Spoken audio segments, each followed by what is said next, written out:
Kernels baseball? The Class A affiliate of the world champion Anaheim Angels plays right here on The Zone, ESPN Radio 1600 AM. Now, in his 8th season bringing you the fun of Cedar Rapids baseball, here's the voice of the Kernels. He's the one, the only, John Rogers, here on The Zone, ESPN Radio 1600 AM. Cedar Rapids Kernels, let the good times roll. On an overcast, rather chilly early June evening, the Kernels continue their 12-game road trip with the 10th game, the second of 4 against the West Michigan Whitecaps, Class A Midwest League affiliate of the Detroit Tigers. We're at Fifth Third Ballpark, and a recent arrival, a very pleasant surprise to myself and the Kernel Ball Club, the return of outfielder-infielder Greg Porter. Greg has traveled many miles since we last saw him in early August as he left our Western Division first-half champion club last summer to return to Texas A&M. We'll hear where Greg's journeys have taken him next on the Dugout Interview. What can I help you with here at Big Time Motors? Well, I'm looking for a used car. I like this one. What's the price? Listen, lady, I don't sell prices. I sell cars. But I guess if you must know, it's this. Wow, that's $2,000 more than the one low price on the exact same car at Randy Keel Honda. And I didn't even have to ask them. Randy Keel has the prices posted for every car on their lot. Well, we've got the best service department to stand behind our vehicles. Really? Randy Keel showed me they're number 1 in service and sales customer satisfaction. How do you know yours is the best? My manager told me. Thanks, but I think I'm going back to Randy Keel Honda to get the best price and the best service. But I can throw in a free air freshener to put over the rearview mirror. Nice try. Randy Keel Honda understands what you need when you're looking for a new or used car. They post their prices clearly, so you don't have to guess, and they'll never pressure you. That's why they're number 1 in service and sales customer satisfaction. And they just won the President's Award from American Honda. Come find out for yourself. Randy Keel Honda is on Center Point Road in Cedar Rapids, or you can visit them at randykeel.com. Well, Greg Porter, I was surprised and as happy as anybody when I saw you on our Tri-State Travel Motor Coach recently. And if you could fill our listeners in, the Eastern Iowa Press did a nice job of covering the Texas A&M Aggies last year because you were the story, so they did some features on a former Colonel. Greg, when you left us in early August, I assume you were going back for preseason football camp. But tell us what happened. That's correct. When I left here with the Cedar Rapids, I went to Texas A&M to report for 2 days. It was started 3 days later, so it was kind of one into the other, you know. And it was a little bit of a transition that I had to adjust to, but I had to do it fairly quickly. And Coach Slocum and the coaching staff did a real good job of just moving me in kind of easy, knowing that I just came off kind of a long season and physically drained. But it was exciting to be back in the football field. Now, was last year your senior season? Correct. That was my last year of eligibility. And I know the decision weighed heavily on your mind because you had great friends on the Kernel team. Casey Coxon was one of your good buddies. We had a terrific ball club last year and were very successful. I have a feeling that it caused some anguish in your mind, Greg. Was it the fact that it was your last season to play college football that finally won out? It was. I mean, it's the thing with it's hard to put stuff down that you enjoy doing, but not only that, but something that you excel at. And it came down to, you know, I fought through college through 4 years. Why miss your last year? You know, it's about seniors, and I had a bunch of great friends who I felt like I owed this one last season to go back for. So, and I had some questions from the year before with the broken foot, but you know, it was just something. It wasn't hard of a decision to make. And you guys had a fairly good season. I know the standards are high in Texas for football at all levels, and yet it was one of those years. Hopefully, Greg, you can look back upon with a lot of pride and say that you were a part of a great Aggie program. What was your won and loss record, and then what was the process where your ball club decided whether or not to go to a bowl game? Well, this year was different. It had some complications in it. We were just about a game about over 500. We struggled throughout the season, kind of with the offense being on and defense being off, and vice versa throughout the season. But as it came to closure of the season, we actually A&M, the fan support we bring, really interests a lot of bowls, and so. But we actually released our head coach right at the last game, which resulted in kind of a little bit of a kind of in between with bowls, and so it was just a decision we made not to go to one. It was kind of more of the AD's decision, and we wanted to go to a bowl game, but it's not our decision. So it ended like that. It's not the way we wanted it, but still, I have no regrets about going back. It was definitely the right decision to make. And then less than a month ago, the NFL draft, and I imagine you were very much a part of what was going to go on then. What evolved on those 2 days of the draft, and where or who did you wind up being interested in playing in the NFL? Well, a bunch of talk started happening towards the middle of my senior year about, are you going to play football? And it's kind of a game you got to play. You just say, I'm going to play football. And as the process went on, I went to spring training, and then with baseball, I got there, and then the draft came along, and my family came down for the draft, and it was more of a thing where it was a little bit better for me if I were to sign free agent rather than, and so a bunch of teams called, and then the Sunday right after the draft, I talked to a few teams, and I found my home to probably be the best team in Texas. So I was one of their 2 free agent contracted players, and it kind of went to a little bit of a predicament here with baseball, because this is my last season as far as my Rule 5 year. So I talked to football, and they said that right now, I went to minicamp about 2 weeks ago, right before I got here, and I had a good minicamp, and they went ahead and said, go ahead and go back to baseball. And I told them I wanted to finish out this entire year of baseball, and they said, okay. So they bought my rights for about 5 years. And they said, just come to us whenever you're ready to play football. So it kind of worked out well. Greg, that sounds like an ideal situation for you as a young man and for the Angels and for the Houston Texans. It seems like everybody can be happy with that. Including me. The most important guy. We're going to take a break on the Dugout interview and resume our chat with Greg Porter. It's great to have him back. He drove in the go-ahead run in the 7th inning last night, scored on a sacrifice fly from Alex Dvorsky. The Kernels played very well, but bowed to the Whitecaps 5-3. Back with Greg in a minute. If you're looking for something, there are many helpful tools. A telescope? When you're looking for something big. A microscope. When you're looking for something small. Or bare feet. When you're looking for lost Legos. But if you're looking for a family doctor, the most helpful tools are your telephone or your computer. Simply call Mercy Care Family Physicians at 369-4444 or visit our website at www.mercycaredoctors.com for all the details on the Mercy Care Family Practice location nearest you. You'll find the Mercy Care Family Physician best suited to your needs, including those who offer special services for... So if you're looking for a family doctor, choose the right tool for the job. Call 369-4444 or on the web at www.mercycaredoctors.com. Looking for a family doctor has never been easier. Today's festivities, we ask that you abide by a few simple rules that will make everyone's visit with us fun and safe. No smoking in any of the Fifth Third ballparks. Greg, I wanted to go back for just a moment to your experience at Texas A&M because we have a lot of Iowa State fans in eastern Iowa, and they've heard all about the 12th man.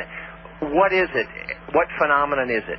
Well, it's kind of a tradition that started back, I don't know if you remember Jackie Sherrill. He used to coach there, then he went to Mississippi State. And he pretty much put Texas A&M on the map as far as football goes. And what it was you had 11 players play on the field at once, on one team, okay? And just the student body is considered the 12th man. And back when Sherrill used to be the coach, they used to actually bring a guy from the stands, put a uniform on him, put the number 12 on his jersey, and he would run down on kickoff.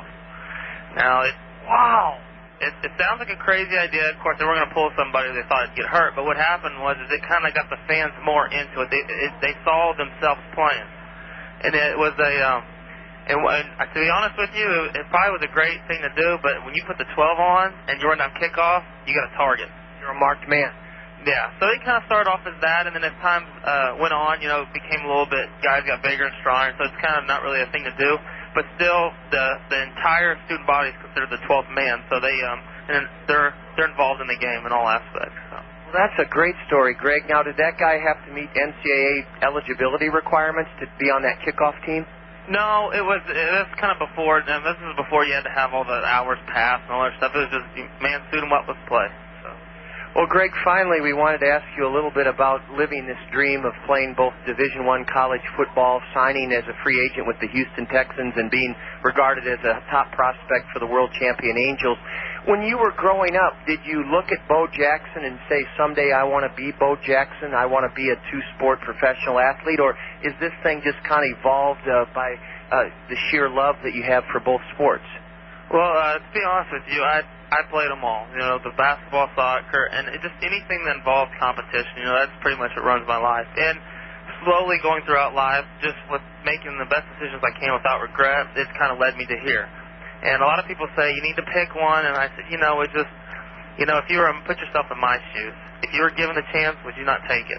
And love both of them. And I do, and that's why it's hard to put them down. But the way I see it right now is I'm not going to quit football, or I wouldn't quit baseball, because I think I can play them both. And, there might be a day where I got to give one up, but that day will come, and I'll know. I won't be told what to do and how to do it, because I got to live with the consequences. May they be good or may they be bad. So, Greg, we back you 100%. I'm glad that you're doing it your way and it's working out for you, because we'd love to see you pursue both for as long as you can. Greg Porter, our dugout interview guest. Greg, we want to present you with a certificate good for a meal at any of our area. Zio Giano's Italian Spaghetti Houses. I know you're familiar with Zio Giano's from your time with the Kernels last year. Perfect pasta, homemade bread. For the pasta that will make you sing. So much good for so little money at Zio Giano's. Greg Porter, you're a real inspiration to us, and thank you for sharing about your love of both sports. Thank you. Greg Porter, our dugout interview guest. Game 2 of our series here in Grand Rapids about to start. I'll have this evening's starting lineups in a minute. You know how it is to have a good friend, someone who stands by you during good times as well as the bad. That's the kind of friend Dave Tobiasen of Family Insurance Center can be. Dave Tobiasen is your Pekin insurance agent in Monticello. Whatever your insurance needs, you can depend on Dave Tobiasen. Dave will settle your claims as quickly and conveniently as possible. See Dave Tobiasen, your Pekin insurance agent at Family Insurance Center in Monticello, for insurance coverages at competitive rates. Papa John's pizza, it's so good. Better is best, that's understood. Better call Papa John's tonight. Better call Papa, he's got it right. Better ingredients, better pizza. Papa John's. Attention baseball fans, call your local Papa John's for our home run special. Get a large pizza with up to 3 toppings of your choice for only $9.99. Papa John's. Better call Papa.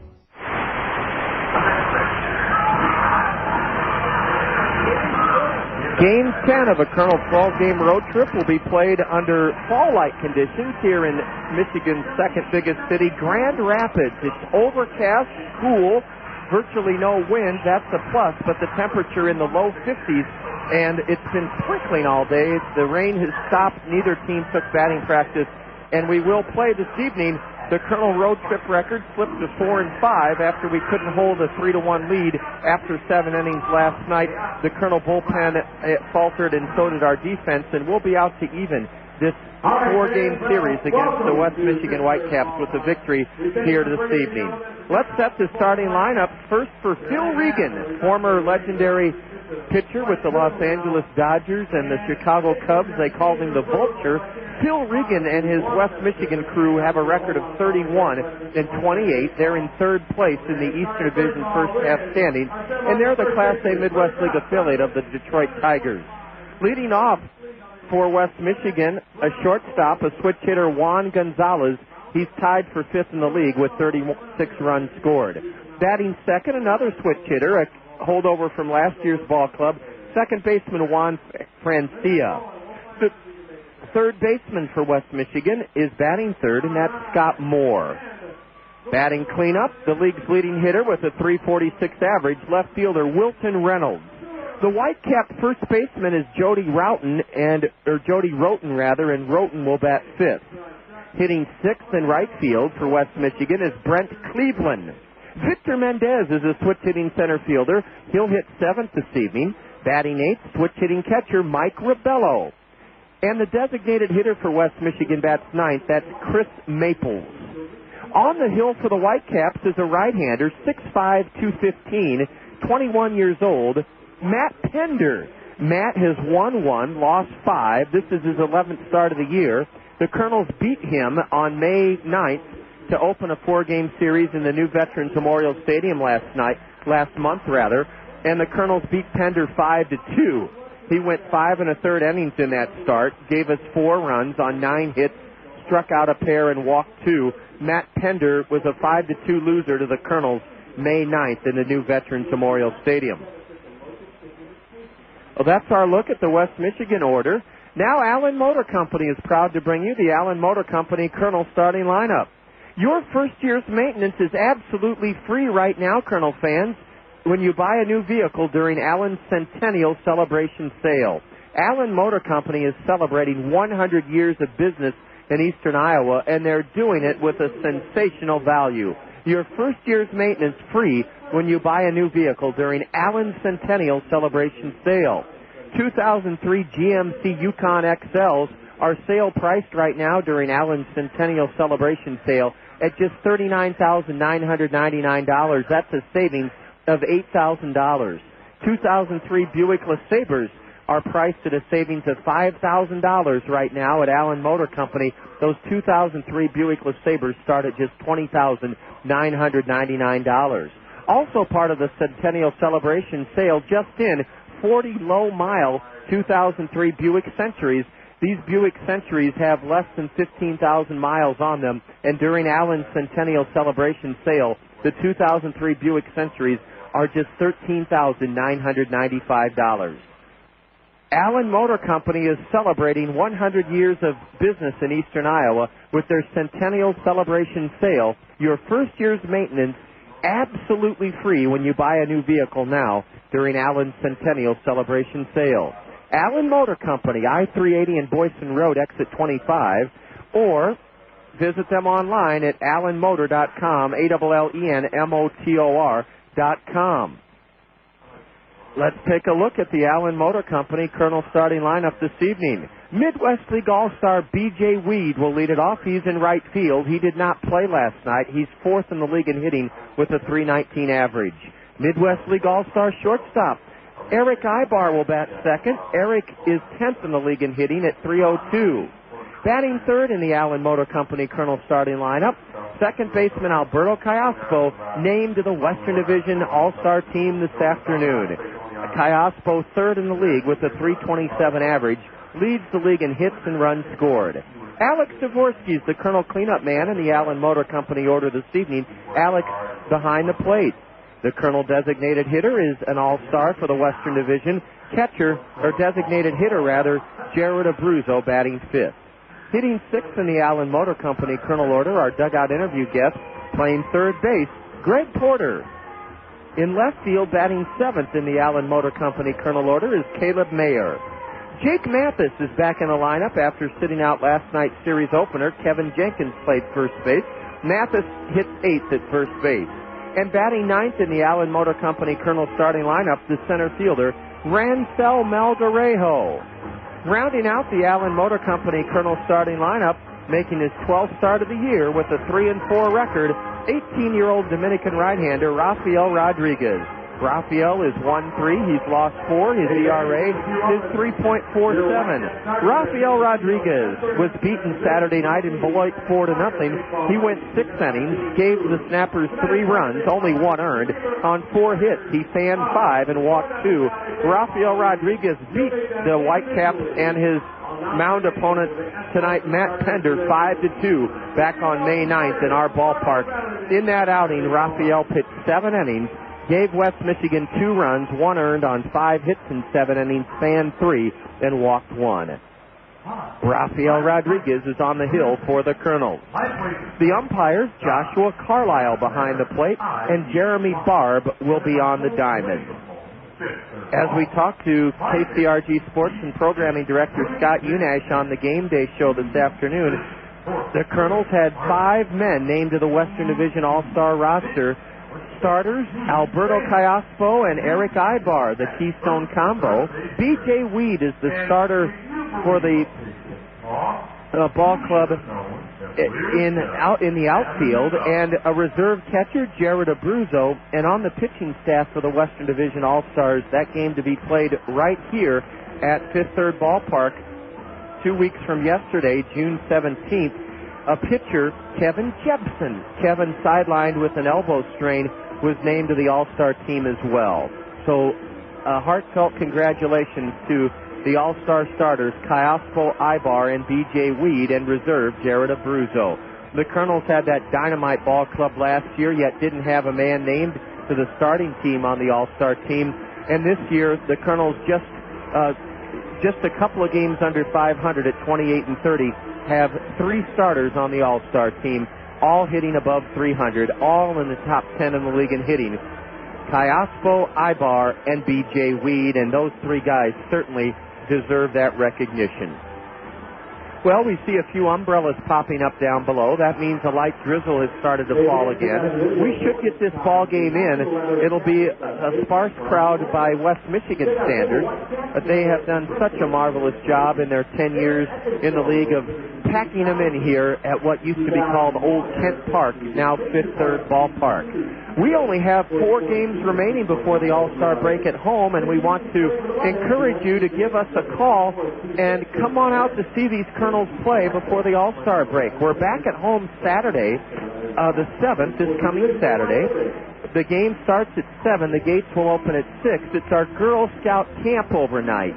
Girl Scouts will be having the thrill of bringing tents down on the outfield grass, and after the game, they'll literally pitch those tents and camp out. They'll watch a movie on the Rockwell Collins Game Link video board, and fun will be the order of the night for the Girl Scouts on this Saturday, June 7th. Remember, the start time is 7 now that we're into June, rather than the 5 o'clock start on Saturday. Then Sunday we play at 2 o'clock at Burlington. We go to play the Bees at Community Field for the first time Monday. Then Tuesday we're back at home. The famous chicken, the world-famous San Diego chicken, will be at the new Veterans Memorial Stadium on Tuesday, June 10th. The game starts at 7 and the gates open at 6.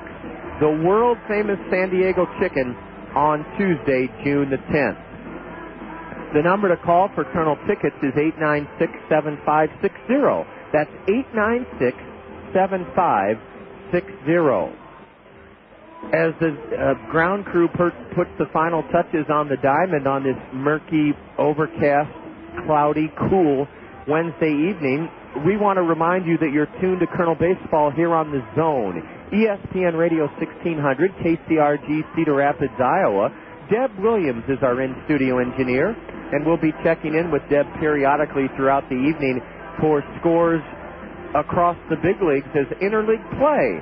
Interleague play is the order of the day. The only non-interleague game this evening has the Brewers taking on the Mets at Shea Stadium. Our parent club, the 2002 World Champion Angels, are playing Montreal tonight down in San Juan, Puerto Rico.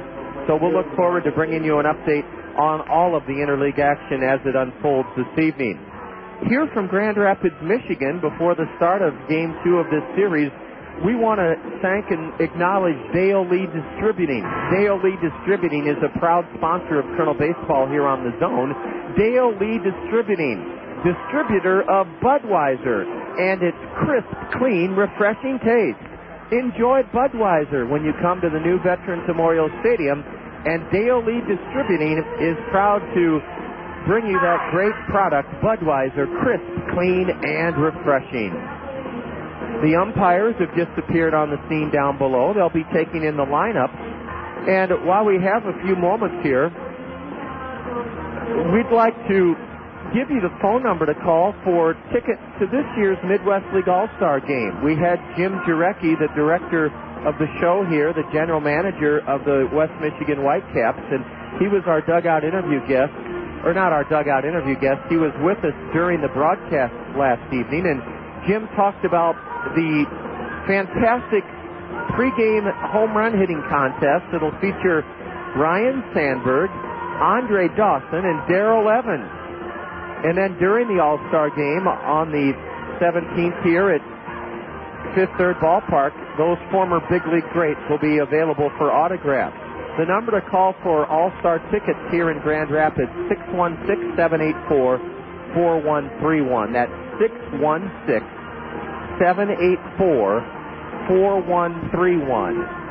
And we are promoting the All-Star Game because we've just told you about B.J. Weed, Alberto Callaspo, Eric Ibar, Jared Abruzzo, and Kevin Jebsen being named to the Western Division All-Star Team, and also because we want to give you a taste of what an All-Star Game experience can be like, because we'll be hosting the 2003 or the 2004 Midwest League All-Star Game in the new Veterans Memorial Stadium next summer. Yeah, that's right. We'll be hosting the All-Star Game next summer.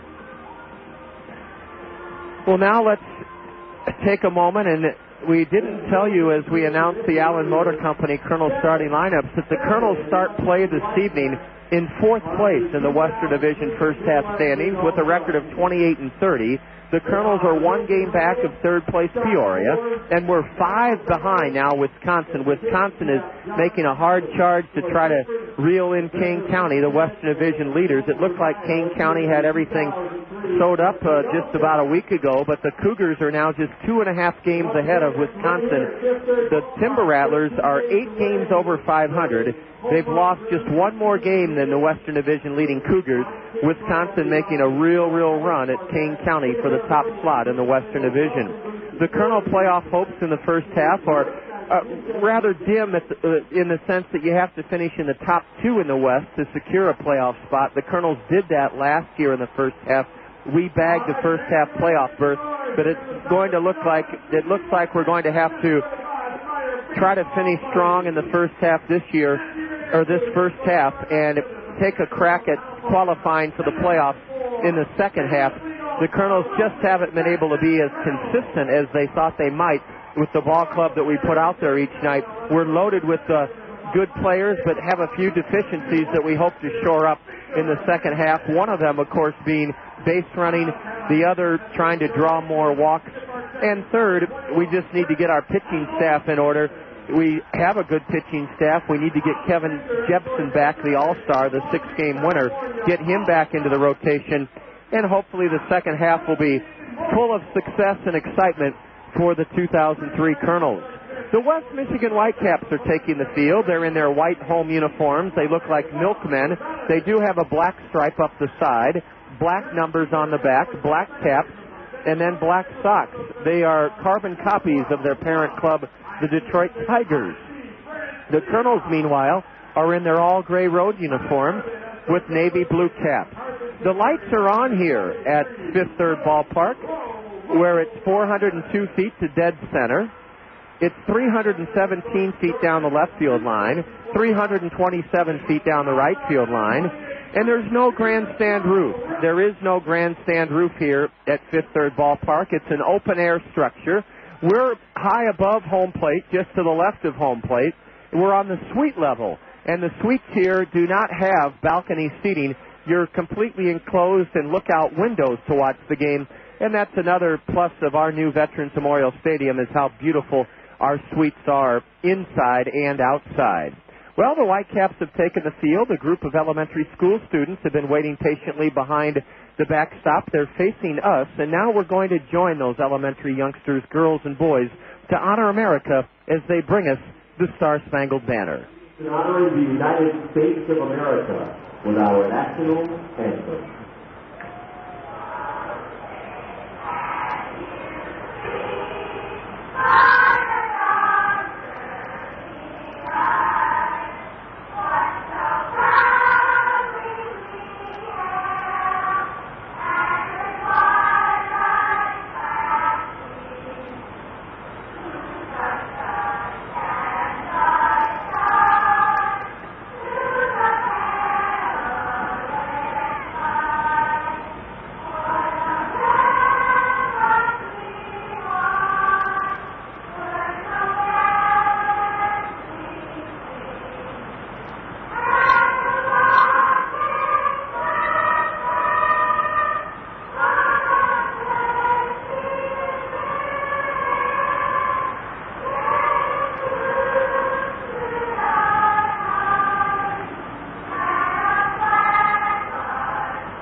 The singing of the national anthem from Grand Rapids, Michigan, where the Kernels are going to take on the Whitecaps in Game 2 of a 4-game series. Kernel Baseball here on the Zone is brought to you in part all season long by Worley Warehousing. Worley Warehousing, a proud sponsor of Kernel Baseball in the new Veterans Memorial Stadium. And here on the Zone, we thank Worley Warehousing. I'll have tonight's action from Grand Rapids, Michigan in just a minute. Okay, so I'm dropping my daughter off at daycare, and as I'm walking out, I see myself in the double door. Uh-oh is right. My hair looks terrible. My ends are all scraggly, and my roots. Did you see my roots? I can't believe I've been walking around like this. Have you tried Cost Cutters? Oh, I'd love to get my hair done, but who has the time? With work and the kids, I barely have time to find matching socks, let alone time for my hair. Besides, I need the works. Just go to Cost Cutters. They'll have you in and out and looking great in no time. Yeah? Yeah. At Cost Cutters, the stylist will keep you looking great with a new cut, some color, even highlights. Check out mine. Oh, so Cost Cutters is your secret. Yep. I even get my favorite products there. You know, shampoo, conditioner. That's it. I'm going to Cost Cutters. Right now? My roots, thank you. There are a dozen Cost Cutters here in our area, each offering a relaxed, convenient hair care experience with no appointments and no hassles. Cost Cutters makes things easy and affordable with professional stylists who care about you. Cost Cutters. Live your life. We always have time for your hair.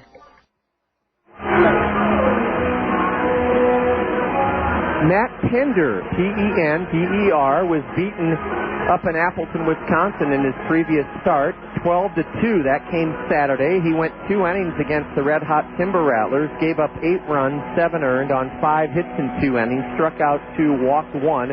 Matt Pender has pitched 51 innings in 10 previous starts, allowed 59 hits in those 51 innings, struck out 30, walked 23. His ERA is high, 5.65. And the league hitting .301 against this third-round pick of the Tigers last season, Matt Pender. He's 6'5", 21 years old, and he was 2-2 with Oneonta in 9 starts in the New York Penn League last year, 2-2 with a 2.31 earned run average. The Kernels are in their gray road uniforms, and B.J. Weed, who didn't play in last night's series opener, is leading off here for the Kernels in the top of the first inning. B.J. named to the Midwest League All-Star team as a starter, and so well deserved, as Kayaspo and Ibar, the next 2 men in the Kernel order, have also been named to the Midwest League All-Star Western Division starting team. B.J. had 7 hits in 17 at-bats in Beloit, so he had a good series against the Snappers. He did not play last night. He's 4th in the league in hitting with a .319 average, and B.J. Weed is first up here in this second game of the series. The 6'5" right-hander's first delivery is taken for a strike on the outside corner. B.J., no homers, 18 RBIs. And he has 10 steals in 15 tries. He's 3rd in the league in hits with 65. A breaking pitch is a beauty from Pender, and it's 0-2 to B.J. Weed. Scott Moore playing off the line about 15 feet at third base. And the outfield plays B.J. straight away. Neither team hit before tonight's game. The tarp was on all day. It drizzled here most of the day, just a very light mist, and it's very overcast now with the lights on. B.J. jackknifes out of the way of a fastball inside. It's 1-2. In left, near the line, is Wilton Reynolds. The center fielder for West Michigan is Victor Mendez, and Brent Cleveland is in right. Pender is 6'5". And the 1-2.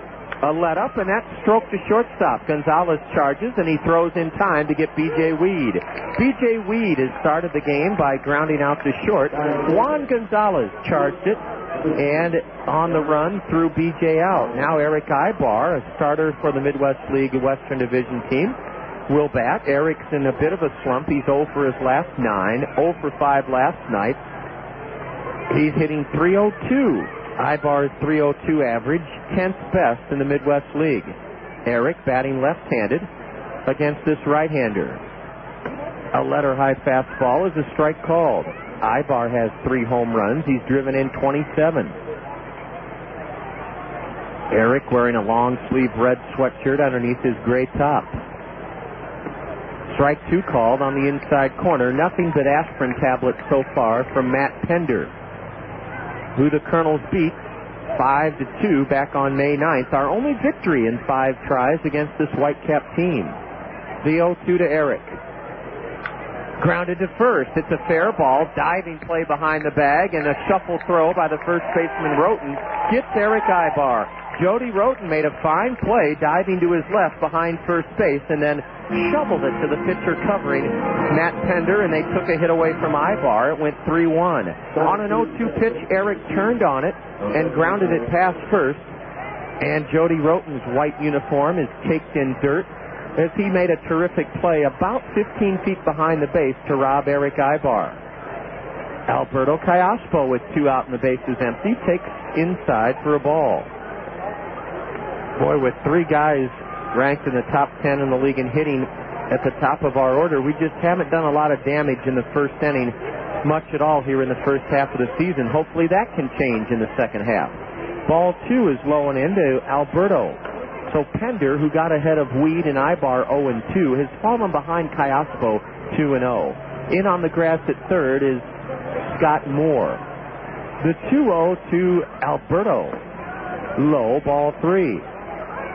Callaspo was 0 for 4 last night. He's third in the league with a .327 average, 2 homers, and he's tied for the league, or tied for the team lead in RBIs with Abruzzo with 29. Ball 4, an unusual occurrence as Alberto Callaspo walks. Callaspo draws a 2-out walk here in the first inning, and it brings up the Kernel cleanup batter, Alex Dvorsky. Alex is hitting a season-high .258, 3 homers, 14 RBIs. Alex was 2 for 2 in the Kernel loss last night. He gave the Kernels a 3-1 lead in the 7th inning, delivering a sacrifice fly to right that plated Greg Porter. Alex Dvorsky batting cleanup in the Allen Motor Company Kernel order. Callaspo draws a throw, and Alberto's back safely. Well, it may be dank, murky, overcast, cool, misty, almost October-like here in Grand Rapids, but we're sure glad you're with us through the warmth of the radio and the internet. Another throw to first, and Alberto dives back in safely. No tag from Jody Roten. They're jam-packed out on the picnic deck tonight in left field. That was added as another great asset to this beautiful ballpark. Alex lifts one foul off to the right. Strike 1. Everybody here tonight either has an umbrella, a hat, a rain slicker, or a heavy jacket. That's how moist and cool it is. The parent club of these Whitecaps should be playing in ideal weather. The Tigers take on the Padres this evening in interleague play at Jack Murphy Stadium. A throw to first, and Alberto back standing up. Pender retired the first 2 Kernels on ground balls. He walked Callaspo on 4 pitches. Matt Pender out of Kennesaw State University in Georgia, in his second year of pro baseball. Alex takes one way high, ball 1. The Tigers got to take this pitcher in the 3rd round last year as compensation for the New York Mets signing of Roger Cedeno. 1-1 to the Kernel cleanup batter. A throw to first, and again Alberto back standing up. Callaspo has 8 steals and 10 tries. The Kernels have swiped 52 bases in 58 games. That ranks us 9th in the 14-team Midwest League. Dvorsky, a right-handed hitter with a slightly open stance, takes a curve, strike 2 call to Alex. Some smoke billowing up from a big barbecue pit out on that left field terrace. And the Whitecaps told us they tried to build their left field terrace to make it as nice a deck as our Randy Keel Confidence Picnic Pavilion. Alberto may be running, and the right-hander steps off. Pender with a 1-5 record. John Conley went to 10-0 last night as his teammates rallied to beat the Kernels in the 8th inning. Alex pumps one in the air foul. That one's over the suite level here. The suite level here, unlike the one in the new Veterans Memorial Stadium, our suites only extend a third of the way up the line. So no matter where you are in one of our suites, you've got a bird's eye view of the home plate area. These suites extend all the way down to where the bullpens are, well beyond the dugouts. Alex looks at a fastball upstairs. Now the deuces are wild here in the Kernel first inning. 2 balls, 2 strikes, 2 out, runner at first for the Kernels, as cleanup batter Alex Dvorsky tries to solve Matt Pender. A breaking pitch high and in, and that's ball 3 to Dvorsky, and that gives the Kernels a break, because with 2 outs and a full count, Alberto Callaspo will be running. He will be running.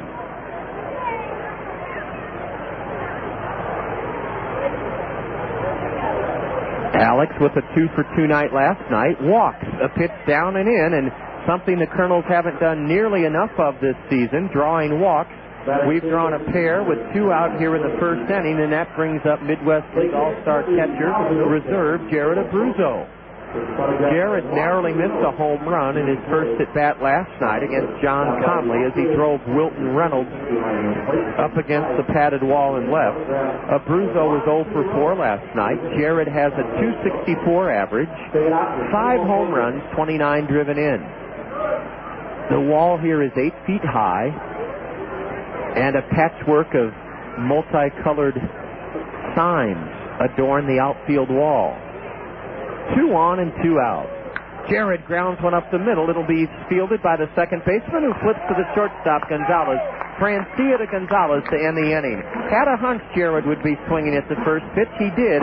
He rolled it to second, and Francia flipped to Gonzalez to force Dvorsky and end the Kernel first inning threat. No runs in the first for the Kernels, no hits, 2 walks. There were no Whitecap errors, and the Kernels leave 2 men aboard. Then after 1/2 inning from Grand Rapids, the Kernels nothing, and West Michigan coming to bat. Looking for a sure way to bring your daughter or son the thrill of a lifetime? Then visit Taco Bell and register them for a chance to be drawn as a Taco Bell Baseball Buddy. As a Taco Bell Baseball Buddy, your child will receive a Taco Bell Baseball Buddy t-shirt. Collect autographs from the Kernels and take the field with the Kernel player for the national anthem. Being a Taco Bell Baseball Buddy will provide your kid with an unforgettable feeling of excitement. All it takes is a visit to Taco Bell. On the outside, everything looks fine. But on the inside, an unseen enemy is plotting the destruction of your home. Termites. Termites can be deadly to your home unless you fight back with certified pest and termite control. Yes, termites have made their way to Iowa, and they can cause extensive damage to your home before you even know they're there. It takes a trained professional to look in all the right places. Don't risk your home. Call the experienced, licensed, and insured experts at Certified Pest and Termite Control. 1 in 5 homes inspected have shown signs of termites. Certified offers guaranteed inspections and a 10% discount for seniors.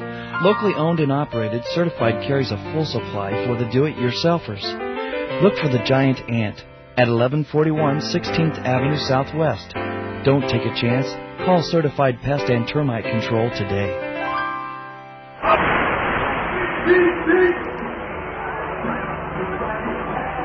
Kernel Baseball here from Grand Rapids is brought to you in part by Taco Bell.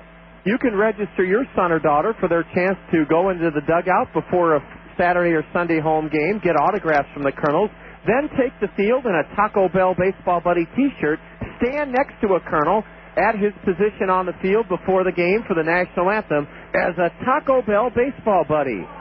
What an opportunity that is, and it's our 7th year of partnering with Taco Bell to bring that thrill to girls and boys across eastern Iowa. Taco Bell, a proud partner with the Kernels.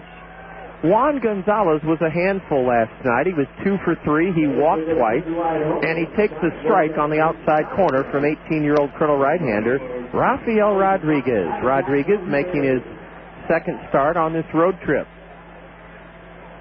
Gonzalez punches one foul past Phil Regan, the West Michigan skipper coaching at third, and there is an 0-2 count now on Juan Gonzalez. He's hitting .284. He's a switch hitter, open stance, and he had a full season here with the Whitecaps last year. He hit .252.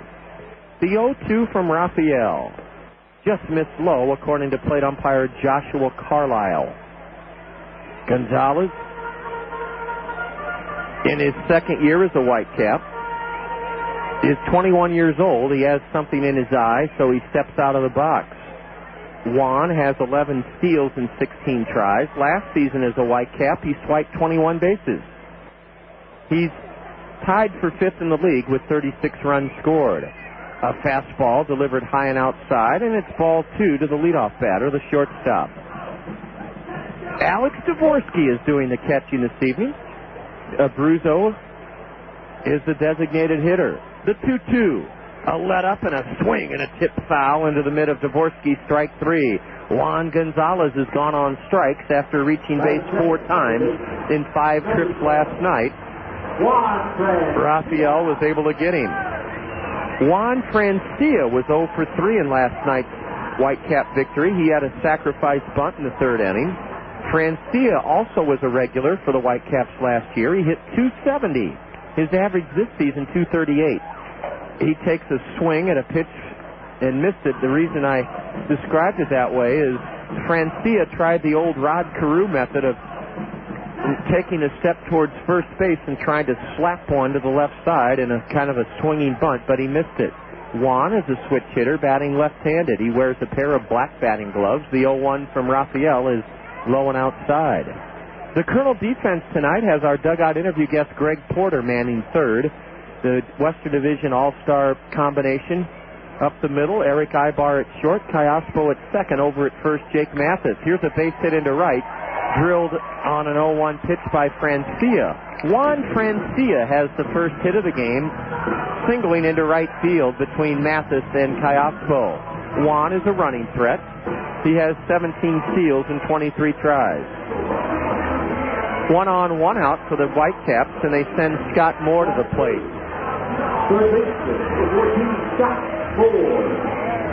Scott is from the state of Nevada, went to high school in California. Detroit's first-round pick last year. Scott Moore hit .293 in 40 games with the Gulf Coast League Tigers. This season, Scott hitting .262. He's 19 years old, and he swings at a low fastball and tips it foul into Dvorsky's mitt, strike 1. Scott Moore, last night, 1 for 3. He got all the trouble started against Hayden Glemo in the 8th inning when he grounded a 2-2 pitch into right field for a base hit. It was his only hit of the game, but it started a 4-run inning. Swing and a foul. Sizzled into the backstop, strike 2. So far, Francia has not shown that he's trying to steal second base. The bleacher section here at Fifth Third Ballpark is completely empty this evening because of the adverse weather conditions. Long look by Rodriguez. Raphael may step off the rubber. He does. Yes, when you have this kind of weather in early June, it gets your attention. You're thinking, wait a minute, we're past Memorial Day. We're within a month of the 4th of July. What's it doing being 52 degrees? The 0-2. Swing and a miss, strike 3. Scott Moore is down on 3 pitches, holding at first Francia, and Colonel right-hander Rafael Rodriguez has his second strikeout of the first inning. Now the league's leading hitter bats Wilton Reynolds. He followed the Scott Moore single into right field with a base hit of his own into left field. That put runners at first and second in the 8th inning last night. Jody Roten followed with a bunt single, and then a hard hit grounder to Matt Brown, and Matt's throw home was an errant one, and 2 runs scored to tie the game, and then a 2-run double followed by Victor Mendez. Before you knew it, our 3-1 lead had evaporated. Wilton Reynolds, a pitch out, the runner going, the throw to second. Runner is out at second base as Eric Ibar put the tag on the sliding Juan Francia. A pitch out, and Alex Dvorsky's one-hop peg was gloved by Kayaspo, not Ibar. The caught stealing goes 2-4. And the Kernels execute a pitch out perfectly, getting Francia trying to steal second to end the first inning. In the first inning for the Whitecaps, no runs. One hit, no Kernel errors, a man caught trying to steal second. Nobody left for West Michigan. We go to the second inning with the score scoreless between the Kernels and the Whitecaps. Whether you're a serious athlete or a weekend warrior, injuries can take you out of your game. Smart athletes know that Physiotherapy Associates in Cedar Rapids are the experts in the treatment and prevention of sport-related injuries. Our expert staff serves the metro and surrounding area high school athletes. Physiotherapy Associates of Cedar Rapids, the smart choice in sports medicine. Call us at 398-1569. That's 398-1569. We'll get you back in your game today. This place is a madhouse as Miller finishes unloading her cart and avoids the impulse items. She whips out her U.S. Bank check card. How easy was that? She just earned cash back. Whoa, Millie! Score cash every time you make a purchase with your U.S. Bank check card. Get checking that pays. Only from U.S. Bank. Stop by U.S. Bank. Call 1-800-720-BANK or visit usbank.com. Member FDIC.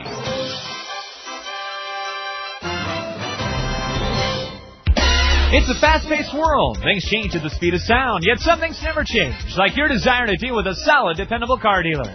Zimmerman Ford has been around for 31 years. They still deal with a handshake and a promise to be there after the sale with quality service.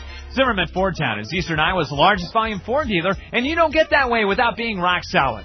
Check them out on the web at FordTownUSA.com or in person on First Avenue in Cedar Rapids. Ford, BMW, Hyundai, and Mitsubishi at Zimmerman Ford Town. Well, an unexpected weather report from two men in the Kernels rotation, Micah Posey and Ronnie Ray. They've sought refuge here in the warmth and dryness of the broadcast booth because of the drizzle that is causing problems with their pitching charts, and we're glad to have a spot of refuge for Micah and Ronnie. We go to the second inning, no score. The Kernels put two men on with two out on base on balls in the first inning against Matt Pender. And then Juan Francia singled in the bottom of the first for the Whitecaps, but was caught with two outs trying to steal second as Dvorsky threw out Juan Francia. Greg Porter, our dugout interview guest, will lead it off for the Kernels here in the second inning. Greg, a left-handed batter, tripled in a run in the seventh inning last night to put the Kernels ahead and then scored on a sacrifice fly. Well, just as quickly as we welcomed Micah and Ronnie, they've disappeared. Oh, they've moved over a slot. Greg Porter took a pitch down and in from Matt Pender, ball one. Greg in 5 games hitting .278. His RBI triple last night to give the Kernels the lead 2-1 was his second run driven into the year. Ball two, high and away to Greg.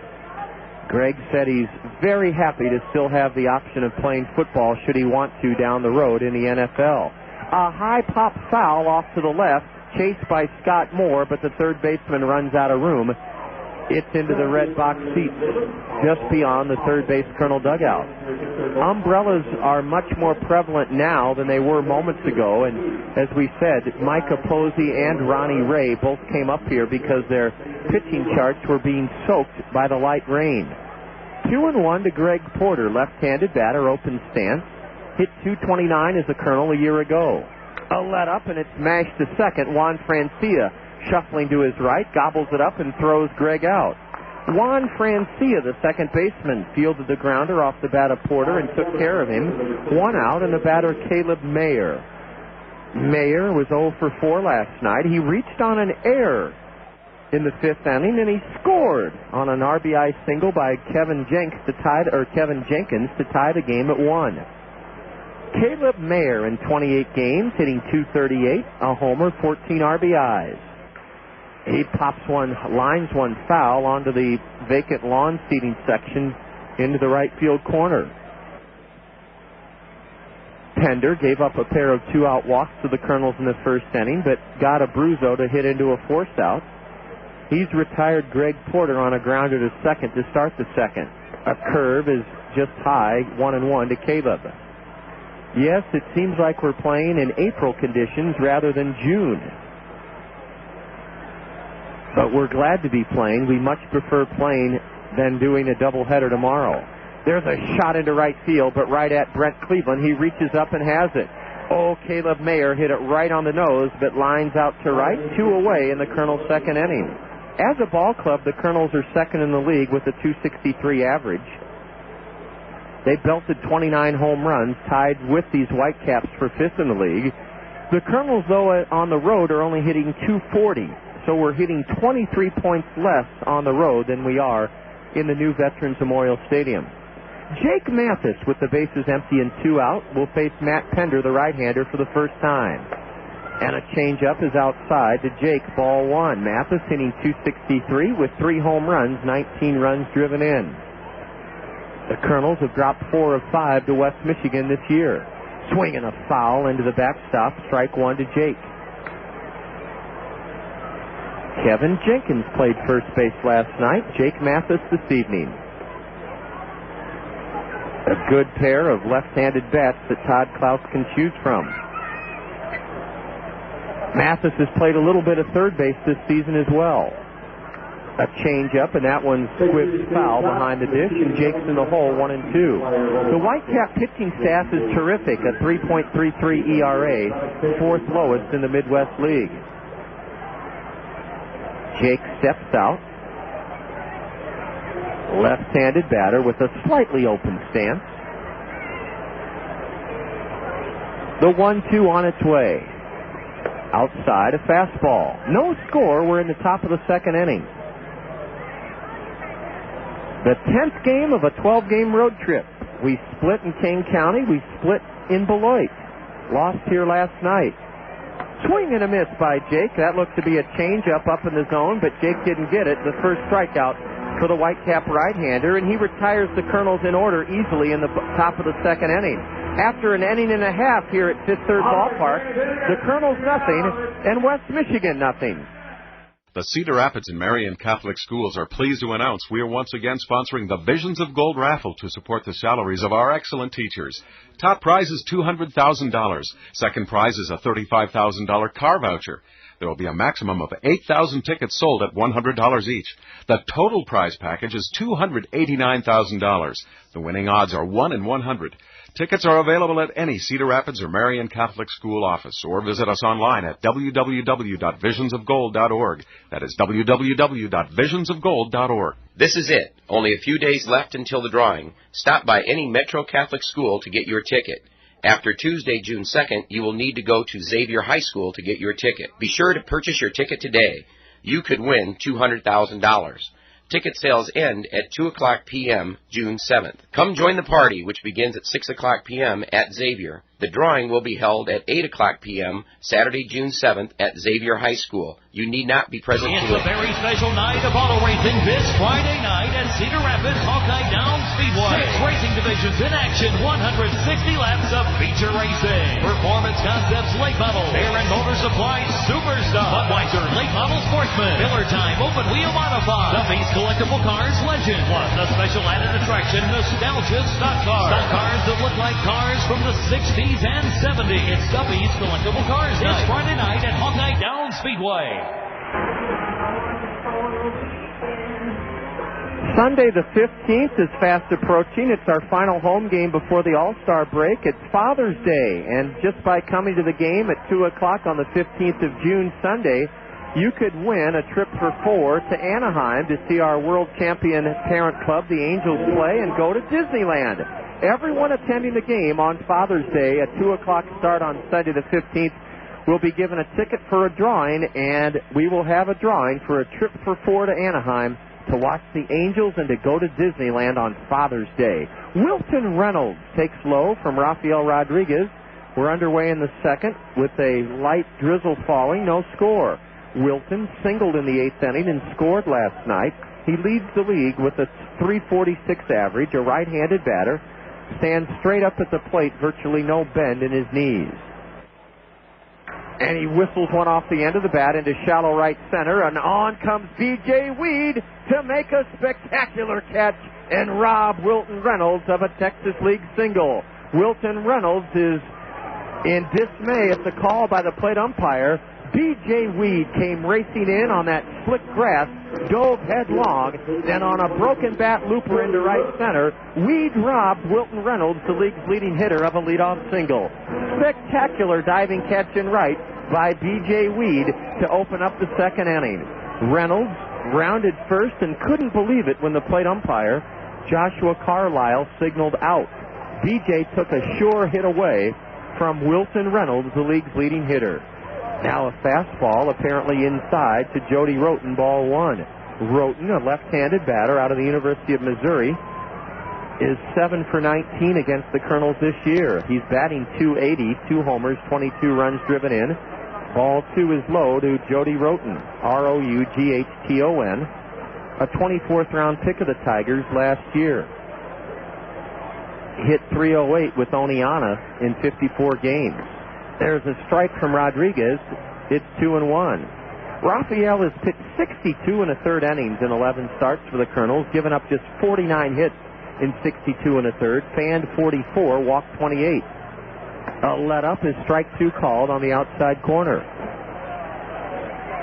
After the Father's Day game on Sunday the 15th, you are invited down on the field to play catch with Dad. Roten on a 2-2 pitch pulls it on the ground to Jake Mathis.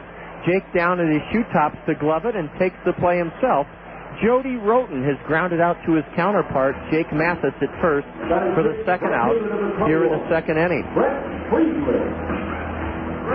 Base is empty for Brent Cleveland. Cleveland tripled and scored the game's first run last night. He did so in the fourth inning off of the Colonel starter, James Holcomb. Brent Cleveland, 1 for 4. Takes a pitch just inside, ball one. It was Cleveland with the bases loaded who grounded one sharply to Matt Brown at third in the eighth inning. Matt throw in the dirt trying to get a runner at home. Sprung the Whitecaps loose as they scored 4 times. Ball one inside, now a strike on the outside corner. Brent was a high draft pick, second round pick of Detroit last year. And he's hitting .250 on the year. Stands straight away from the right side. He's belted a couple of homers, has driven in 18. Raphael's delivery is grounded off the right-hander's ankle, and no play. It ricochets all the way outside the first base line, and they'll look over Rafael Rodriguez. A ground ball headed into center field struck Raphael. Here comes Todd Klaus. Here comes the trainer Tyler Waltz, as well as the pitching coach Eric Bennett. They're all out to see if Raphael has incurred any major harm from that sharply hit grounder. He's pointing to the base of his left shoe, and so he should be okay. A ground ball single rattled off the left shoe of Rafael Rodriguez, caromed all the way past the first base line. Jake Mathis recovered, picked it up, but Brent Cleveland raced by the sprawling Colonel first baseman for a 2-out single. Brent Cleveland has singled off of Rafael Rodriguez's foot for the second hit of the night for the Whitecaps. Here's a pitch just inside, apparently, to switch hitter Victor Mendez. Victor hitting .222, leads the Whitecaps with 35 runs driven in with that lowly batting average of .222. Switch hitter batting left-handed.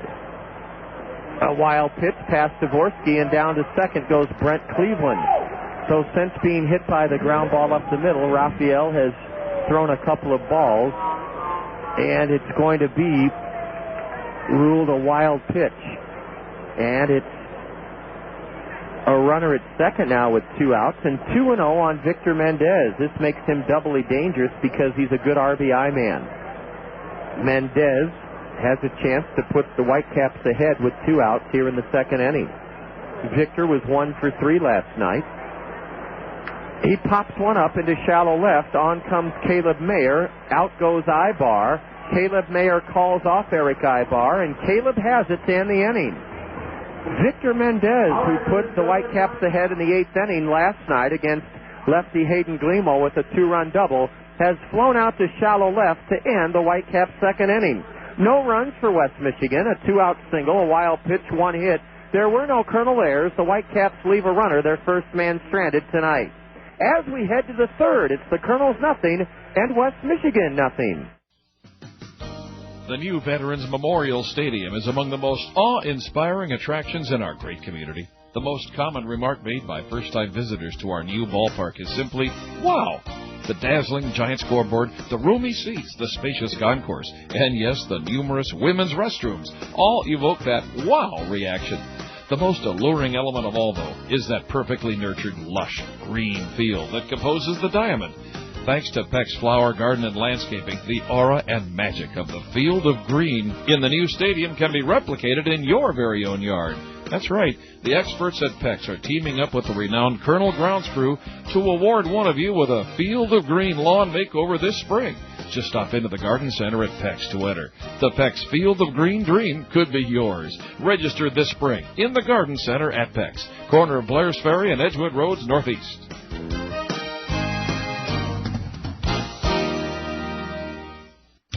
Toyota takes another leap forward in material handling efficiency. Hub Toyota Lift would like to introduce you to the new Toyota AC electric forklift. AC technology provides unprecedented acceleration, dramatically increasing operator cycle times, thus increasing production. And because DC components are no longer needed, you will significantly lower your maintenance costs. A clean running, dependable unit is the result. Coupled with today's attractive interest rates, there's never been a better time to join Toyota's AC revolution. Contact Hub Toyota Lift in Cedar Rapids, Peoria, Des Moines, and Davenport. We're scoreless through 2 innings. The Kernels playing the 10th game of a 12-game road trip. We've talked about the 4 games before the All-Star break. This Saturday at 7 o'clock at the new Veterans Memorial Stadium. Sunday at 2 o'clock game. Then the famous San Diego Chicken on Tuesday, June 10th, a 7 o'clock start. The Father's Day game on Sunday, June 15th. When the All-Star break concludes, we'll begin play Thursday, June 19th at home. It's McDonald's Baseball Glove Night and Stand for Children Night. That's Thursday, June 19th. The gates open at 6. It's important you know that because those McDonald's baseball gloves will be given to the first 1,000 girls and boys 12 and under on Stand for Children Night, McDonald's Baseball Glove Night. Rancel Melgarejo is first up against Matt Pender, and a curve is up and in to the Colonel number 9 hitter. Melgarejo batting .206. 1 homer, 12 RBIs. Rancel was 0 for 9 against the Snappers at Pullman Field, and he didn't play last night. Rancel hit .237 as a regular Colonel last year. The 1-0. High and in, ball 2.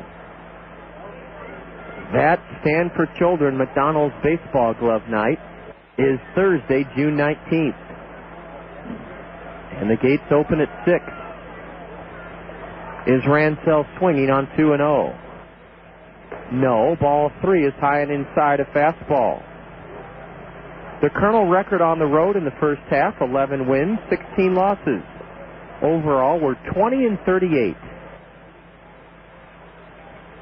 The 3-0 to the Colonel number 9 hitter is in there for a strike called.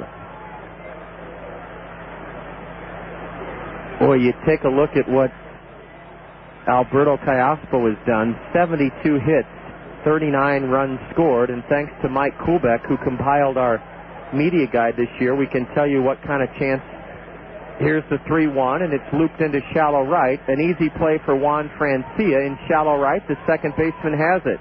Rancel Melgarejo worked the count in his favor, 3-0, but then on a 3-1 pitch, he popped out the second, 1 out in the Colonel third inning, and 5 in a row retired by Matt Pender. The record for hits in a season by a Cedar Rapids player held by Steve Gibraltar in 1992, 162 hits. Callaspo has 72 hits with 13 games remaining in the first half. B.J. Weed, who grounded out to short in the first, tried to bunt his way on, and his bunt attempt was in the air foul to the screen, strike 1. So let's say Callaspo in the next 13 games, let's say he gets 13 hits. 72 and 13 is 85. 85 hits. And assuming he can match that production and is not injured or promoted in the second half, 85 hits times 2 would be 170 hits. He could break Steve Gibraltar's all-time Cedar Rapids record for hits in a season. Steve had 162. Bob Coates in 1953 also had 162 hits. Weed swings at a high fastball on an 0-2 pitch and missed it, strike 3. B.J. Weed is fanned, and that's now 6 straight set down by the right-hander Matt Pender. He's toying with the Kernels as we look for our first hit of the game. So Alberto Callaspo does have a chance with his 72 hits with 13 games remaining here in the first half. He has a chance to get to 85 by the end of the first half. Ibar tried to drag a bunt. Now, wait a minute. Matt Pender slipped off the mound, and he's writhing in pain. I did not see what happened to Matt Pender. He went down and twisted his right ankle. He's mad at himself. I believe he's all right. As Phil Regan comes out, along with the West Michigan trainer, Matt Pender apparently jammed his right foot into the grass, and he's trying to walk it off. He went down in a heap after Ibar tried to bunt his way on. Matt Pender wears about a size 14 or 15 shoe. I think he's fine, but he went down in front of the mound like he was shot, and now they're going to have him take a few practice pitches as Matt Pender went down hard, slipping off the edge of the mound or on the slippery grass in front of the hill. Here he is into his warm-up toss, and it appears he'll be just fine. But A.J. Steger, the Whitecap pitching coach, along with the plate umpire, the Whitecap trainer, and West Michigan manager Phil Regan, all out there examining whether Matt Pender will be able to continue in this game. Well, Callaspo also leads the league in runs scored with 39. The all-time Cedar Rapids record for runs scored in a season held by Lou Percy. I'm sure Bob Brooks remembers Lou Percy. Lou played in 1949. He scored 117 runs. So let's say Callaspo in the next 13 games scores, let's be conservative and say he scores 5 runs. That's 44 runs in the first half. Double that, that's 88. It's going to be a lot tougher for Alberto to break the all-time Cedar Rapids single-season record for runs scored in a year. Jeff Jones, the all-time record holder for home runs in a year with 42, is second in runs scored with 111. Well, Matt Pender has been deemed sound, and his 0-1 pitch is ripped to second for the last out of the inning. Eric Ibar torched one, hit a scalding liner that actually almost knocked over Juan Francia, the second baseman, but Ibar continues in tough hitting luck. He's 0 for his last 11 as he lines to second to end the third inning. No runs for the Kernels in the third as they go down in order for the second straight inning, and 7 straight have been retired by a pitcher with a 1-5 record, Matt Pender. The Kernels have been shut out through 3 innings. As West Michigan comes back to bat in the bottom of the third, it's a scoreless duel between the Kernels and the Whitecaps. It's one of those rituals of summer, mowing the yard. And when you're done, what do you do with the clippings? Well, your friends at Cedar Rapids Solid Waste and Recycling encourage you to leave those clippings on your lawn. This practice is called grass cycling, and it reduces your lawn's fertilizer needs because those clippings contain nitrogen, phosphorus, and potassium. Grass cycling also helps crowd out weeds and build a healthier lawn. When you leave those clippings on your lawn, you reduce waste and save landfill space. Budweiser True Music is music created for real music lovers by real musicians, like Tyler Connolly of Theory of a Dead Man. I know a guy that has actually got a routine he does. He goes, well, from 8 to 10 a.m. I do songwriting, and then from 10 to 11 I do yoga. And I'm like, dude, you can't do that. You know, you just gotta, just like, to me, when it comes to me, it comes to me. I'm not gonna force anything. This moment of true music was brought to you by Budweiser Beer, Anheuser-Busch, St. Louis, Missouri. ESPN is your nightly home for everything baseball with Baseball Tonight. Kelton, exit, stage right. Featuring the day's webcam highlights and monster shot roundup. Matsui, unloaded. Check out who's hot and who's not as we take you around the league and touch them all. With unparalleled coverage by Peter Gammons and Carl Rabbit. And double play, third. An analysis from 3-time Gold Glover Harold Reynolds and former manager Bobby Valentine. I like what I see. Play catch-up ball every night with Baseball Tonight. All season long on ESPN and ESPN2. The lower two in the Whitecap order to face 18-year-old Colonel right-hander Rafael Rodriguez. Rafael has pitched around a one-out single in the first and a two-out base hit off of his foot in the second inning. Mike Ribello, a switch-hitting catcher, stands in and takes one low. Ball one. Ribello was 1 for 3 in the West Michigan 5-3 victory last night. An RBI sacrifice fly in the fourth inning. Mike hitting .258, a homer, 11 runs driven in. A check swing, and he takes strike one on the inside corner. Ribello, one of 4 switch hitters in Phil Regan's lineup. The Kernels counter with 4 switch hitters of their own. The 1-1. Ribello is jammed, and he fists it foul into the Whitecap first base dugout. No score, bottom of the third. Mike Ribello was a regular here as a Whitecap last year, and in 123 games hit .195, 2 home runs, 41 runs driven in, a Detroit fourth-round pick in the year 2001. Out of the University of Tampa, the count even now at 2-2 as Rafael spun one in outside. Colonel Baseball all season long here on the Zone and at the new Veterans Memorial Stadium, brought to you in part by Hometown Restyling. Hometown Restyling has fabulous showrooms in Coralville and Hiawatha. Their owner is Wayne Wynn. Ball 3 is low, and the count full to Ribello. If you need new windows, siding, doors, patio enclosures, sunrooms, or any sort of upgrade or remodeling on your home, think of Hometown Restyling first, because there's no place like home. The payoff pitch. Ribello golfs it to the right side, a big hop to Jake Mathis, and he feeds Rafael covering first for the first out of the third inning. Mike Ribello's bid to swat one through the right side of the Colonel infield was thwarted by Jake Mathis. Jake moved quickly to his right, picked up the two-hopper, or didn't pick it up. He reached out to his left side. It was a high hopper, and then he threw to the pitcher covering Rodriguez for a 3-1 putout. And there's one out in the West Michigan third inning. We're scoreless. And the batter is Chris Maples. Maples, the right-handed batter, didn't play last night, and he takes a strike on the inside corner. Chris Maples is hitting a lowly 165, but he has a couple of home runs and 11 runs driven in. He swings and misses at a pitch high and away, strike 2. Maples has played in 35 games for the Whitecaps.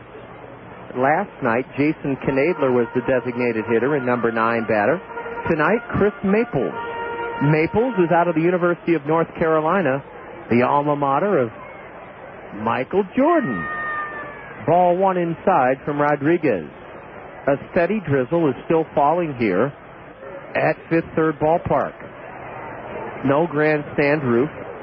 6 rows of red box seats, or check that, 8 rows of red box seats, then a walkway, then 15 rows of aluminum back bleachers. Ball 2, down and away, a slider from Rafael. And a small crowd by West Michigan standards is here. This is one of those nights where if you're a suite holder, you feel like you're on top of the world because you're watching from the warmth and comfort of indoors.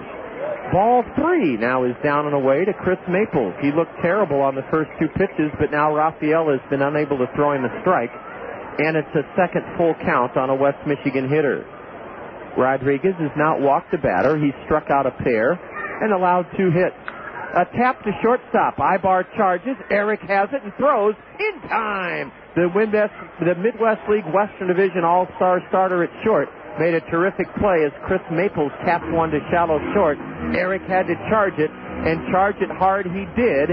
He fielded it just to the left of the pitching mound on that grass, and then on the slippery grass with the slippery ball, Eric Ibar pegged in time to get Chris Maples. That's 3 straight retired by Rafael Rodriguez in this scoreless battle. Juan Gonzalez bats. He struck out in the first inning. A ground ball wrapped to first, past Jake Mathis. It'll be an error, and Gonzalez will hold on at first base. Jake got a very tough in-between hop, but he should be charged. Ooh, they've given the batter a hit. Juan Gonzalez has been given a hit. A bad hop single, apparently, off of the side of the mid of Jake Mathis. Mike Dean is as good as they come as an official score. And Mike did not hesitate as he gave Gonzalez a hit.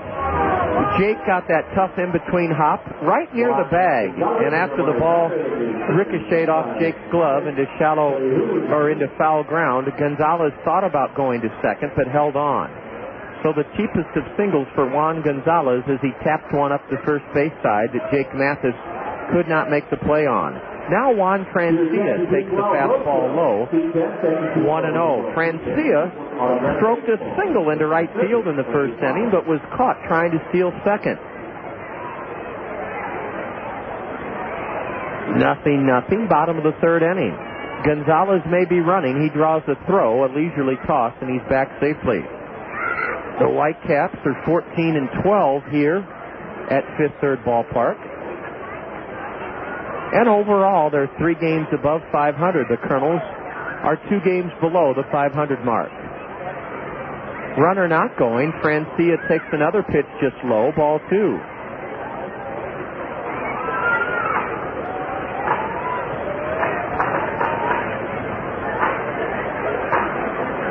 The Kernels were whisked away in their Tri-State Travel Motor Coach this morning, an optional workout at 11 in the morning at the local Y. The 2-0 is hit into deep center, but there's Rancel Melgarejo taking a couple of steps back, and he pockets it for the last out of the inning. Gonzalez was not running, and Juan Francia hit a can of corn into center to retire the side. No runs for the Whitecaps in the third. 1 hit, a 2-out infield single. There were no Kernel errors, and West Michigan leaves a runner. They've left 2 aboard. Nothing but goose eggs through 3 innings at Fifth Third Ballpark in Grand Rapids. Kernels nothing, West Michigan nothing. Life is a process of continuous change. Each of us has to be prepared to adjust to constantly changing events. One way you can make sure you're taking care of all the changes in your life is to visit Phil Andrews, your Pekin insurance agent at Weidenhammer Andrews in Cedar Rapids. You can depend on Phil Andrews, your Pekin insurance professional, to give you sound advice on insurance for your home, auto, life, and health. See Phil Andrews at the Weidenhammer Andrews Agency in Cedar Rapids to make your life a little easier.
From Grand Rapids, Michigan, no score after 3 innings. The Kernels looking for their first hit against right-hander Matt Pender. You're tuned to Kernel Baseball on the Zone, ESPN Radio 1600, KCRG, Cedar Rapids, Iowa.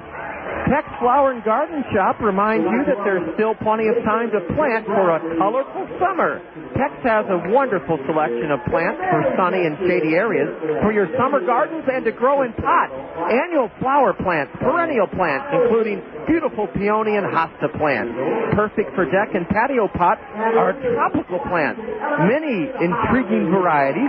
They're 20% off the regular price at Peck's. 20% off the regular price on tropical plants. Outdoor hanging baskets are also 20% off the regular price at Peck's. Large, full baskets loaded with blooms, varieties for sun or shade. Peck's also has a wide selection of miniature garden flags, wind socks, wind chimes, plus those brightly colored garden spinners. And Peck's is open until 8 o'clock weeknights, so you still have time to go this evening if you like. Get out and plant. There's still time to plant for a colorful summer with the experts at Peck's Flower and Garden Shop. Peck's Flower and Garden Shop, they're located at the corner of Blair's Ferry and Edgewood Roads Northeast They've been growing with the Cedar Rapids area since 1956. Alberto Callaspo, Midwest League All-Star, has taken a pitch high, ball one, to start the fourth. Now a strike is in from the 6'5" right-hander, Matt Pender. No score. Alberto drew a 2-out walk in the first inning. We've been out hit 3-0.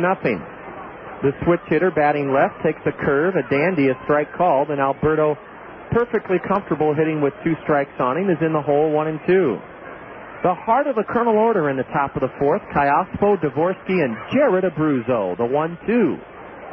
A high pop-up into shallow center. On comes Victor Mendez in left center. The center fielder has it for the first out of the fourth inning. 8 in a row retired by the right-hander with a 1-5 record, Matt Pender. That just shows you that a guy that's 1-5 with an ERA of over 5 can be perfectly capable of turning it around from one start to the next. Up in Appleton, Wisconsin last Saturday, Pender pitched 2 innings and was a 12-2 loser. Dvorsky bats. The cleanup batter walked his first time, and a curve is high. Ball one to Alex.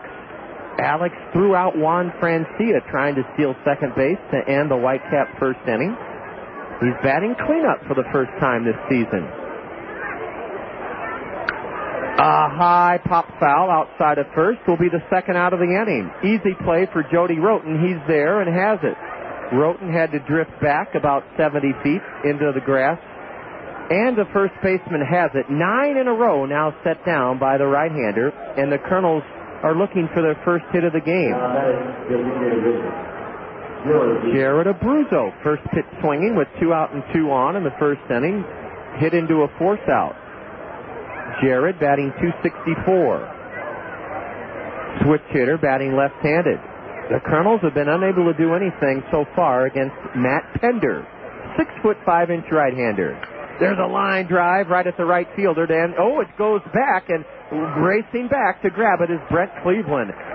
Jared Abruzzo hit the smithereens out of that pitch and lined it to deep right. Brett Cleveland almost had it sail over his head. He had to reach up at the last moment, deep in right, to prevent Abruzzo from reaching on an extra base hit. Jared Abruzzo, first pitch swinging, smashed one into deep right. It was caught by Brent Cleveland, and that's 10 straight Kernels retired by the right-hander for the Whitecaps. The Kernels have been no-hit through 4 innings. After 3.5, the Kernels nothing, West Michigan nothing. When it comes to life insurance, think ahead. Think about planning for your family's future with Farm Bureau Financial Services. Joy Safi in Cedar Rapids can help you determine what coverage is right for you and your family. When so much in life is beyond your control, aren't you glad life insurance isn't? For your family's future, think about life insurance from Joy Safi in Cedar Rapids. Farm Bureau Financial Services, more than you think. Farm Bureau Life Insurance Company, West Des Moines, Iowa. This is the time of year to replace those drafty basement windows. Contact America in Merriam sells Monarch windows. Monarch windows feature vinyl buck and sash with insulated low-energy glass. If you need to replace an existing Monarch window, call on Contact America. Contact also waterproof basements. If you're a contractor, remember Contact America for cast aluminum, and steel-ply concrete wall forms. Contact America, 590 29th Street in Merriam. The way to pocket important savings is to take advantage of Chevron motor oils and lubricants from the Otson Oil Company, your local Chevron oil distributor. Chevron lubricants are made from higher quality base oils for better performance, and that means longer life for your engine.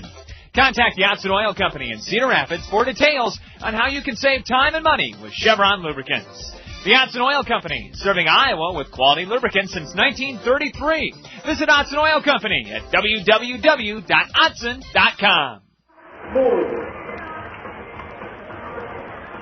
Bottom of the fourth inning, no score between the Kernels and West Michigan. Our 6th meeting of the year. The Whitecaps have won 4 of 5. Rafael Rodriguez delivers high and away, ball one to Scott Moore, who struck out on 3 pitches in the first inning. Moore, a left-handed hitting 19-year-old third baseman, first-round pick of Detroit last year. Open stance, and he hits one in the air down the line and left. It's chased by third baseman Greg Porter and left fielder Caleb Mayer, but it drops into the Colonel left field bullpen. Strike one to Scott Moore.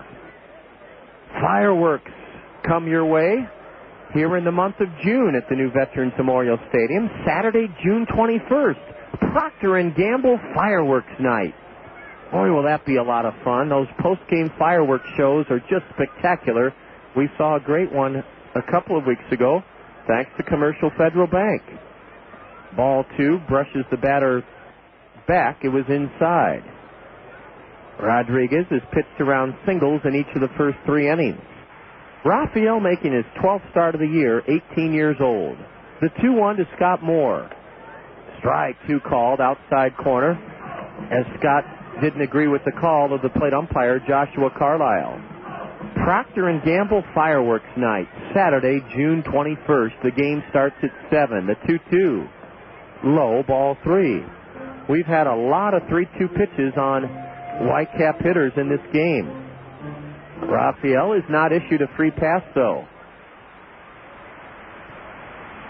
The payoff pitch. Looped into center. Melgarejo is there. Ransell backed up, now comes in, and 1 out in the 4th inning. Scott Moore on a full count pitch, stroked it in the air to center, and Ransell made the catch, his second straight catch. 1 out in the 4th inning, no score. Speaking of fireworks, you can watch the Freedom Festival fireworks downtown from the new Veterans Memorial Stadium on Friday, July 4th. We play at home on the 4th of July, a 5 o'clock start, and it's McDonald's baseball bat night. That's right, McDonald's baseball bat night is Friday, July 4th. The gates open at 4, and the game starts at 5. The first 1,000 girls and boys 12 and under to come to the game on Friday, July 4th, receive a wooden baseball bat, regulation size, from McDonald's. Wilton Reynolds had a base hit taken away from him in the 2nd inning on a spectacular catch in shallow right by B.J. Weed. He takes low for a ball. Now ball 2 inside to the lean, trim, lanky league's leading hitter, Wilton Reynolds, with a .346 average. Out of Oral Roberts University in Oklahoma, a Tiger 7th-round pick last year. Reynolds hit .232 with Oneonta in 69 games. A 2-0 pitch is fouled just to our right into one of the sweeps, and it's 2-1 to Reynolds. Wilton hit just .232 last year, .346 this year to lead the Midwest League. So that's an improvement of over 115 points. The 2-1. Stroked off the side of the mound. Ibar behind the base, throws on the run. In time! What a spectacular play at short by the All-Star Eric Ibar. Wilton Reynolds on a 2-1 pitch grounded it through the box off the left side of the mound. Behind second, Eric ranged far behind the bag, had trouble getting the ball out of his mitt, threw off balance in the dirt. Jake Mathis picked it, and a spectacular play by the Colonel All-Star shortstop has taken a hit away from Wilton Reynolds. 2 away in the West Michigan 4th inning, no score. Ball 1 just missed outside to Jody Roten, who grounded out to Jake Mathis, his first time up. The Kernels have had a couple of outstanding defensive plays behind Rafael Rodriguez. A high pop-up into shallow left. Out goes Eric Ibar. In comes Caleb Mayer. Caleb has it, and that's 4 straight retired by Rafael Rodriguez. Rodriguez has set down the Whitecaps in order for the first time tonight. And through 4 innings, it's a shutout by both pitchers. After 4, the Kernels nothing, and West Michigan nothing. When we met at Spaghetti, we would never forget the Ojanos. Now it's where mi amore and I dine in. We carry out the lunch and the dinner all the time for lasagna, ravioli, mandacati, cannelloni, tortellini, or try their delicious salads and sub sandwiches too. The Ojanos is the hometown taste of Italy. For your next meal with friends and a family, remember the Ojanos with 5 convenient locations for the pasta that makes you sing.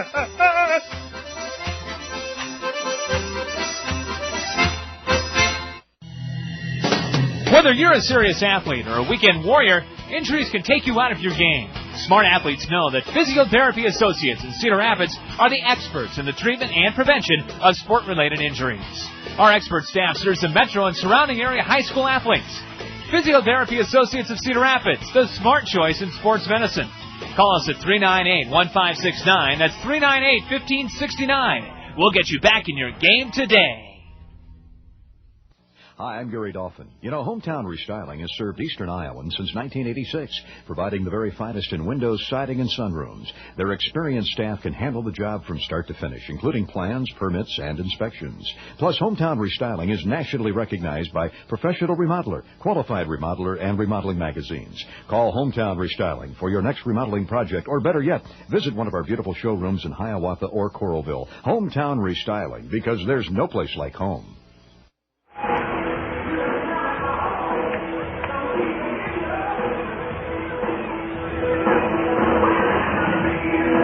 We're scoreless through 4 innings. The Kernels have been held hitless against Matt Pender, a right-hander. It'll be Greg Porter, Caleb Mayer, Jake Mathis, numbers 6, 7, and 8 in the Allen Motor Company order to face this right-hander. Kernel Baseball on the Zone, ESPN Radio 1600, brought to you all season long in part by Jungie Automotive Group, Jungie Ford and Center Point, Jungie Lincoln Mercury Isuzu on Collins Road in Cedar Rapids, Jungie Chevrolet Pontiac in Anamosa, and Jungie Chrysler Jeep Dodge in Center Point. 4 great locations, 1 great name, Jungie. And we thank the Jungie Automotive Group for helping bring you the action all season long, including here tonight from Grand Rapids, Michigan. Our dugout interview guest, Greg Porter, is first up against Matt Pender. Greg grounded out to second his first time up. The Kernels drew a pair of walks in the first, but haven't had a base runner since a 2-out walk drawn by Dvorsky in that first inning. A changeup is outside, ball 1 to Greg Porter. 10 straight have been mowed down by Matt Pender. Porter, a left-handed batter. Jackknifes out of the way of a pitch that almost hit him, ball 2. Greg told us on the dugout interview that he'll keep his dreams alive for both Major League Baseball and NFL football for as long as he can. He went to a mini camp with the Houston Texans a couple of weeks ago, and they retained his right for the next 5 years, and he lines a single into right field. Greg Porter has the first Kernel hit of the game. It comes as a leadoff single here in the 5th inning. Greg Porter on a 2-0 pitch turned on it and cranked it hard between the first and second baseman through the right side of the Whitecap infield. And the Kernels have a runner at first with nobody out in the 5th inning in the scoreless game, and Caleb Mayer is at the plate. Greg went to a mini camp for the Houston Texans, also went to spring training with the Angels, and both franchises, the Angels and the Texans, have been very understanding of Greg's love of both sports. Greg was running as a curveball was swatted high into the screen, strike 1 to Caleb Mayer. Good to see Kernel manager Todd Klaus trying to break this stalemate by putting Greg Porter in motion. Caleb Mayer hits very well to the right side, but he swatted a curveball foul for strike 1. Porter leading away from first as the first Kernel base runner since the first inning. A high pop-up. This one is to the right side. Porter will hold it first as Juan Francia, 10 feet onto the grass in shallow right, has it. Caleb Mayer, who lined out to right, is popped out to the second baseman for the first out here in the Kernel 5th inning. 1-on, 1-out for Jake Mathis. Let's see if Todd Klaus will turn Greg Porter loose again from first base. 1 hit for the Kernels, and it has come here in the 5th inning, a leadoff single by Porter. Jake Mathis struck out to end the Kernel 2nd inning. No score, top of the 5th. On a chilly, drab, dreary, overcast, drizzly Wednesday night in Grand Rapids. A throw to first, Porter back standing up. Greg towers over Jody Roten, the first baseman. A let up, and that one is fouled into the screen. Strike 1 to Jake Mathis. Jake appeared to be right on that changeup, but fouled it straight back. Tomorrow, a 7 o'clock start locally, 6 o'clock in eastern Iowa. We'll have the dugout interview at 5:40. 5:40 dugout interview time tomorrow. The 0-1 to Mathis. Instead, a throw to first, and Porter back standing up. Greg told us he thrives on competition. That's what he loves about playing football and baseball. And he's going to pursue both sports for as long as he can. Jake Mathis takes one high for ball one. Greg told us something interesting on the famous 12th man at Texas A&M. It was instituted by former coach Jackie Sherrill, and they actually pulled a member of the student body out of the football stadium at Texas A&M and put him on the kickoff defense team, and he wore the number 12. That was a real person.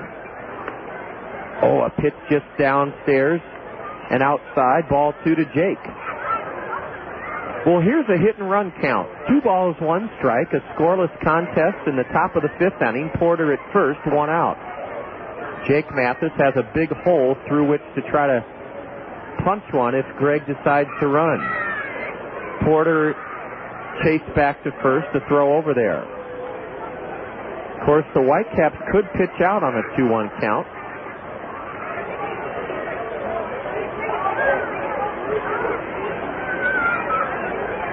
A throw to first. Porter back standing up once again.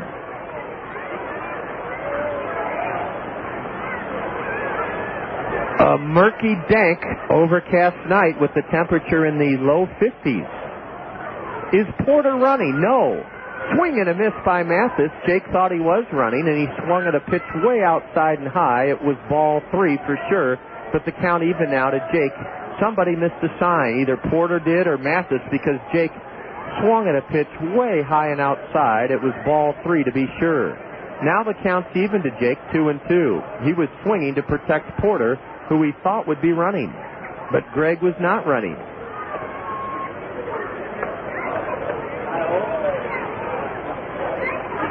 Is Porter running now? No. Ball 3, down and in from the right-hander, Matt Pender.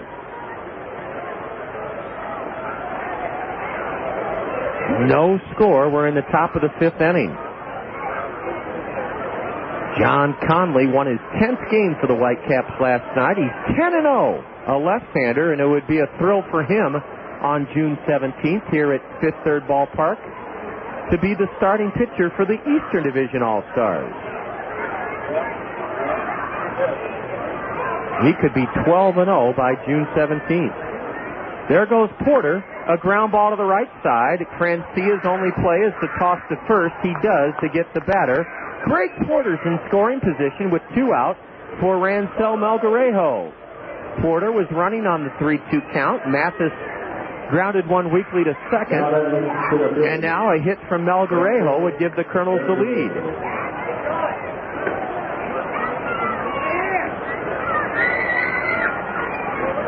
Let's see if Rancel can come through. The Kernels have a runner in scoring position for the first time since the first inning. A check swing. Melgarejo went around for strike 1. Culver's Frozen Custard and Butterburgers invites you to come in and enjoy their delicious frozen custard, their world-famous Butterburgers, and as you do, register your son or daughter for a chance to be drawn as the Culver's Small Fry. The Culver's Small Fry gets to go onto the field between innings of a Kernel game and get the autograph of their favorite Kernel player on their Culver's cap. A curve and a slow roller to short. Gonzalez has it on to first to end the inning. Rancel Melgarejo rolls out to short. Nothing doing after the leadoff single by Porter in the Kernel 5th inning. That's right. As a Culver's Small Fry, your son or daughter gets to take the field between innings and get the autograph of their favorite Kernel on a Culver's cap, as well as receive a gift certificate for a free kids meal at Culver's. And all it takes is a visit to either of the Culver's Frozen Custard or Butterburger locations to register for the chance to be the Culver's Small Fry. One Culver's is on the southwest side in front of the Windsong 12 Theater Complex. The other Culver's in Hiawatha across from Allen's beautiful new campus. Register your son or daughter for their chance to be the Culver's Small Fry of the game. No runs in the Kernel 5th. A leadoff single by Porter. There were no Whitecap errors. The Kernels leave a runner, their third man left of the evening. We're scoreless through 4.5 innings at Fifth Third Ballpark.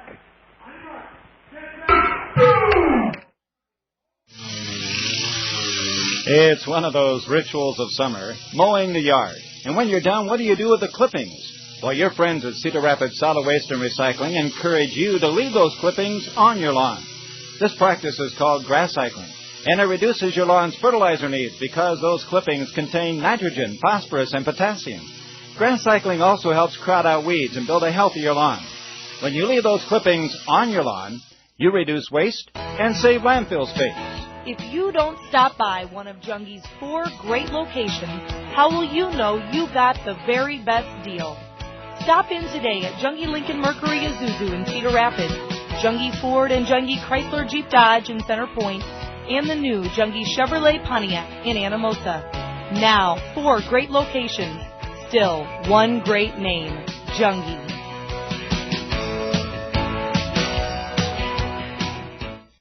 When searching for a professional logistics team of experts to handle your warehousing operations, look to Worley Warehousing. Worley Warehousing will help you achieve greater efficiencies by providing superior warehouse facilities, technological advancements, and expert professionals. By focusing on technological innovations and keen foresight, Worley Warehousing has grown into one of our nation's leading warehousing operations. Worley Warehousing, your single source for all of your warehousing and distribution needs. Swinging to open up the Whitecaps fifth, Brent Cleveland grounds one to third baseman Greg Porter, and Greg throws the batter out. 1 pitch, 1 out, and that's 5 in a row retired by Rafael Rodriguez. No score, bottom of the fifth. Cleveland singled off of Rodriguez's foot his first time up, advanced to second on a wild pitch but was stranded. He wraps one to third for the first out here in the fifth. Ball 1 is low to Victor Mendez, a switch hitter batting left. Mendez flew out to left to end the Whitecaps second inning.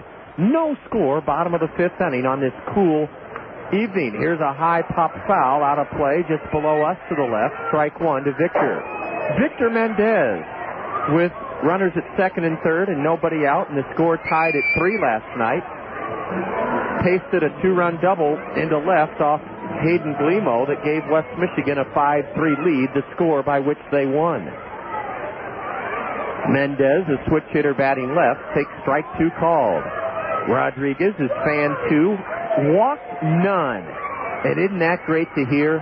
One of the calling cards of the Kernel staff last year was we were very stingy giving up walks. This year we've been far too generous.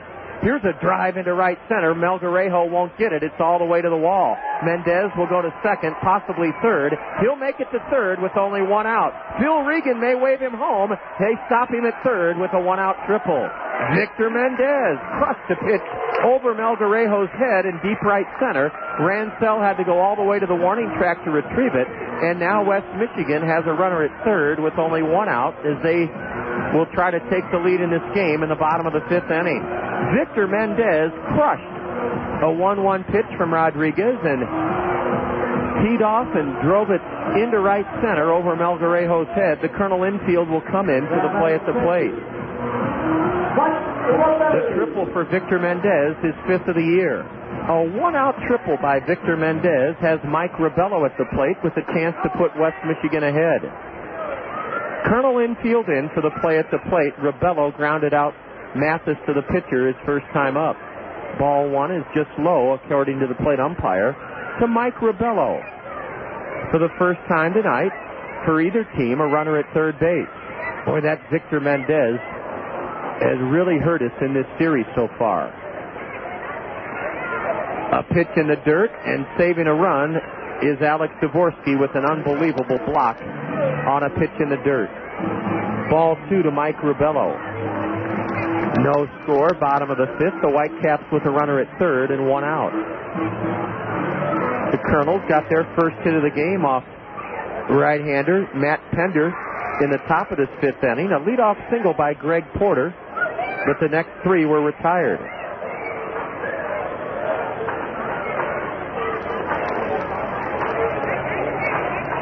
Ribello, a switch hitter batting left.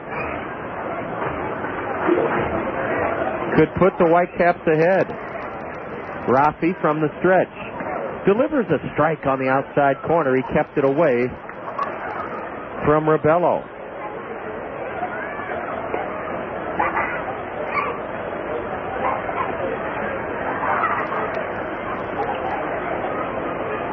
with the infield in, the 2-1. Ground ball base hit into right, 1-0 Whitecaps. Mike Rebello delivers Victor Mendez home. The Colonel infield in, but Rebello hit it hard, sharply through the right side of the Colonel infield. And striking first tonight in the 5th inning with a run are the Whitecaps. Mike Rebello with his 12th RBI of the year. Hit it sharply through the right side of the Colonel infield. A runner at first with 1 out. Whitecaps lead it 1-0. Here's Chris Maples, who grounded out to short on a 3-2 pitch, his first time up. Line drive into left center. That's a hit. And over to get it is Melgarejo. The throw to the cutoff man missed, in a double for Chris Maples. Well, Rafael Rodriguez has suddenly lost it here in the 5th inning. It's going to be ruled a single. And then the throw, a terrible one by Melgarejo, missed the cutoff man. Rebello went to third. Second and third, 1 out. The number 9 hitter ripped one into left center for a base hit. And it's really come unraveled quickly for Rafael Rodriguez here in the 5th inning. Nothing doing in the Colonel bullpen. We've had to really use our bullpen so much this first half that Rafael's going to have to stay out there and gut it out, even though he's lost his best stuff. Here in the 5th inning, he's lost it quickly. A triple, a single, and a single. And they're going to walk Gonzalez to load the bases. West Michigan, trying to break this one open, will have the bases loaded with only 1 out, and Juan Francia at the plate. The Colonels are walking Gonzalez to load the bases. There's ball 2.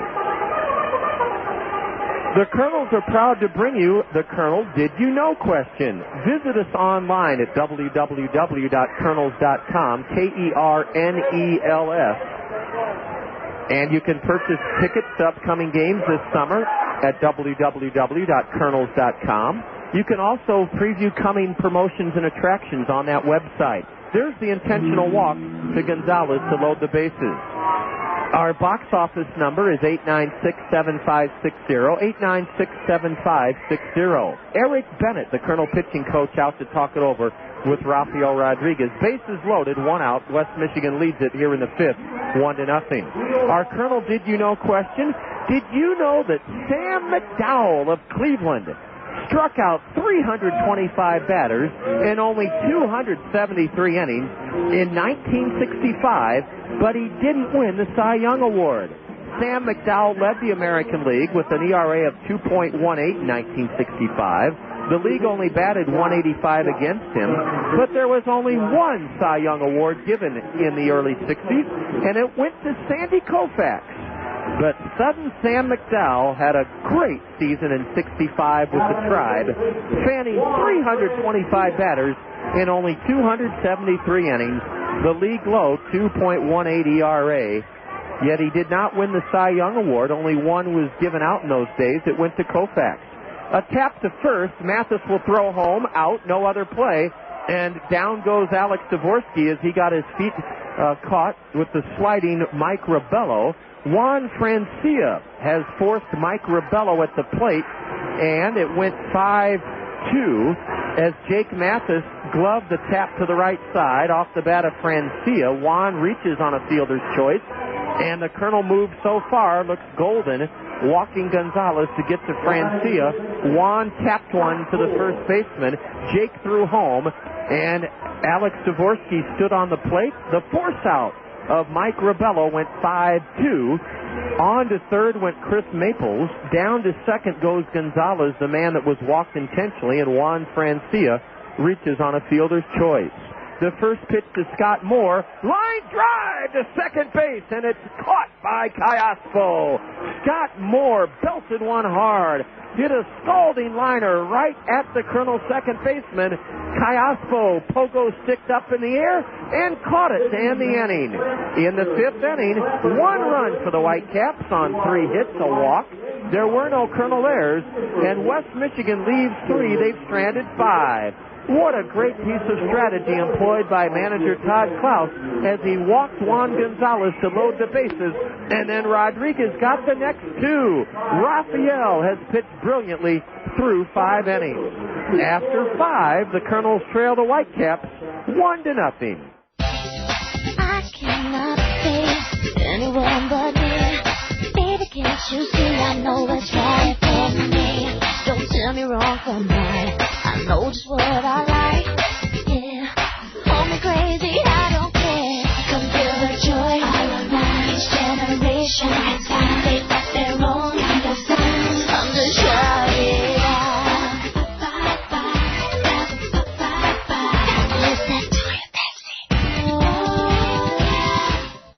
Over the years, Dad will use Alliant Energy to do lots of things. To turn the lights off 10,000 times. To give 765 bubble baths. To do 3,126 loads of laundry. But most important of all, to cook 152 gourmet meals when Mom works late. Alliant Energy, we're on for you. To learn more, call 1-800-ALLIANT. Where were you earlier? The Dan Patrick Show. Mark Few, head coach at Gonzaga, did not speak to UCLA. His peeps haven't spoken to UCLA, and UCLA hasn't spoken to his peeps. Joining us on ESPN Radio. We had Gino Auriemma, the head coach of the women's team at Connecticut, on, and he said you'd have to have your head examined to take the job at UCLA. Well, I was playing cards with Gino on the Nike trip, and you'd have to have your head examined to go in on some of the hands he went in. The Dan Patrick Show. Weekdays on ESPN Radio.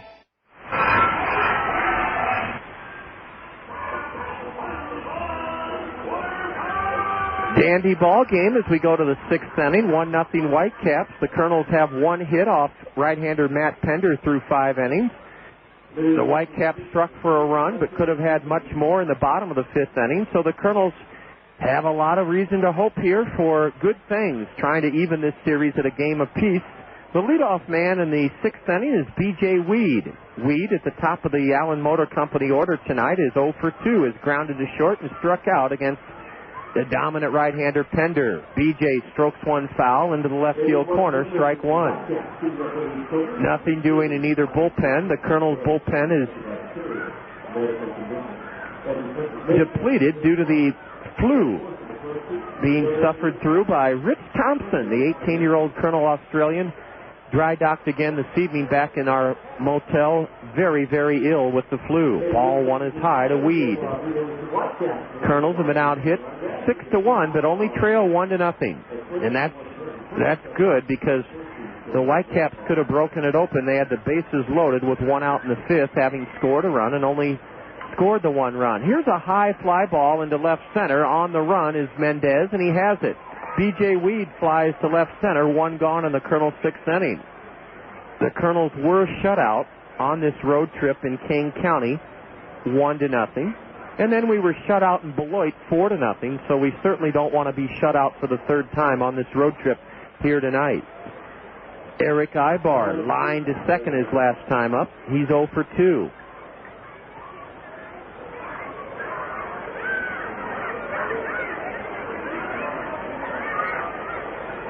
Eric, a switch hitter batting left, tries to bunt his way on, and he bunts foul into the Kernel third base dugout. The umbrellas are still up here, a very light drizzle still falling. It's been a murky, dank day and a cool, chilly evening. The 0-1. Eric fouls it down the left field line. He's in the hole 0-2. The subject of our Kernel Did You Know question, Sam McDowell. 1965, he did not win the Cy Young Award. He struck out 325 hitters in only 273 innings. Had the AL best ERA 2.18. Sam McDowell, 1965 through 1970, averaged 275 strikeouts a year. He was known as Sudden Sam or the American League Sandy Koufax during that dominant time. Swing and a miss by Eric on a high fastball. Third strikeout for right-hander Matt Pender, who has been spectacular here in his 11th start of the year. You'd never know he had a 1-5 record with an ERA of over 5. Sam McDowell was a 6'5" right-hander. He came right over the top like Warren Spahn. He battled alcoholism during his career and has helped a lot of younger players with drinking problems because he learned how devastating it could be. He had a short temper and was dominant in the mid-60s in the American League with some terrible Cleveland Indian teams. Sam McDowell, I remember him. Later played with the Giants and Yankees. A high fly ball into right by Kayaspo. An easy play for Brent Cleveland. He's there and has it. The Kernels go in order for the fourth time tonight in 6 frames. They've been totally dominated by right-hander Matt Pender. The Kernels retired in order for the fourth time in 6 tries. After 5 1/2, the Kernels right in the game, trailing the Whitecaps 1-0.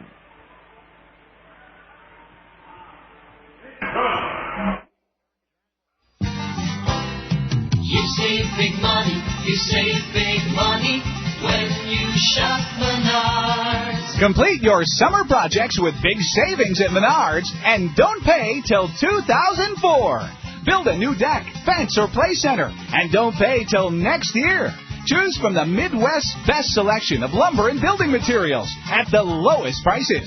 Stop in today for a free estimate. Plus, use Menards' free computerized Design It Center to design your own fence or deck.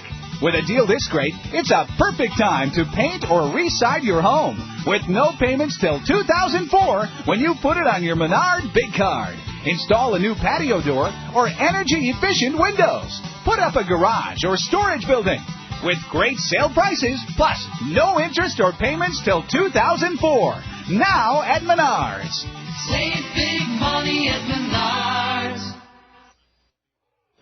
At Bank Iowa, our professionals know how important your financial future is to you. Bank Iowa can best meet your needs when you allow us to be a part of your financial plans. Our entire staff from all areas of the bank realizes the most important part of our bank is you, the client. We bring it all together to make banking comfortable and convenient right here at home. Member FDIC, Equal Housing Lender.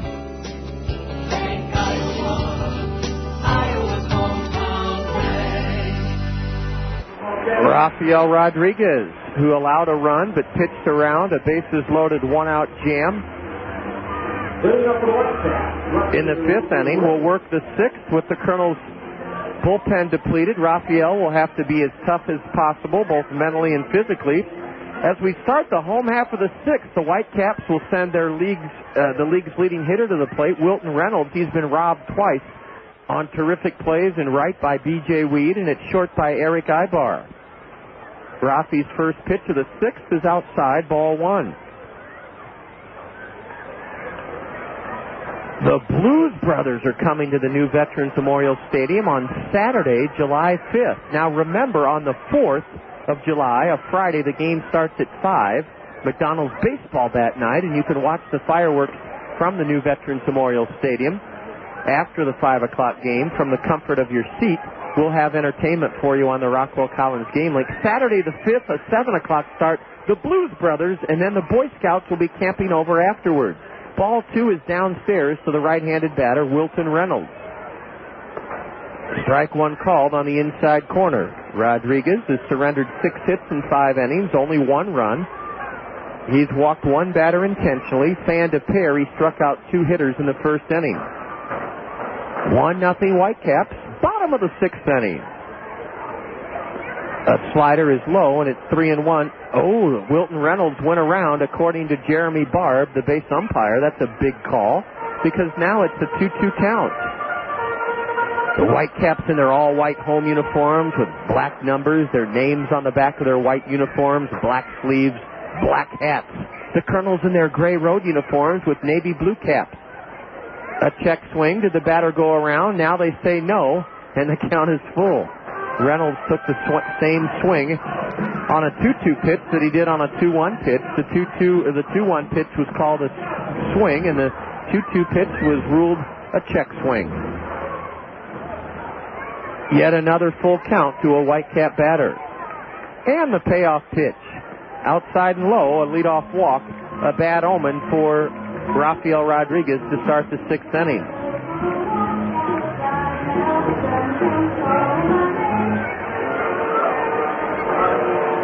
West Michigan is celebrating their 10th year in this ballpark. And one of the premier players who played here did so my first year in the league when the Whitecaps were an Oakland Athletic affiliate. Ramon Hernandez, he's the everyday catcher for Oakland. A tap to first is a foul ball. Jake Mathis threw to first, and then, they call it a foul ball. It would have been a double play. Jake can't believe it. He's pointing to the spot where the ball hit, and Alex Dvorsky is also questioning the plate umpire, Joshua Carlisle.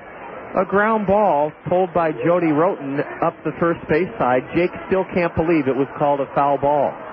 He gloved it, whirled, and threw to second. They would have had a force of Wilton Reynolds. Then the return throw to first, Roten stopped running, so there's no way of telling if they'd have had Jody or not. But Jake Mathis is perplexed. Ramon Hernandez played here in 96 as an Oakland Athletic farmhand. He hit .233. Ball one, low and in to left-handed hitting Jody Roten. Jeff DeVannen, who hit a couple of home runs last night in San Juan, Puerto Rico for our parent club, played here in 96 as an Oakland A affiliate, a farmhand. A throw to first, and Reynolds gets back safely. Ryan Christensen, who's with the Milwaukee Brewers, played here in 96 as an Oakland A minor leaguer.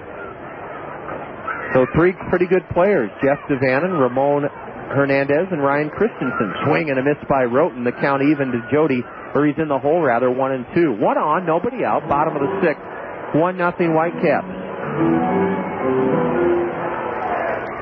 Rob Fick was the Midwest League MVP here as a Whitecap back in 1999, or 1997 rather.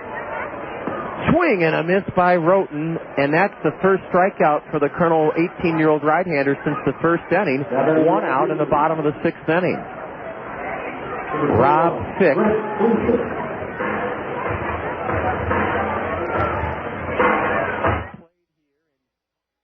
'99.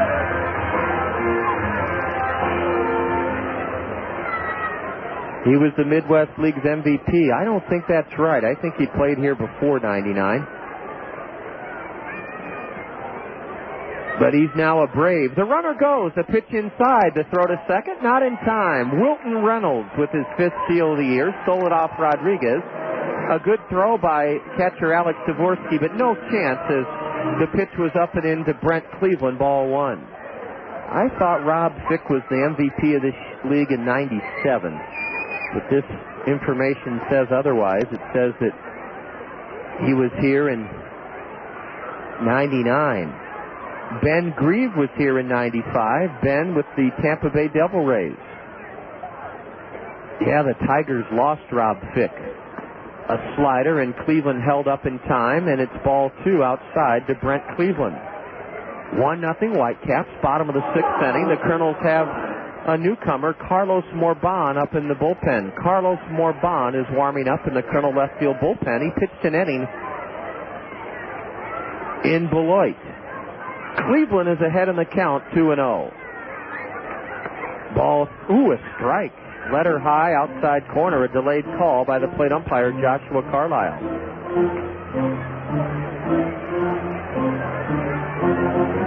No, this Whitecap alumni report is confusing because it doesn't say what year the player played here as a Whitecap.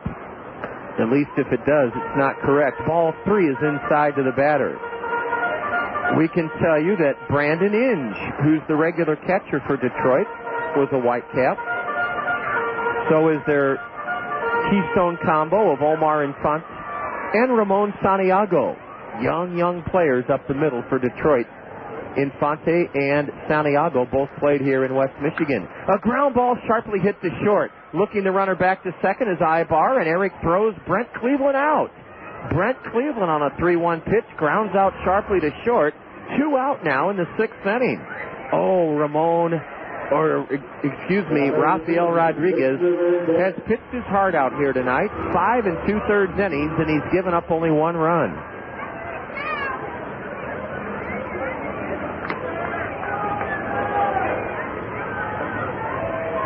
Eric Munson, a regular with Detroit, played it in West Michigan.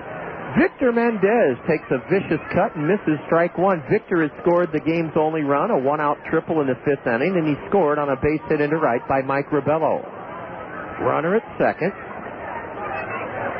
for West Michigan, Wilson Reynolds. 2 out. Rodriguez brings it. A check swing and the ball off of Dvorsky's shin guard. Strike two to Victor Mendez. Francisco Cordero was a relief pitcher here with the Whitecaps. He's one of the Texas Rangers closers now. Franklin Herman was a closer for the Whitecaps. He's now the main man out of the Tiger bullpen.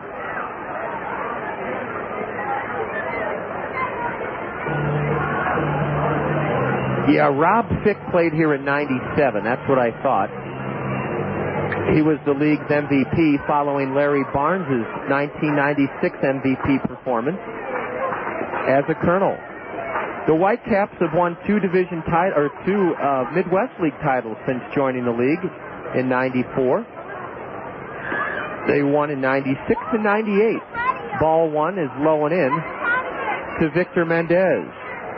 Yes, West Michigan's had a great deal of success here, winning two Midwest League titles in 96 and 98.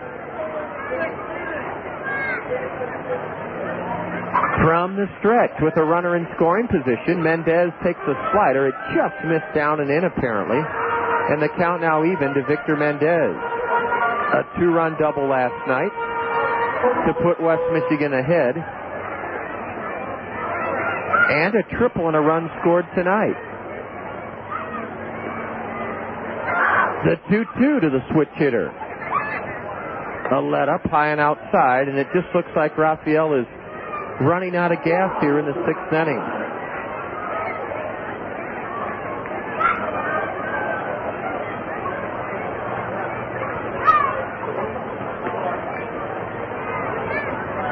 Digging away at that rubber is Rafael Rodriguez. With 2 out, Wilton Reynolds will be off and running from second. There he goes. Swing and a miss. Strike three. Victor Mendez took a home run cut and fans 6 brilliant innings from Rafael Rodriguez. He fans Victor Mendez. Second strikeout in the inning. Fourth of the night for the Colonel 18-year-old right-hander. Rafael Rodriguez pitches around a leadoff walk and a one-out stolen base. No runs for the Whitecaps in the sixth. No hits. A walk, no Colonel errors, one stranded. The Whitecaps have left 6 men in 6 innings. As we head to the 7th, the Colonels trail the Whitecaps 1-0. Remember when you were a child and there was a safety patrol person near your school to make sure you could cross the street safely?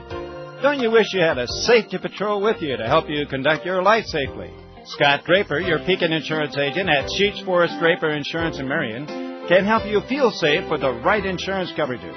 For the right insurance for your home, auto, life, health, and business, see your Pekin insurance agent, Scott Draper at Sheets Forest Draper Insurance in Marion.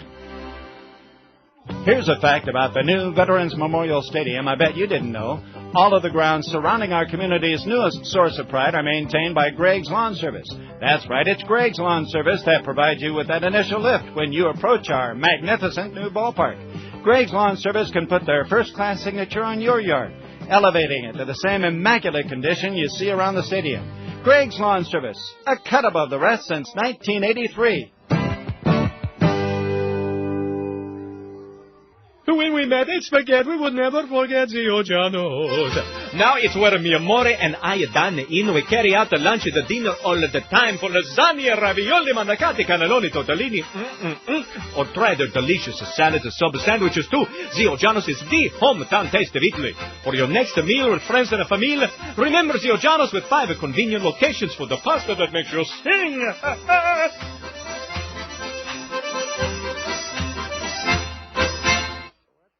Colonels can do something to solve right-hander. Matt Pender, 1-0. We go to the 7th inning.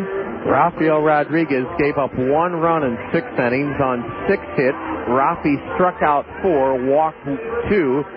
He deserves a better fate And we have 3 innings to help him to that better fate. It looks like that right-hander Carlos Morban will take over in the 7th inning. We're in the top of the 7th. It's 1-0 Whitecaps, and it looks like Carlos Morban will likely take over. Jason Knadler has replaced Wilton Reynolds. Perhaps he was shaken up on that head-first slide into second base. Jason Knadler has replaced Wilton Reynolds in left field to start the 7th inning. Jason Knadler in left field. Knadler played last night, and he'll now bat cleanup in the place of Wilton Reynolds. Reynolds stole second after walking in the bottom of the 6th inning, and he's replaced in left by Jason Knadler.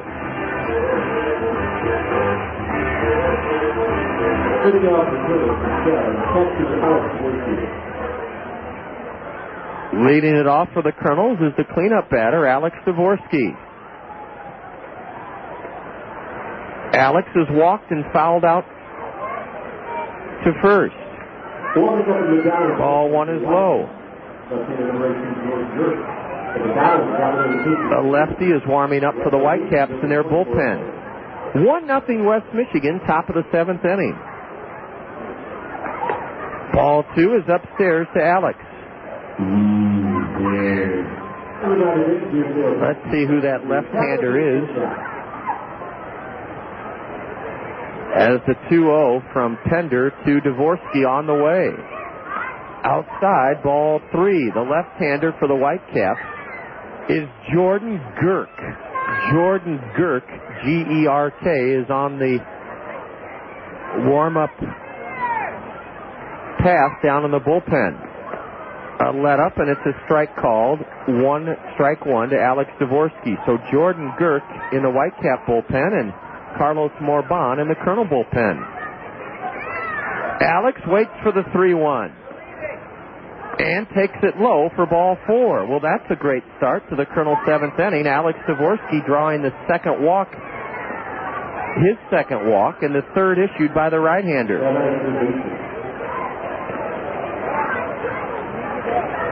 Jared Abruzzo is at the plate.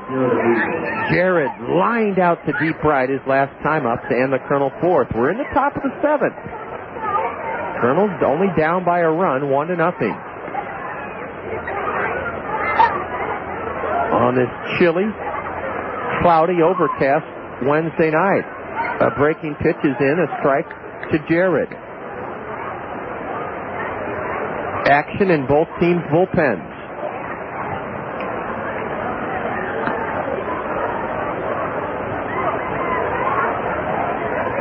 Throw to first, and Alex dives back in safely. Dvorsky is 2 for 2 in stolen base attempts.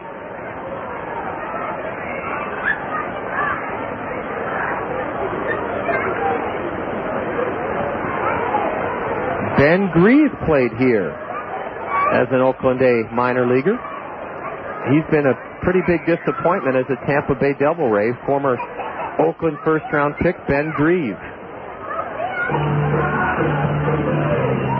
Time called by Abruzzo. Outfield deep and straight away for the Colonel All-Star. Swing and a miss on a changeup, and Jared's in the hole, 0-2.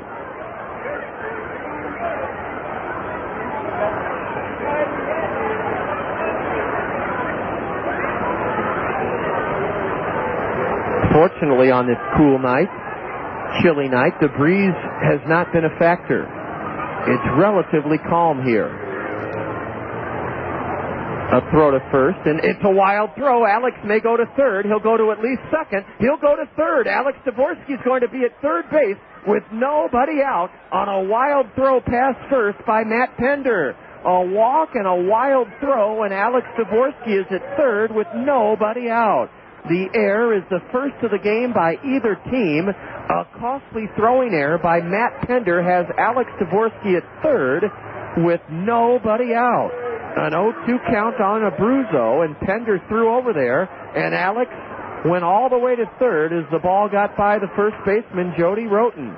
Now let's see if Jared Abruzzo on an 0-2 count can come out of this hole, and the infield is in for the Whitecaps. Jared hits a high pop-up to shallow right. I don't think Dvorsky will score. It is caught in shallow right center by Victor Mendez. So Jared Abruzzo pops out to shallow right center. Mendez came on at the last moment. From center is Brent Cleveland, and Juan Francia didn't want any part of it. And now it'll be up to Greg Porter, but we're going to have a pitching change. So on an 0-2 pitch, Dvorsky had to stay at third as Abruzzo hit a ball a mile high into shallow right center. And a pitching change. Matt Pender will get a big hand. He goes 6 1/3. So far, he's given up no runs on 1 hit. Pender struck out 2. Check that. He struck out 3, and he walked 3. Jordan Girk, a left-handed batter, is being called upon to face Greg Porter here in the top of the 7th, a 1-0 game. Jordan Girk is 23 years old. He's from British Columbia. He went to Oral Roberts, and he's on in relief here in the top of the 7th, trying to protect a 1-0 lead held by the Whitecaps. As Girk comes on, we want to remind you that you're tuned to Kernel Baseball here on the Zone, ESPN Radio 1600, KCRG, Cedar Rapids, Iowa. Alex Dvorsky went to third on an error by the pitcher here in the 7th inning, a throwing error. Alex is at third, and Jordan Girk has been brought in to pitch to Greg Porter. Girk, a record of 1-2, is on in relief for the 21st time out of the Whitecap bullpen. A 2.70 ERA, no saves. In 30 innings pitched, this lefty has given up 35 hits. He's fanned 33 batters in 30 innings and walked only 5. Jordan Girk, a 23-year-old lefty, has taken over for Matt Pender.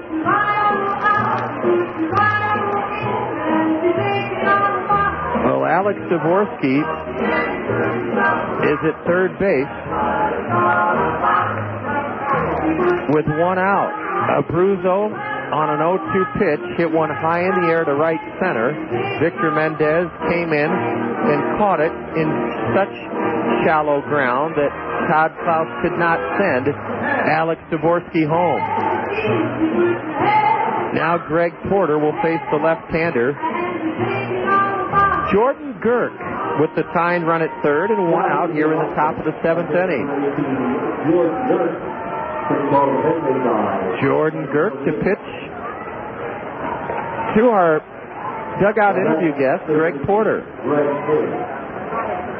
Porter collected the first Kernel hit of the game in the 5th inning, a leadoff single, the only hit for the Kernels tonight against departed starter Matt Pender. The first pitch to the left-handed batter. Low and away, a curveball from Jordan Girk to Greg Porter. Pender gave up 1 hit in 6 1/3, fanning 3 and walking 3. Infield in. Greg takes a curve low, ball 2. Porter batting with Dvorsky at third. And 1 out here in the top of the 7th. Alex is the tying run. The 2-0 to Greg. Strike called at the knees, a fastball. The infield of Scott Moore at third, Juan Gonzalez at short, Juan Francia at second, and Jody Roten at first. They're in for the play at the plate.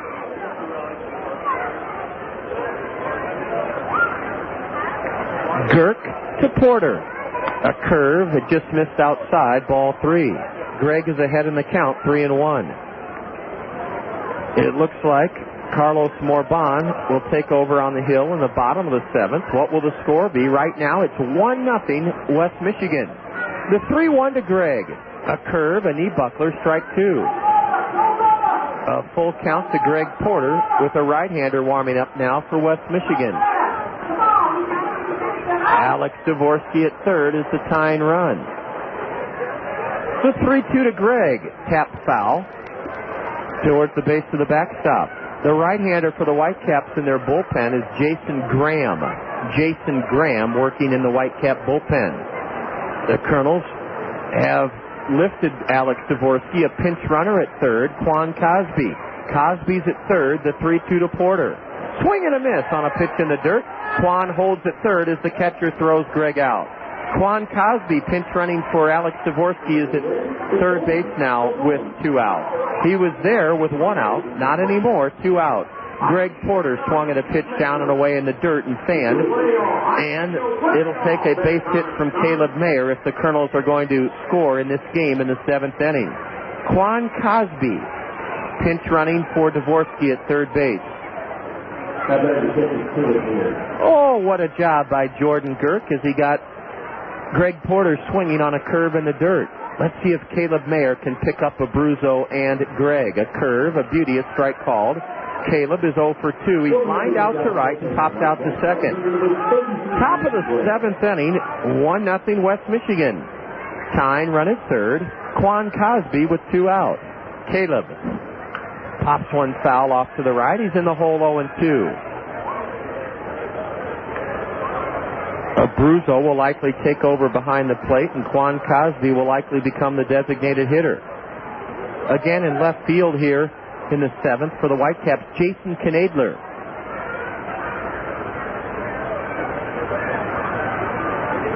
Caleb takes a curve in the dirt for ball 1.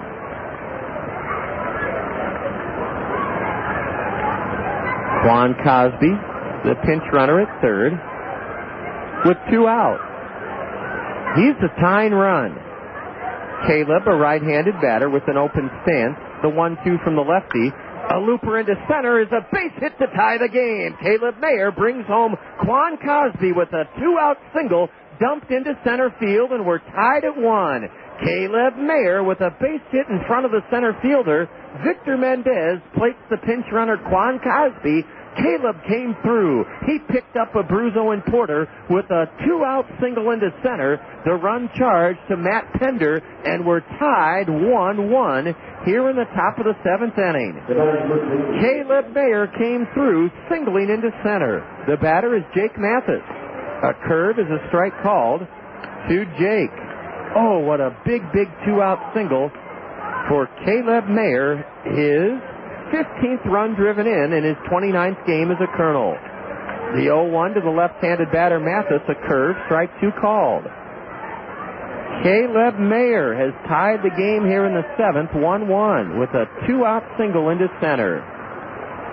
Quan Cosby, the pinch runner, scored. Remember, Dvorsky got it all started by drawing a leadoff walk. Ball 1, low and away, a fastball to Jake Mathis. The go-ahead run at first now, Caleb Mayer, with 2 out in the top of the 7th inning.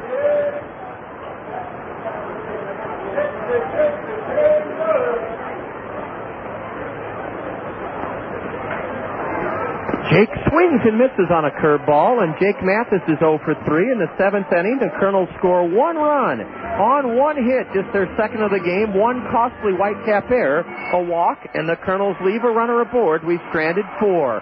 Carlos Morban will go to the hill. After 6.5 innings here at Fifth Third Ballpark, it's the Kernels and Whitecaps now tied 1-1. Benjamin Franklin once said, "Well done is better than well said." Thanks, Ben. At Benjamin Franklin Plumbing, we agree that talk is cheap. But what separates Benjamin Franklin Plumbing from all the others? I must say, I don't know. Well, for starters, a Benjamin Franklin plumber's work begins the moment you make the call. Really? How so? Our call takers are real problem solvers. They'll set up your service appointment around your schedule. And when it comes to the actual work, our plumbers won't waste your time. We'll be there. In fact, if we don't show up on time, we'll give you a Franklin, a Benjamin Franklin, $100 bill. Splendid. You can expect prompt, punctual, courteous service, and we'll be sure to get your approval before starting any work. Now that's my kind of plumber. Benjamin Franklin plumbers are trained to fix your problems so they stay fixed. That's why we're named Benjamin Franklin, the punctual plumber. Call your Benjamin Franklin plumber at Strictly Plumbing, 373-2524. Benjamin Franklin, the punctual plumber. In the land of what-ifs, there exists a phrase called, "What if I had more money?" With a Wells Fargo personal loan or line of credit, you can stop all that wondering. You'll not only get the money you need, you'll save more by consolidating your high-interest debt into one affordable monthly payment. And with flexible terms and competitive rates, we'll be sure to meet your individual needs. Talk to a Wells Fargo personal banker and apply today. Wells Fargo, the next stage.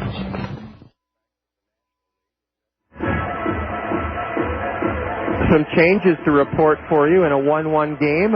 The man who tied the game with an RBI single, Caleb Mayer, is no longer in left field. Quan Cosby's in left field. Quan in left field here in the bottom of the 7th. Tommy Duenas takes over behind the plate in the bottom of the 7th. And a new Kernel pitcher, Carlos Morban. What a job by Rafael Rodriguez. We'll give you his final numbers in a moment. First, however, we're reporting a U.S. Cellular call to the Kernel bullpen. It's brought to you by U.S. Cellular. Stop by a U.S. Cellular store or call U.S. Cellular at 1-888-BUY-USCC. U.S. Cellular, we connect with you. Carlos Morban has come on in the bottom of the 7th in a 1-1 game. Rafael Rodriguez went 6 innings, allowed 1 run on 6 hits, struck out 4, walked 2. The new Kernel hurler is 20-year-old Dominican Carlos Morban. And he'll face the lower 2 in the Whitecap order here in the 7th inning in a 1-1 game. Tommy Duenas is now catching.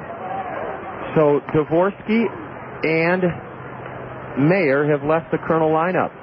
And so is the starting pitcher, Rafael Rodriguez. Ball 1 to Mike Rabello, just missed outside. Now a fastball is inside, ball 2 from Carlos Morban. So Duenas is into the game as the catcher, and so is Quan Cosby. Out or Dvorsky and Mayer. A ground ball to the right side. In shallow right, it's gloved by Cayaspo, and the All-Star throws out Mike Rabello. So a good start for Carlos Morban to open the 7th. He gets Mike Rabello, who grounded a single through a drawn-in Kernel infield to make it 1-0 Whitecaps in the 5th inning. He grounds out the 2nd here in the bottom of the 7th. 1-1 our score. Again, the final line on the Kernel starter. 6 innings pitched for Rafael Rodriguez. 1 run, 6 hits, 4 strikeouts, 2 walks. He cannot win. He cannot lose. Ball 1 is outside to the number 9 hitter, Chris Maples. He singled his last time up. He breaks his bat and loops one foul into the seats, and his bat stuck into the infield grass just like a javelin. Boy, is that dangerous to see. His bat stuck right into the ground like a javelin between the mound and home plate. Back to the bat rack goes Chris Maples, the number 9 hitter, hitting 165. We are tied at 1 in the bottom of the 7th inning. What a clutch 2-out single by Caleb Mayer to bring home pinch runner Quan Cosby in the top of this 7th inning. Quan is now in left field. Duenas takes over behind the plate for Alex Dvorsky. And Carlos Morban is the new pitcher. And again, Jason Knadler took over and left for the Whitecaps in the last half inning for Wilton Reynolds. So a lot of changes by both clubs. 1 ball, 1 strike to the right-handed batter, Maples. Morban from the stretch delivers a curveball outside, ball 2.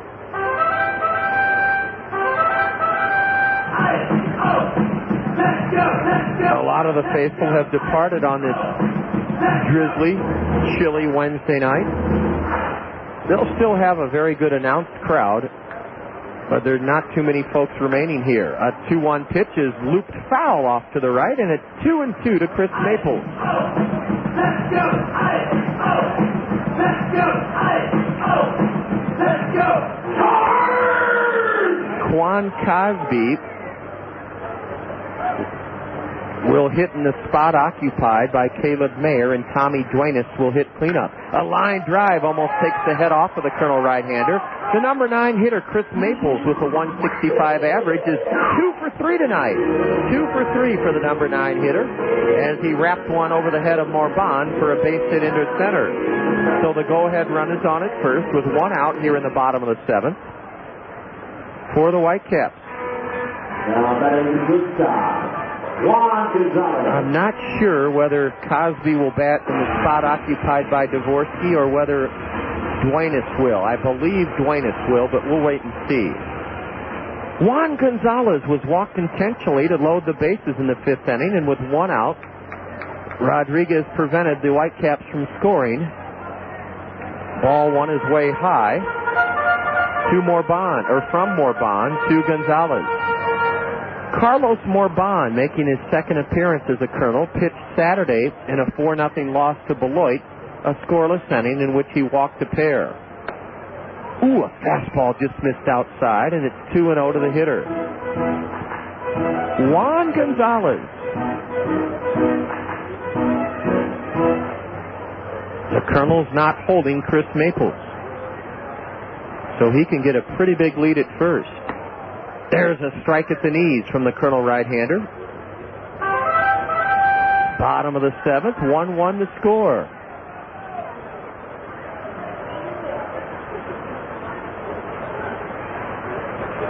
Let's see if Maples is turned loose. He is not running.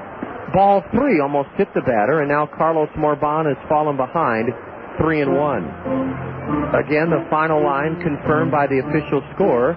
Rodriguez, 6 innings, 1 run, 6 hits, 4 strikeouts, 2 walks. Matt Pender, 6 1/3, 1 run, unearned, 3 hits.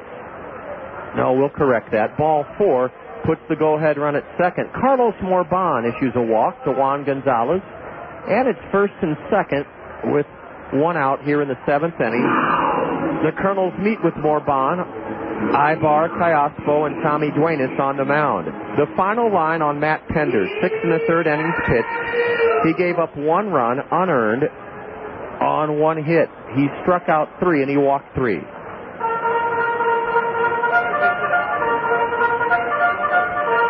Our bullpen is really hamstrung. It's been overworked, and we don't have Rich Thompson.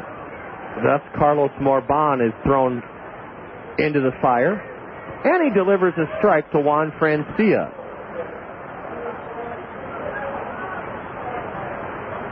It's approaching 9:20 here in Grand Rapids. That means it's about 8:20 in eastern Iowa. Francia taps 1 foul outside first. Juan in the hole, 1-2. 0-2. The Colonels tied the game in the top of this inning when Alex Dvorsky drew a leadoff walk on an 0-2 pitch to Abruzzo. Alex went all the way to third on a wild throw past first by the starting pitcher, Matt Pender. Ball 1 is low to Francia. Abruzzo flew out to center. In came left-hander Jordan Gert. He struck out Porter on a 3-2 pitch, but Caleb Mayer on a 1-2 pitch looped a single into center to score pinch runner Quan Cosby from third. Mathis struck out to end the inning. Ball 2 downstairs to the batter. Carlos Morban is not missing by much. He's a 6'5" right-hander. Appeared in 17 games with Mesa last year. A 2-0 record with an ERA of 7.75. 2 on, 1 out, the 2-2. A grounder to first, Mathis to second, out, no other play. It's 1st and 3rd with 2 out. Juan Francia wrapped one on the ground to Jake Mathis, who spun and threw out the runner at second, Juan Gonzalez, as the go-ahead run Chris Maples went to third. Francia aboard on a fielder's choice. He'll likely be running to put pressure on the Colonel defense. Let's see how the Colonels handle Scott Moore, a left-handed batter. Tommy Duenas is out in front of the plate flashing signs because the Colonels suspect that Francia, who's stolen 17 bases this year, will likely be running in this situation. Chris Maples, the go-ahead run at third. Scott Moore, the batter. 1-1 the score, bottom of the 7th inning, as the steady drizzle continues to fall. Scott Moore is 0 for 3 tonight. He takes a slider, a strike at the letters. Moore lined out to second baseman Alberto Cayaspo with the bases loaded to end the 5th inning. It's 1-1. We're in the bottom of the 7th. The 0-1 to Moore. Strike 2 called on the outside corner. The Kernel defense has been sparkling tonight. No errors. The only error committed by the Whitecaps departed starter, and it cost him a run. An unearned run. The 0-2. Swing and a miss. Carlos Morban fans Scott Moore with high heat, and the game remains even. In the 7th inning, no runs for the Whitecaps. 1 hit, a walk. There were no Kernel errors. West Michigan leaves a pair. They've stranded 8 men. And after 7, this is anybody's game. It's the Kernels 1 and West Michigan 1. Who's that cool cooking man? King of the grill, who's your patio? Your patio. Charbroiled, sausage flipping man with the buns. Who's your patio? Your patio. He only cooks Clements, 'cause it's #1 for taste and fun. Econo Foods is the place to save on Clements fine products this week. Shop Econo Foods for hot pricing on Clements. Have we got a sweet deal for you? A Kernels sweet deal, that is. The Zone ESPN Radio 1600 AM wants to take you to a Cedar Rapids Kernels game, VIP style. You and a friend will enjoy all the action of a Kernels game in first-class style from the luxury of the Zone's VIP suite. Play ball! And it's easy to win. Register today at Welter Storage and Equipment in Cedar Rapids and Monticello and Cedar Rapids Bowling Center. Or get an official entry form online at thezone1600.com. On June 9th, we'll pick 6 winners during game day with Scott Unash. The lucky winners and their guests will be our guests for an unbeatable night of baseball. Cedar Rapids Kernels baseball. VIP style with all the trimmings. We're talking food and beverages, baby! Register now with these fine Zone sponsors. Welter Storage and Equipment in Cedar Rapids and Monticello and Cedar Rapids Bowling Center. And at thezone1600.com. You can do it! The Cedar Rapids Kernels sweet deals with all the trimmings, brought to you by The Zone, ESPN Radio, 1600 AM. The Zone.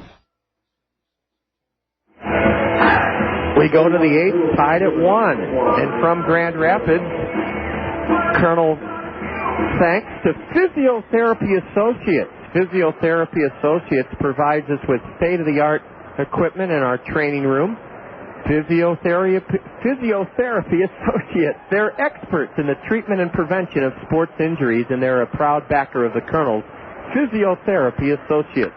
A curveball is ball 1 to Melgarejo, and then he belts one foul past third, strike 1.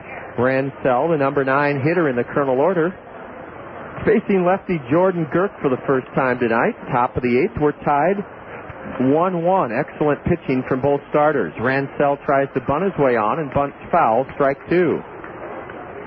Melgarejo trying to break out of an 0-for-11 rut. He's popped to second and grounded to short tonight. Kernels have been out hit 7-2, but are tied with the Whitecaps 1-1.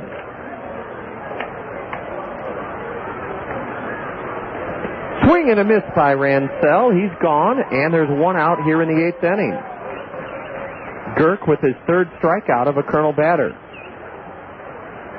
Top of the order, B.J. Weed.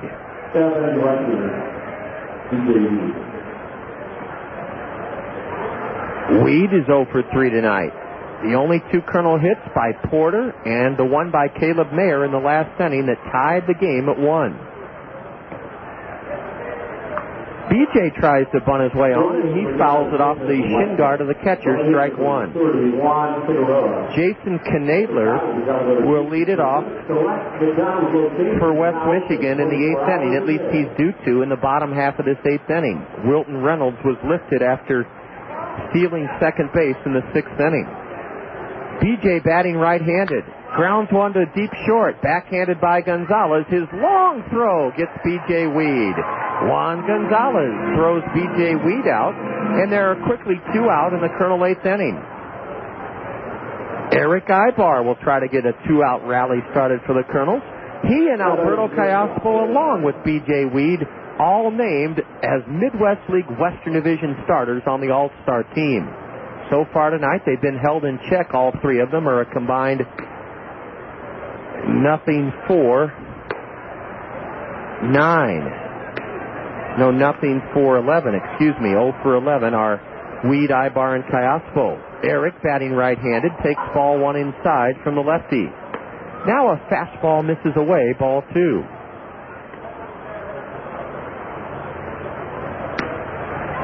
No, I'm sorry.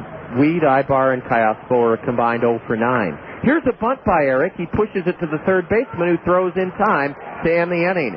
Eric Ibar had a great idea, but bunted it a little bit too hard to Scott Moore, and Moore threw out Eric. A 1-2-3 inning in the 8th for lefty Jordan Girk as the Kernel offense struggles mightily tonight in these cool conditions.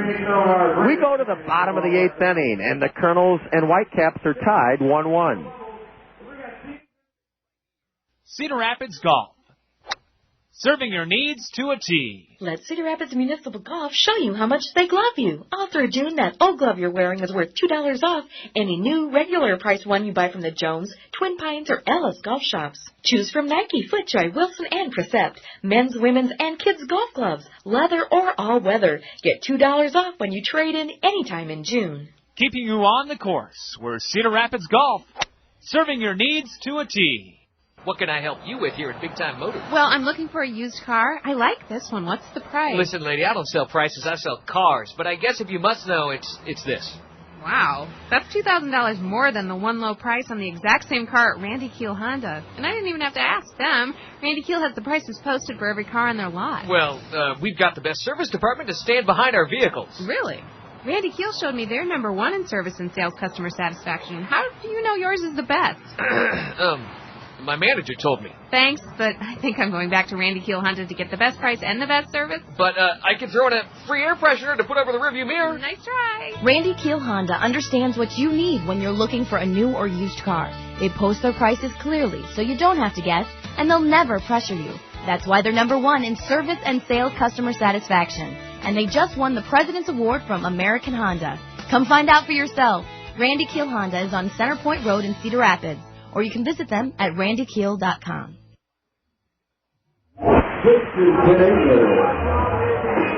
Jason Knadler took over in left field in the 7th inning. He's batting in the cleanup slot occupied by the league's leading hitter, Wilton Reynolds. He's batting for the first time.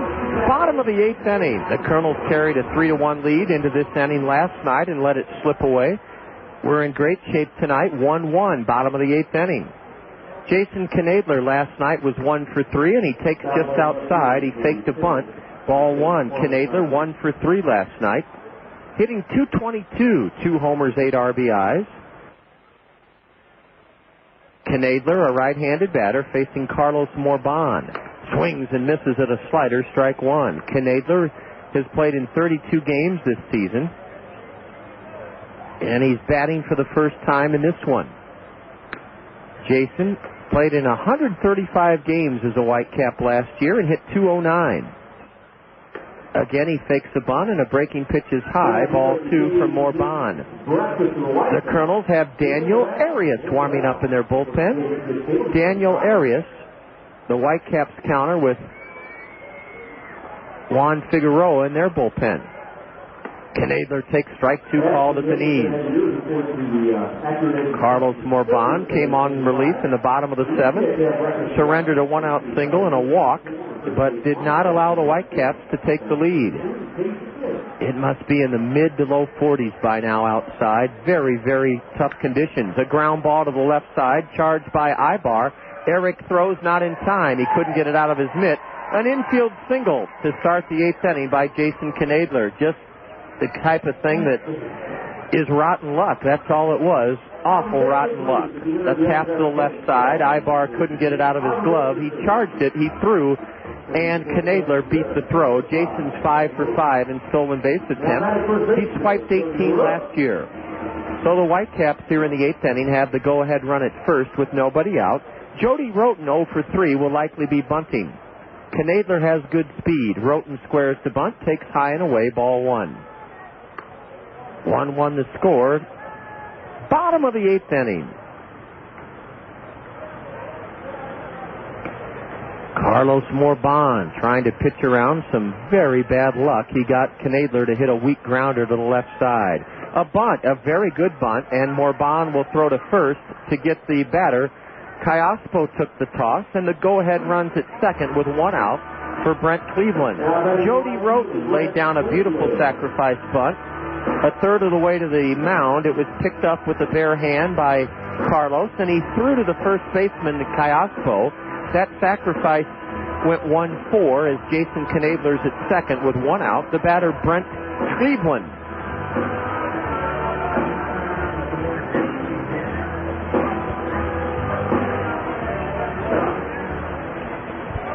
Cleveland, 1 for 3. His first time up tonight in the second inning, he grounded a single off Rafael Rodriguez's foot. The first pitch to the right-handed hitter is fouled straight back, strike one. We'll be checking in with Deb Williams, our in-studio engineer, for the first time tonight. Deb will check in with you following this Whitecap 8th inning to see what's brewing on the State Farm Major League scoreboard. I doubt if we have any finals yet, but you never know. Brent Cleveland, a right-handed batter, takes a slider just outside, according to plate umpire Joshua Carlisle. Ball one to Brent. A high draft pick by Detroit, taken in the second round last year out of Westwood High School in Texas. Beautiful slider from Morban, a strike called. It's raining a lot harder now than it has all night. It's coming down pretty good.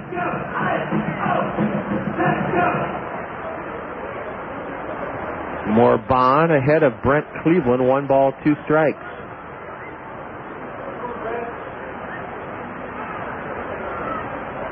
Ball 2 is sails high. With Knadler at second and 1 out in the bottom of the 8th, we're tied at 1. The 10th game of a 12-game road trip that has seen the Kernels win 4 of 9. We dropped last night's series opener 5-3. Ball 3 in the dirt, and on to third goes the runner. That'll be a wild pitch. Tommy Duenas smothered it, but couldn't find it. It was right at his feet, and Jason Knadler moved to third on a wild pitch issued by Carlos Morban. The wild pitch has the go-ahead run at third with 1 out, and the Colonel infield in now for Brent Cleveland. Colonel infield in for Brent Cleveland. A full count. Carlos was ahead of him, 1-2, but now it's 3-2.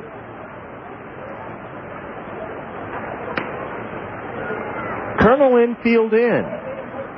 The payoff. A check swing. The batter held up apparently, and the Colonels argue the call. Brent Cleveland walks on a check swing that was ruled ball 4. First and third for the Whitecaps, 1 out, bottom of the 8th. And the batter is Victor Mendez. He tripled and scored the West Michigan sole run of this game in the 5th inning. Now batting into the fielder, Victor Mendez. Daniel Arias still warming up in the Colonel left field bullpen. Victor Mendez, 1 for 3. Switch hitter batting left.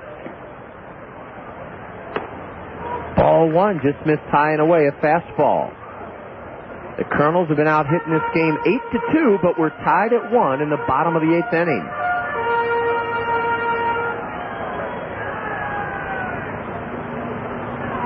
With runners at the corners, Mendez takes high and away, ball 2. Daniel Arias may be called into this game at any moment. Carlos Morban has had difficulty throwing strikes. He's walked 2 men, 1 in the 7th, 1 here in the 8th, as the rain comes down steadier and steadier. Temperature now in the mid-50s, or mid-40s, excuse me. 2-0 to Mendez. He's probably sitting on a fastball. Strike called. He got a fastball, but didn't offer at it. Bill Regan may have had him taking. Victor's a .222 hitter, but don't let that average fool you. He leads the team with 35 RBIs.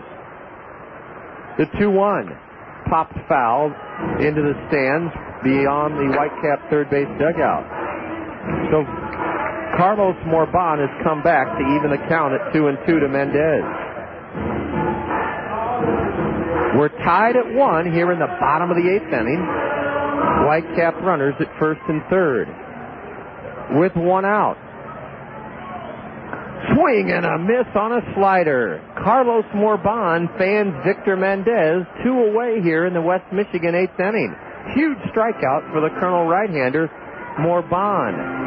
He'll now face Mike Rabello. Mike Rabello grounded a single through a drawn-in Colonel infield back in the 5th inning to drive home the only Whitecap run of this game. We're tied at 1 with the rain falling harder and harder here at Fifth Third Ballpark in Grand Rapids.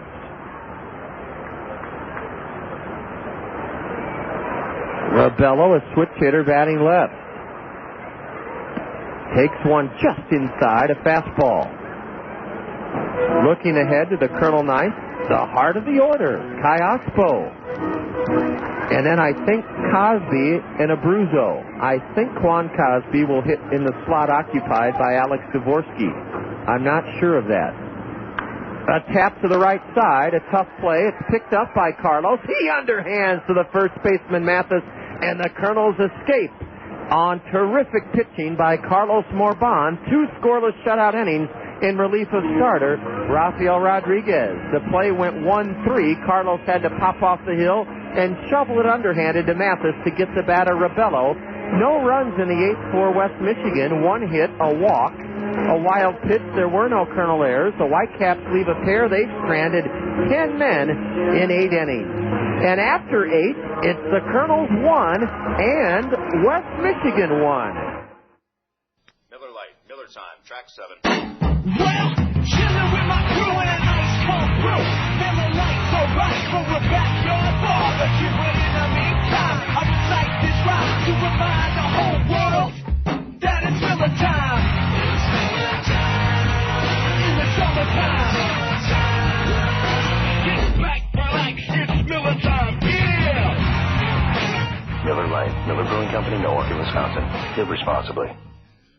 Okay, so I'm dropping my daughter off at daycare, and as I'm walking out, I see myself in the double door. Uh-oh is right. My hair looks terrible. My ends are all scraggly, and my roots. Did you see my roots? I can't believe I've been walking around like this. Have you tried Cost Cutters? Oh, I'd love to get my hair done, but who has the time? With work and the kids, I barely have time to find matching socks, let alone time for my hair. Besides, I need the works. Just go to Cost Cutters. They'll have you in and out looking great in no time. Yeah? Yeah. At Cost Cutters, the stylist will keep you looking great with a new cut, some color, even highlights. Check out mine. Oh, so Cost Cutters is your secret. Yep. I even get my favorite products there. You know, shampoo, conditioner. That's it. I'm going to Cost Cutters. Right now? My roots, thank you. There are a dozen Cost Cutters here in our area, each offering a relaxed, convenient hair care experience with no appointments and no hassles. Cost Cutters makes things easy and affordable with professional stylists who care about you. Cost Cutters, live your life. We always have time for your hair.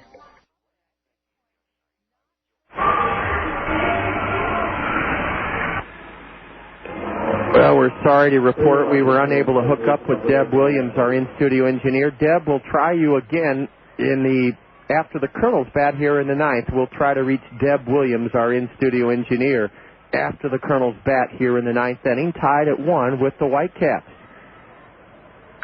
A high, deep drive into right center, and it'll be caught by Victor Mendez. First pitch swinging, Alberto Kayaspo opens the 9th by flying to center, and that's 1 out in the 9th. Alberto 0 for 3 with a walk. Now Quan Cosby is the batter. He's batting for the first time since coming on as a pinch runner for Alex Dvorsky back in the 7th inning. Quan scored the tying run in the game. Quan Cosby batting for the first time. Quan is hitting .229 this season, and he's hitting in the cleanup spot. .229, no homers, 11 RBIs. Ball 1 is high and away from the left-hander. Quan, no home runs, 12 RBIs. I got that wrong. He has a double, and Quan has stolen 5 bases in 9 attempts. He wraps one to the right side off the first baseman's mitt. He recovers, throws to first. Not in time. Quan Cosby's aboard as the go-ahead run, and it may be an error on Jody Roten. They give the batter a hit. Quan Cosby is awarded an infield single. He grounded one to the right of the first baseman, Jody Roten, and Roten had the ball hit off the heel of his glove, roll away from him. He picked it up and threw to the pitcher, Girk. Not in time. Jordan Girk received the throw, but not in time. Now Jared Abruzzo at the plate. So Quan Cosby is at first base with one out as the go-ahead run. Here in the ninth inning, he draws the throw, and he's back safely. We'll try to check in with in-studio engineer Deb Williams following this Kernel top of the ninth inning. Go-ahead run at first with one out. Jordan Girk misses outside, ball 1 to Abruzzo. Boy, when Quan puts the ball in play, he can help the club make things happen. If he can learn, and it's going to take a while for him to learn how to steal bases and to bunt, but he could become a very electrifying player in the Anaheim organization if he can just keep learning like he has. Quan is very receptive to coaching and works hard. Last year, of course, we had Mr. Excitement, the catalyst, Nick Kimpton, and Nick mastered bunting and base stealing as an Australian baseball player. He wasn't a multi-sport athlete like Quan is. A change-up, and Jared cuts on it and misses strike one. Abruzzo tonight is 0 for 3. The Kernels have 3 hits. Our third by Quan Cosby, an infield single off the first baseman's mitt here in the top of the ninth inning. Jared Abruzzo tied for the team lead in RBIs with Kayaspo at 29, named to the Midwest League Western Division squad. Drills one to deep left. Way back at the wall is Jason Knadler, and he has it. Jared Abruzzo sent one high and deep to left. It was caught by Jason Knadler for the second out of the inning. Oh, Jared Abruzzo hit a ball farther than anyone has tonight, driving Knadler to the warning track in deep left for the second out of the inning. Jared narrowly missed a home run last night in his first at-bat, and he narrowly missed connecting here in the ninth inning, hitting one high and deep to left that was caught by Knadler. 2 out, and the batter, Greg Porter. The rain coming down harder and harder, and I'm just not sure how long we'll be able to continue. The field looks in pretty good shape. Boy, Jared gave it a ride and came up, about 10 feet short. But he hit it further than anybody has here tonight.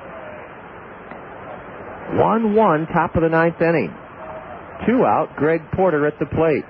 A curve from Jordan Girk is outside. Girk struck out Porter with the pinch runner Quan Cosby at third back in the 7th inning.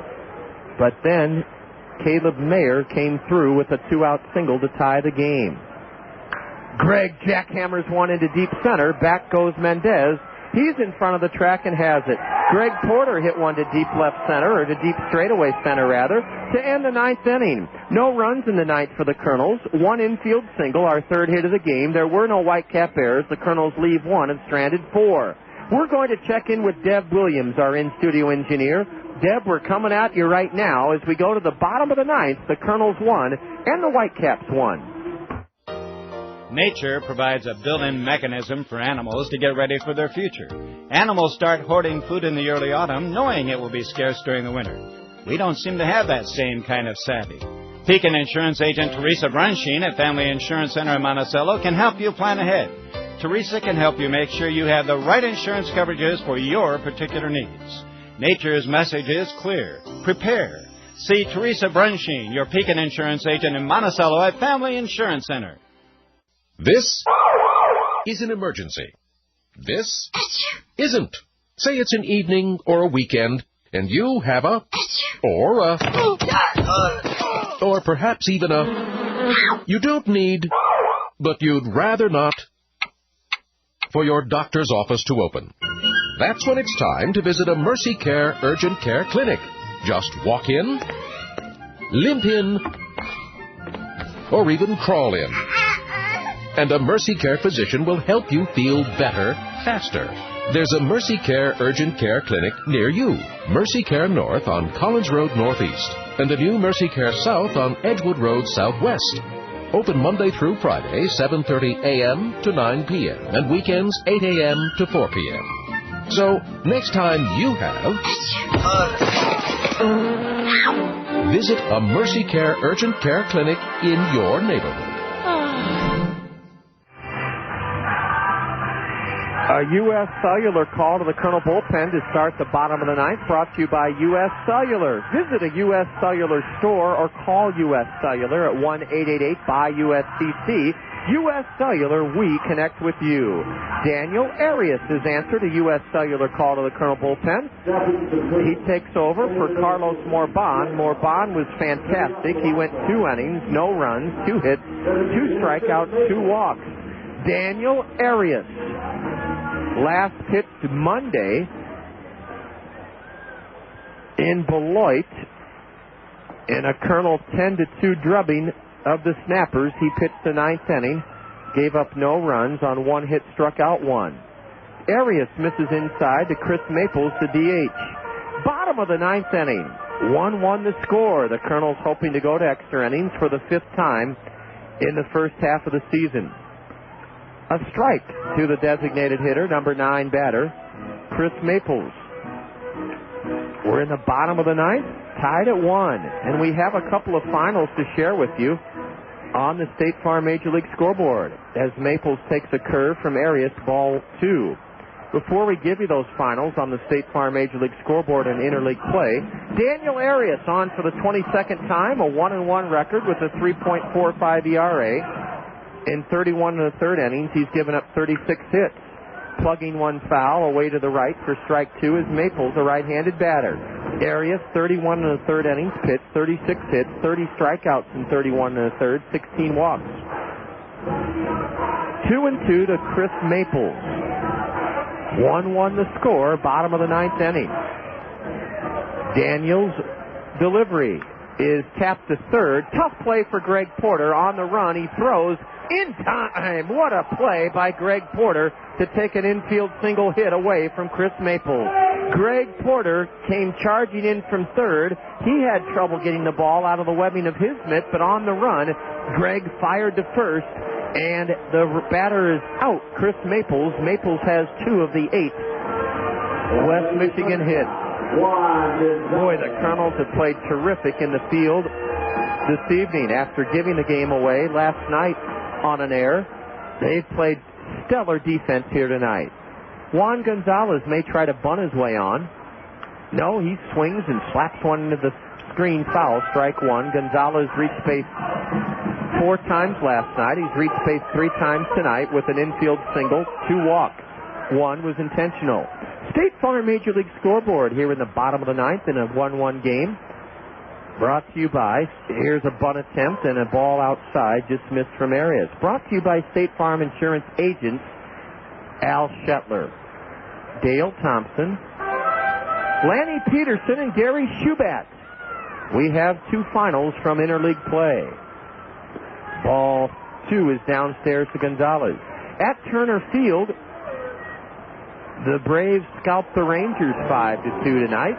And at PNC Park in Pittsburgh, the Red Sox trounced the Pirates 11-4. The Red Sox trounced the Pirates 11-4 in interleague play. Those are the only 2 finals we have so far on the State Farm Major League scoreboard. We're in the bottom of the 9th inning. Bases empty, 1 out. A steady rain falling. The temperature now in the low 40s on June 4th in Grand Rapids. A tipped foul at the feet of the batter, and Gonzalez on a 2-2 pitch takes strike 3 call. Daniel Arias gets Gonzalez for the 2nd out of the 9th inning. Now Juan Francia will bat here in the bottom of the 9th inning. 2 away, bases empty.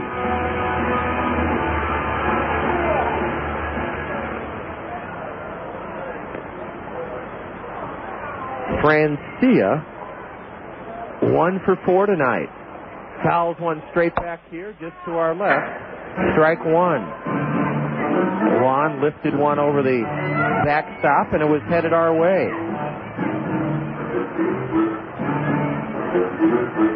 Daniel Arias, the 3rd Colonel Hurler tonight, following Rodriguez and Carlos Morban to the hill.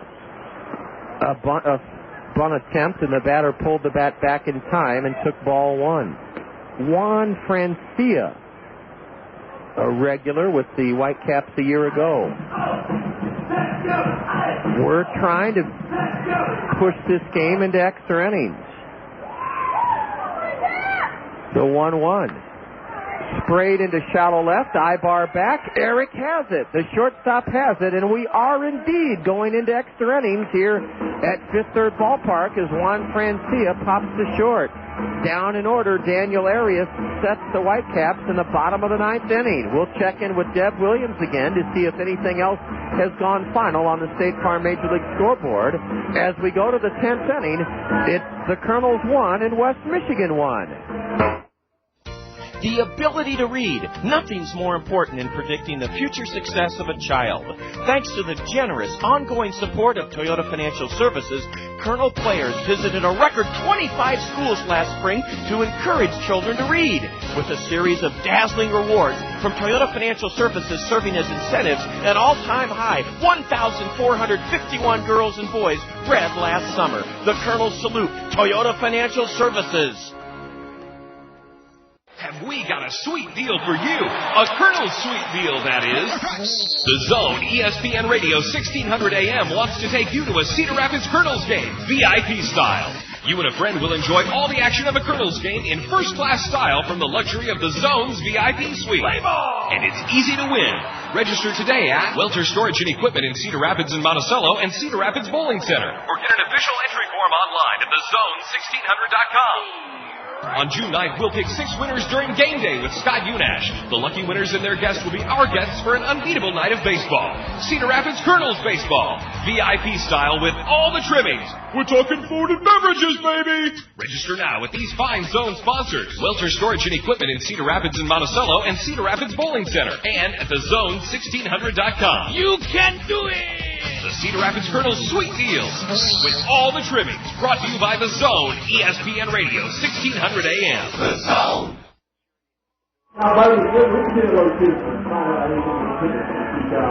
The third pitcher of the night has come on for the Whitecaps in a 1-1 game as we go to the 10th inning.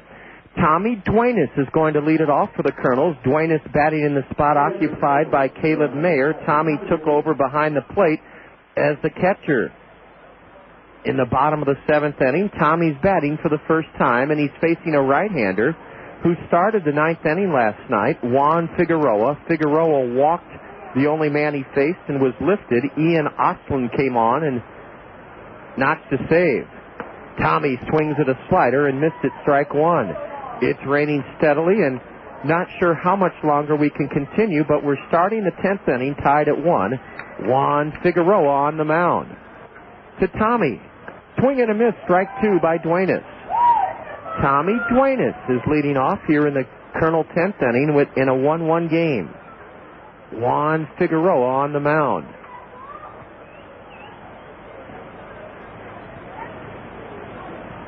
Tommy on the year, batting at 220 games. Left-hander Jordan Girk went 2 1/3, no runs, 2 hits, 3 strikeouts, and no walks. Juan Figueroa to Tommy Duenas. High, a fastball. This is Tommy's first at-bat in the series. He's hitting 7th in the order. Right-handed batter, hitting 200. A tap foul, 3 feet outside of, or 3 feet up the first base line. Tommy hitting 220 games. 2 home runs, 8 runs driven in. Couple of doubles. Tommy Duenas battling Juan Figueroa here in the 10th inning. Swinging a foul straight back. Figueroa 1-2 on the year, is on for the 23rd time, a 3.92 ERA with 8 saves, 20 2/3 innings pitched, 17 hits. He's fanned 27 and 20 2/3, walked 17. The Kernel record in extra innings this year, 1 win and 3 losses. The Whitecaps are 1-1.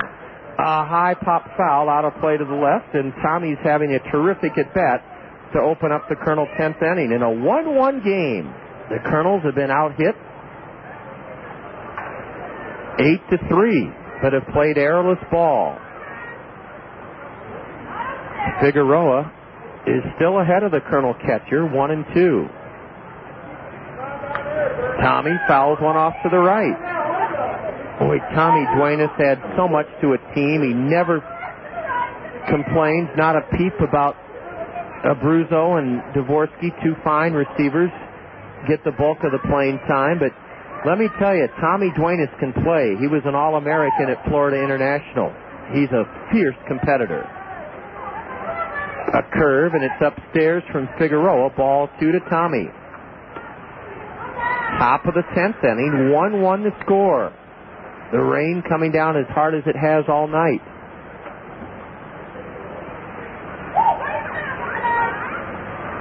A handful of faithful still watching. Tommy pops another one foul off to the right. Boy, is Tommy Duenas ever a great asset to a ball club. Not every guy can play every day, no matter what league you're in. And as I said, Tommy is totally team-oriented. Anything to help this ball club. Boy, he hits one out of sight that's foul. Way up into the light fixture down the left field line. Man, oh man, is Tommy having a great at-bat, battling Figueroa here in the 10th. In a 1-1 game.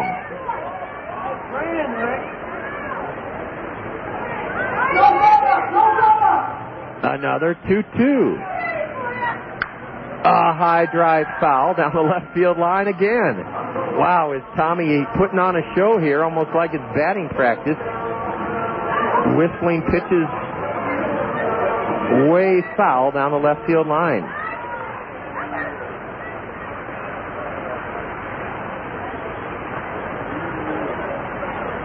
Big gap in right center for the Colonel catcher, Tommy Duenas. The 2-2. Swing and a miss on a pitch in the dirt. The catcher picks it up. Rebello throws to first to get Tommy Duenas. A great at-bat for Tommy, but he bows by striking out on a slider low and away. The strikeout completed, 2-3 on the pitch in the dirt. One out in the Colonel 10th inning, and the batter, Jake Mathis. Another final on the State Farm Major League scoreboard. Here from Grand Rapids, brought to you by State Farm Insurance agents Al Shetler, Lanny Peterson, Dale Thompson, and Gary Shubat. At Great America Ballpark in Cincinnati, the Reds whipped the Yankees for the second time in a row, 6-2. Joe Torre, unbelievably, on the hot seat. How in the world can Joe Torre be on the hot seat? Well, the answer is his boss is George Steinbrenner. Ball one, low and away to Jake Mathis. Top of the 10th, one away. Nobody on, 1-1 the score. Jake swings and misses at a pitch down and in, strike one. Mathis is 0 for 3 tonight, facing Juan Figueroa for the first time. Figueroa, in his second year of pro ball, is 21 years old, from Puerto Rico. 0-2 with Oneonta last year in 28 games with 21 saves. A line shot into the right field corner is going to fall foul. Foul by a foot as Mathis was headed to second. Oh, Jake hammered one and pulled it foul. It started fair, but hooked foul into the right field corner. It's become a miserably tough night to play baseball, and this game could be headed for some sort of suspended status, although I'm sure the umpires want to give both the Kernels and Whitecaps a chance to finish the game in 10 innings. I'm just not sure how much longer play can continue with this rain coming down very, very steadily now.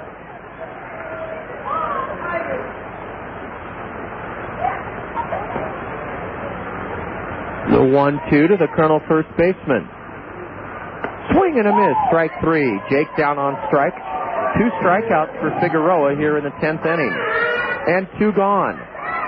In the 9th inning in San Juan, Puerto Rico, our parent club, the 2002 Anaheim Angels, are crushing the Expos 11-1.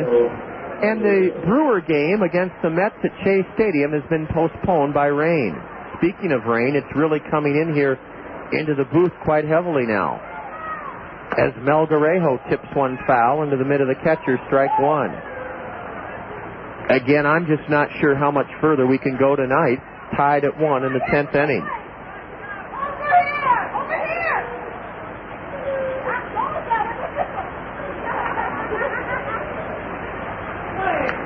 Ransell rattles one foul into the screen. He's 0 for 3. He's in the hole 0-2.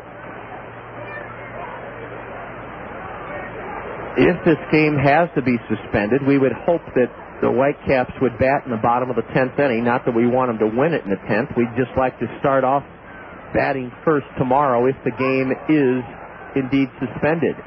The 0-2. Swinging a foul into the screen. Melgarejo had a home run cut. The Whitecaps scored their only run in the game off starter Juan Rodriguez in the 5th inning.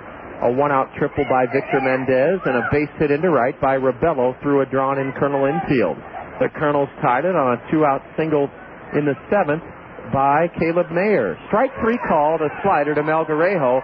Juan Figueroa fans the side in the Kernel 10th inning.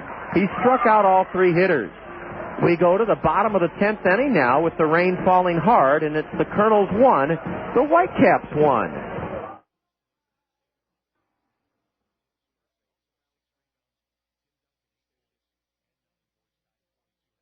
Benjamin Franklin once said, "Well done is better than well said."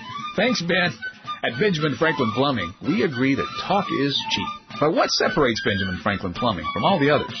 I must say, I don't know. Well, for starters, a Benjamin Franklin plumber's work begins the moment you make the call. Really? How so? Our call takers are real problem solvers. They'll set up your service appointment around your schedule. And when it comes to the actual work, our plumbers won't waste your time. We'll be there. In fact, if we don't show up on time, we'll give you a Franklin, a Benjamin Franklin, $100 bill. Splendid. You can expect prompt, punctual, courteous service, and we'll be sure to get your approval before starting any work. Now that's my kind of plumber. Benjamin Franklin plumbers are trained to fix your problems so they stay fixed. That's why we're named Benjamin Franklin, the punctual plumber. Call your Benjamin Franklin plumber at Strictly Plumbing, 373-2524. Benjamin Franklin, the punctual plumber. I cannot face anyone but me. Baby, can't you see I know what's right for me? Don't tell me wrong from right.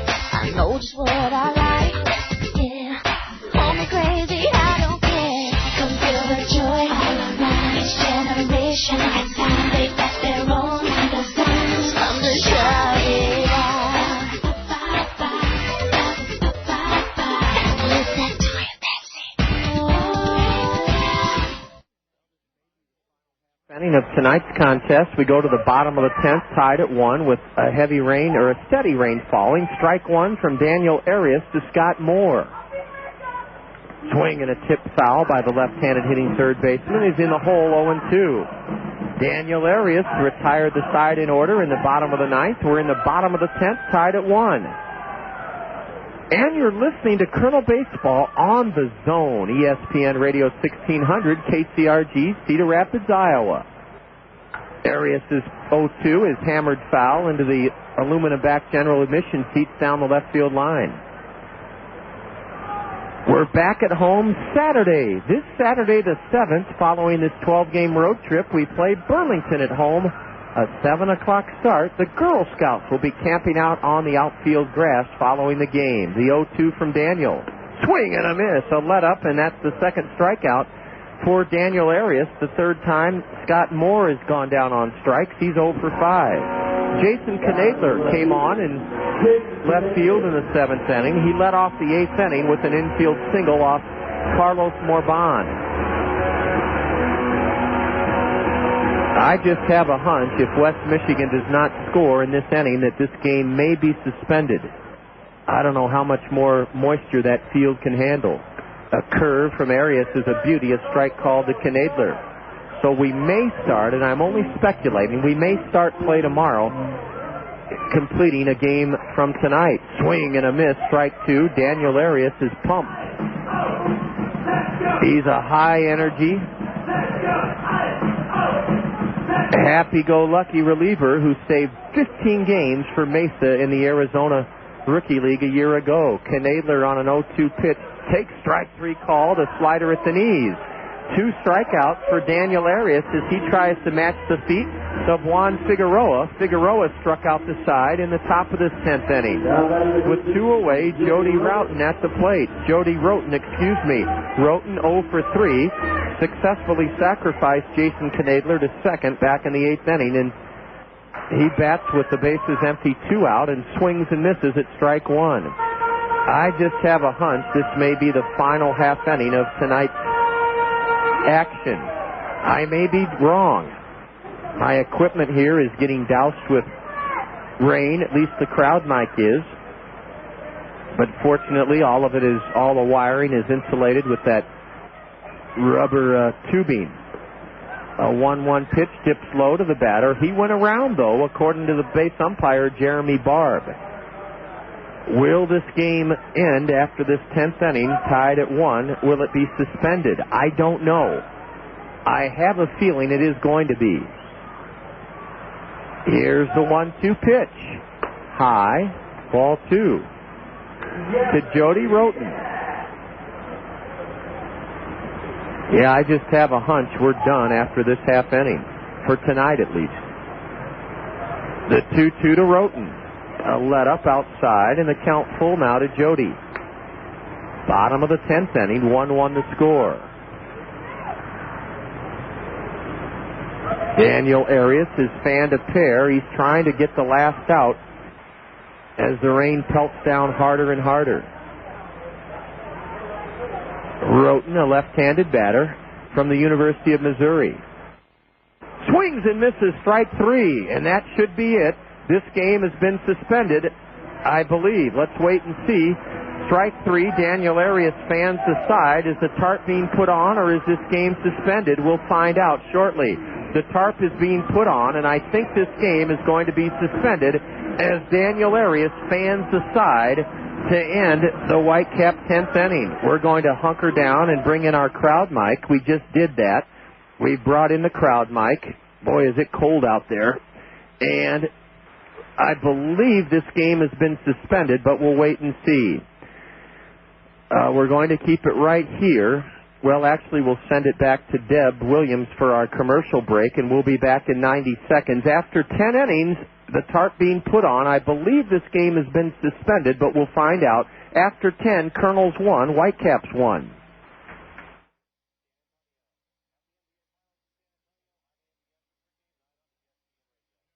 Have we got a sweet deal for you? A Kernels sweet deal, that is.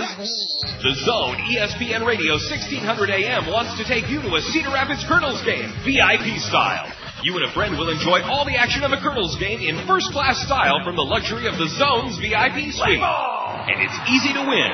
Register today at Gary's Auto, Troy Mills, and the Kernels Ben Ritter Diamond Shop. Or get an official entry form online at thezone1600.com. On June 9th, we'll pick 6 winners during game day with Scott Unash. The lucky winners and their guests will be our guests for an unbeatable night of baseball.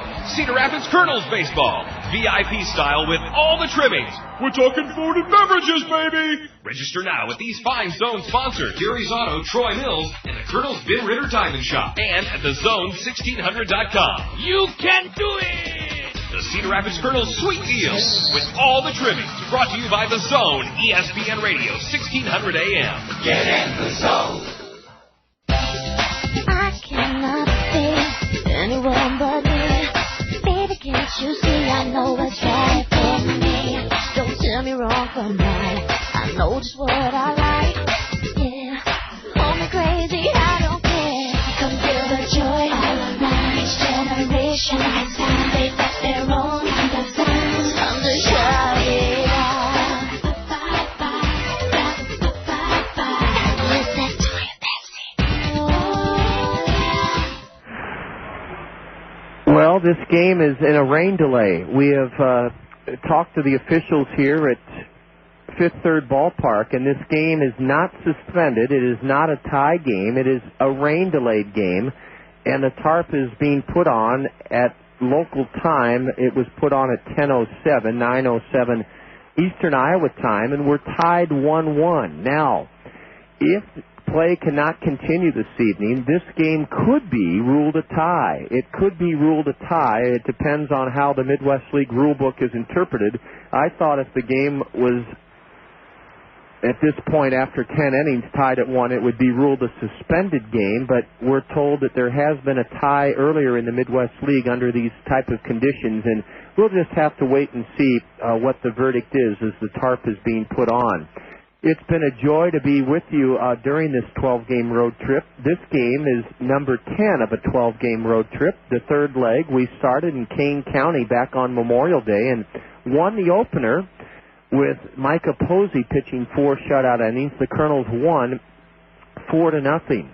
The following day, a Tuesday noon start, the Kernels were blanked 1-0 against the Cougars. Then in Game 3 against Kane County, Wednesday night, the 28th of May, the Kernels throttled the Cougars a come-from-behind 7-3 win. Then we were drubbed in the series finale Thursday night, 9-1. It was on to Beloit, where Friday night's game was rained out. Then on Saturday, the Snappers shut the Kernels out 4-0. Beloit came from behind to beat the Kernels on Sunday in Game 1 of a doubleheader 4-3, but the Kernels rebounded, won the next 2. They won the nightcap of Sunday's doubleheader 5-1, then clobbered the Snappers Monday night 10-2.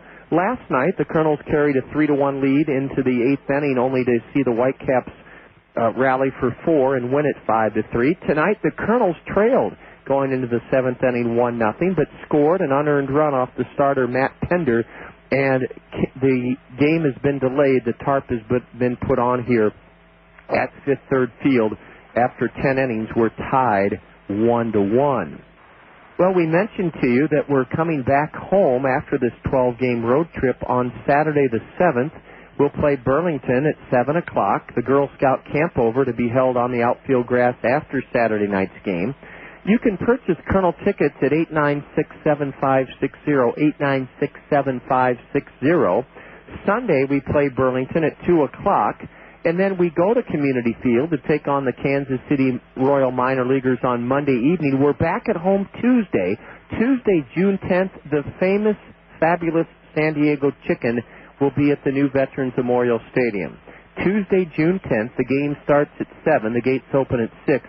The world-famous San Diego Chicken on Tuesday, June 10th. Again, that number to call, 896-7560, 896-7560 for Kernel tickets.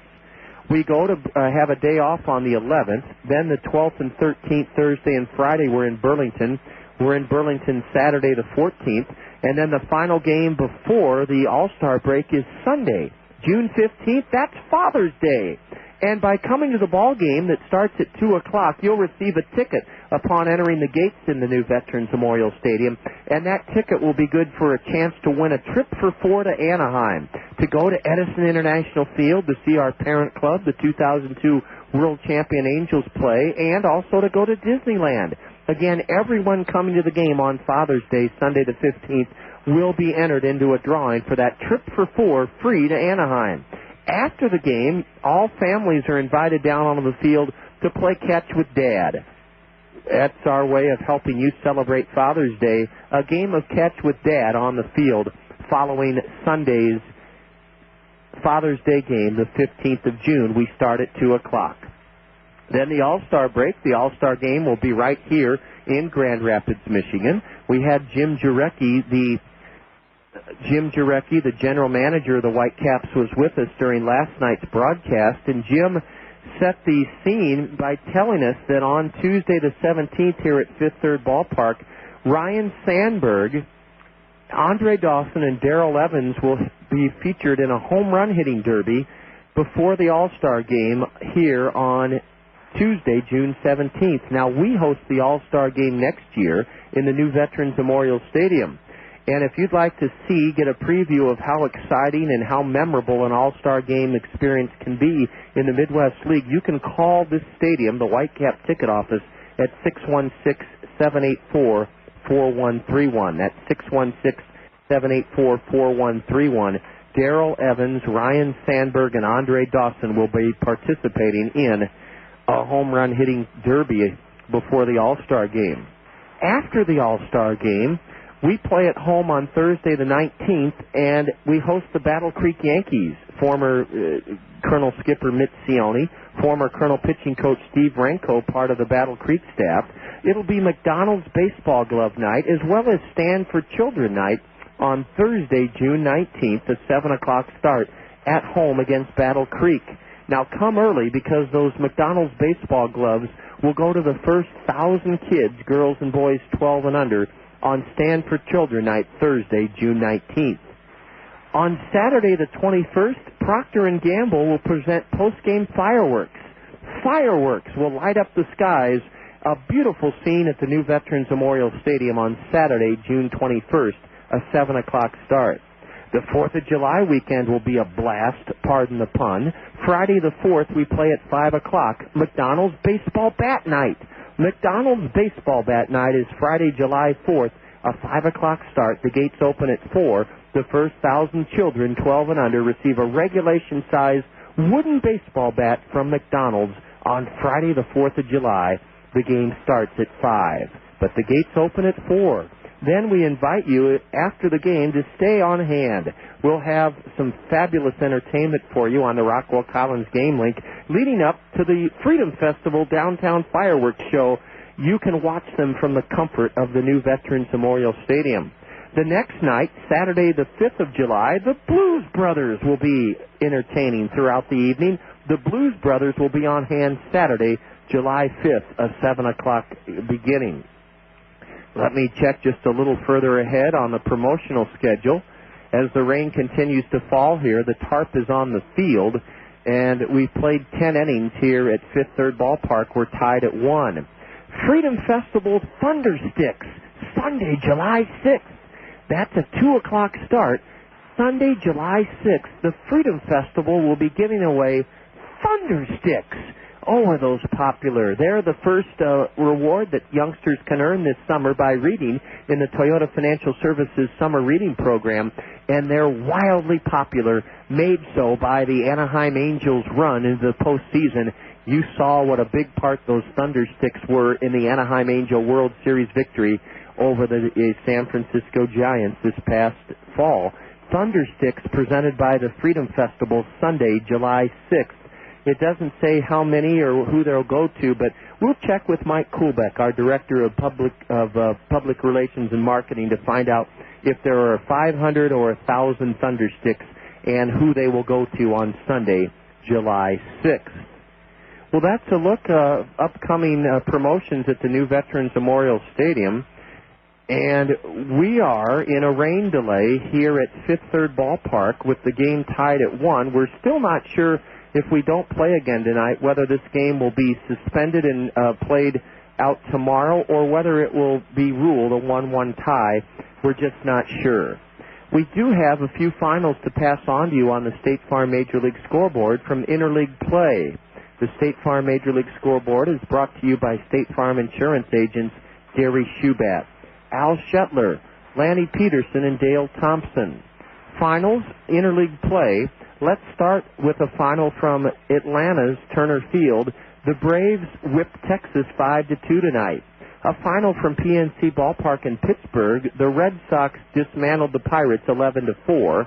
And a final from Great America Ballpark in Cincinnati. The Reds turned back the Yankees 6-2. In the ninth inning at San Juan, Puerto Rico, our parent club, the 2002 Anaheim Angels, are leading Montreal 11-1. And the only non-interleague game to be played tonight at Shea Stadium was postponed, the second straight washout of a game in Gotham, Milwaukee at the Mets. We're going to send it back to Deb Williams, our in-studio engineer. Deb, I need a word with you as I send it back to you. I'll have a game plan as to when we'll touch base with you again. But stay with us now. We're in a rain delay. After 10 innings, the Kernels and the West Michigan Whitecaps are tied in this game 1-1. We're not sure if we'll resume tonight. I'm highly doubtful. We're not sure if this game will be made up as, or will be continued as a suspended game tomorrow, or whether this will be called a 1-1 tie. We're just not sure. We're going to send it back to the zone for programming from ESPN Radio. In-studio engineer Deb Williams and I will map out a game plan. John Rogers reporting from a rain-soaked Fifth Third Ballpark in Grand Rapids, Michigan, where after 10 innings, the Kernels and Whitecaps are tied 1-1. The Kernels have had one hit in the last 3 innings, an infield single by Quan Cosby in the 9th inning. The Whitecaps got a walk in the 6th inning, a single and a walk in the 7th inning, a single and a walk in the 8th inning, and have not had a runner in the 9th or 10th as we go to the 11th inning. And right-hander Jeremy Rodriguez is going to pitch for the Whitecaps. The Kernels will counter with Ozzie Lugo as Daniel Arias and Carlos Morban have both thrown shutout innings. We're going to a 55-minute rain delay, and we're glad to know that. A 55-minute delay has been ended now. And we're set to go in the 11th inning. B.J. Weed will face Jeremy Rodriguez, the fourth hurler of the night for the Whitecaps. Rodriguez is on for the 13th time out of West Michigan's bullpen, a 2-1 record. In 13 2/3, he's given up 13 hits, struck out 9 in 13 2/3, walked 9. B.J. is 0 for 3 tonight. And he loops one foul into the Colonel left field bullpen where Ozzie Lugo is warming up. Well, I was a little hesitant to open the hatch here in extra innings following the 55-minute rain delay, but the rain has stopped, and you get a much better feel for the action when the big window here at Fifth Third Ballpark is open. Weed pumps one foul off to the left, and he's in the hole 0-2. B.J. 0 for 4 tonight, came in having been named a starter in the Western Division outfield for the All-Star game here in just less than 2 weeks. Rodriguez is ahead of the Colonel leadoff batter, 0-2. Here in the top of the 11th inning.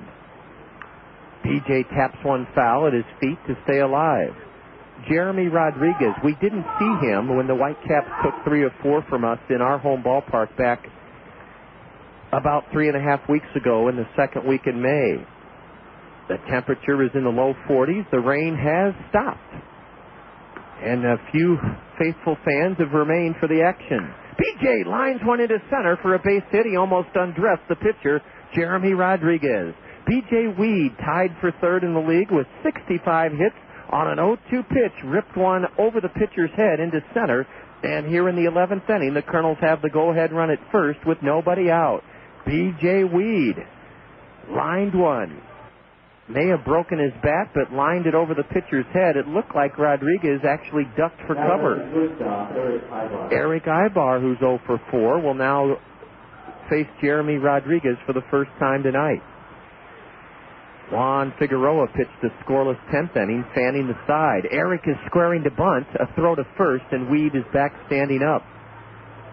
Boy, it's an eerie feeling calling a game when there's less than a dozen folks in the stands, and this is something. Colonel pitchers Micah Posey and Ronnie Ray have gone down below. A bunt by Ibar is squirted foul into the screen, strike one.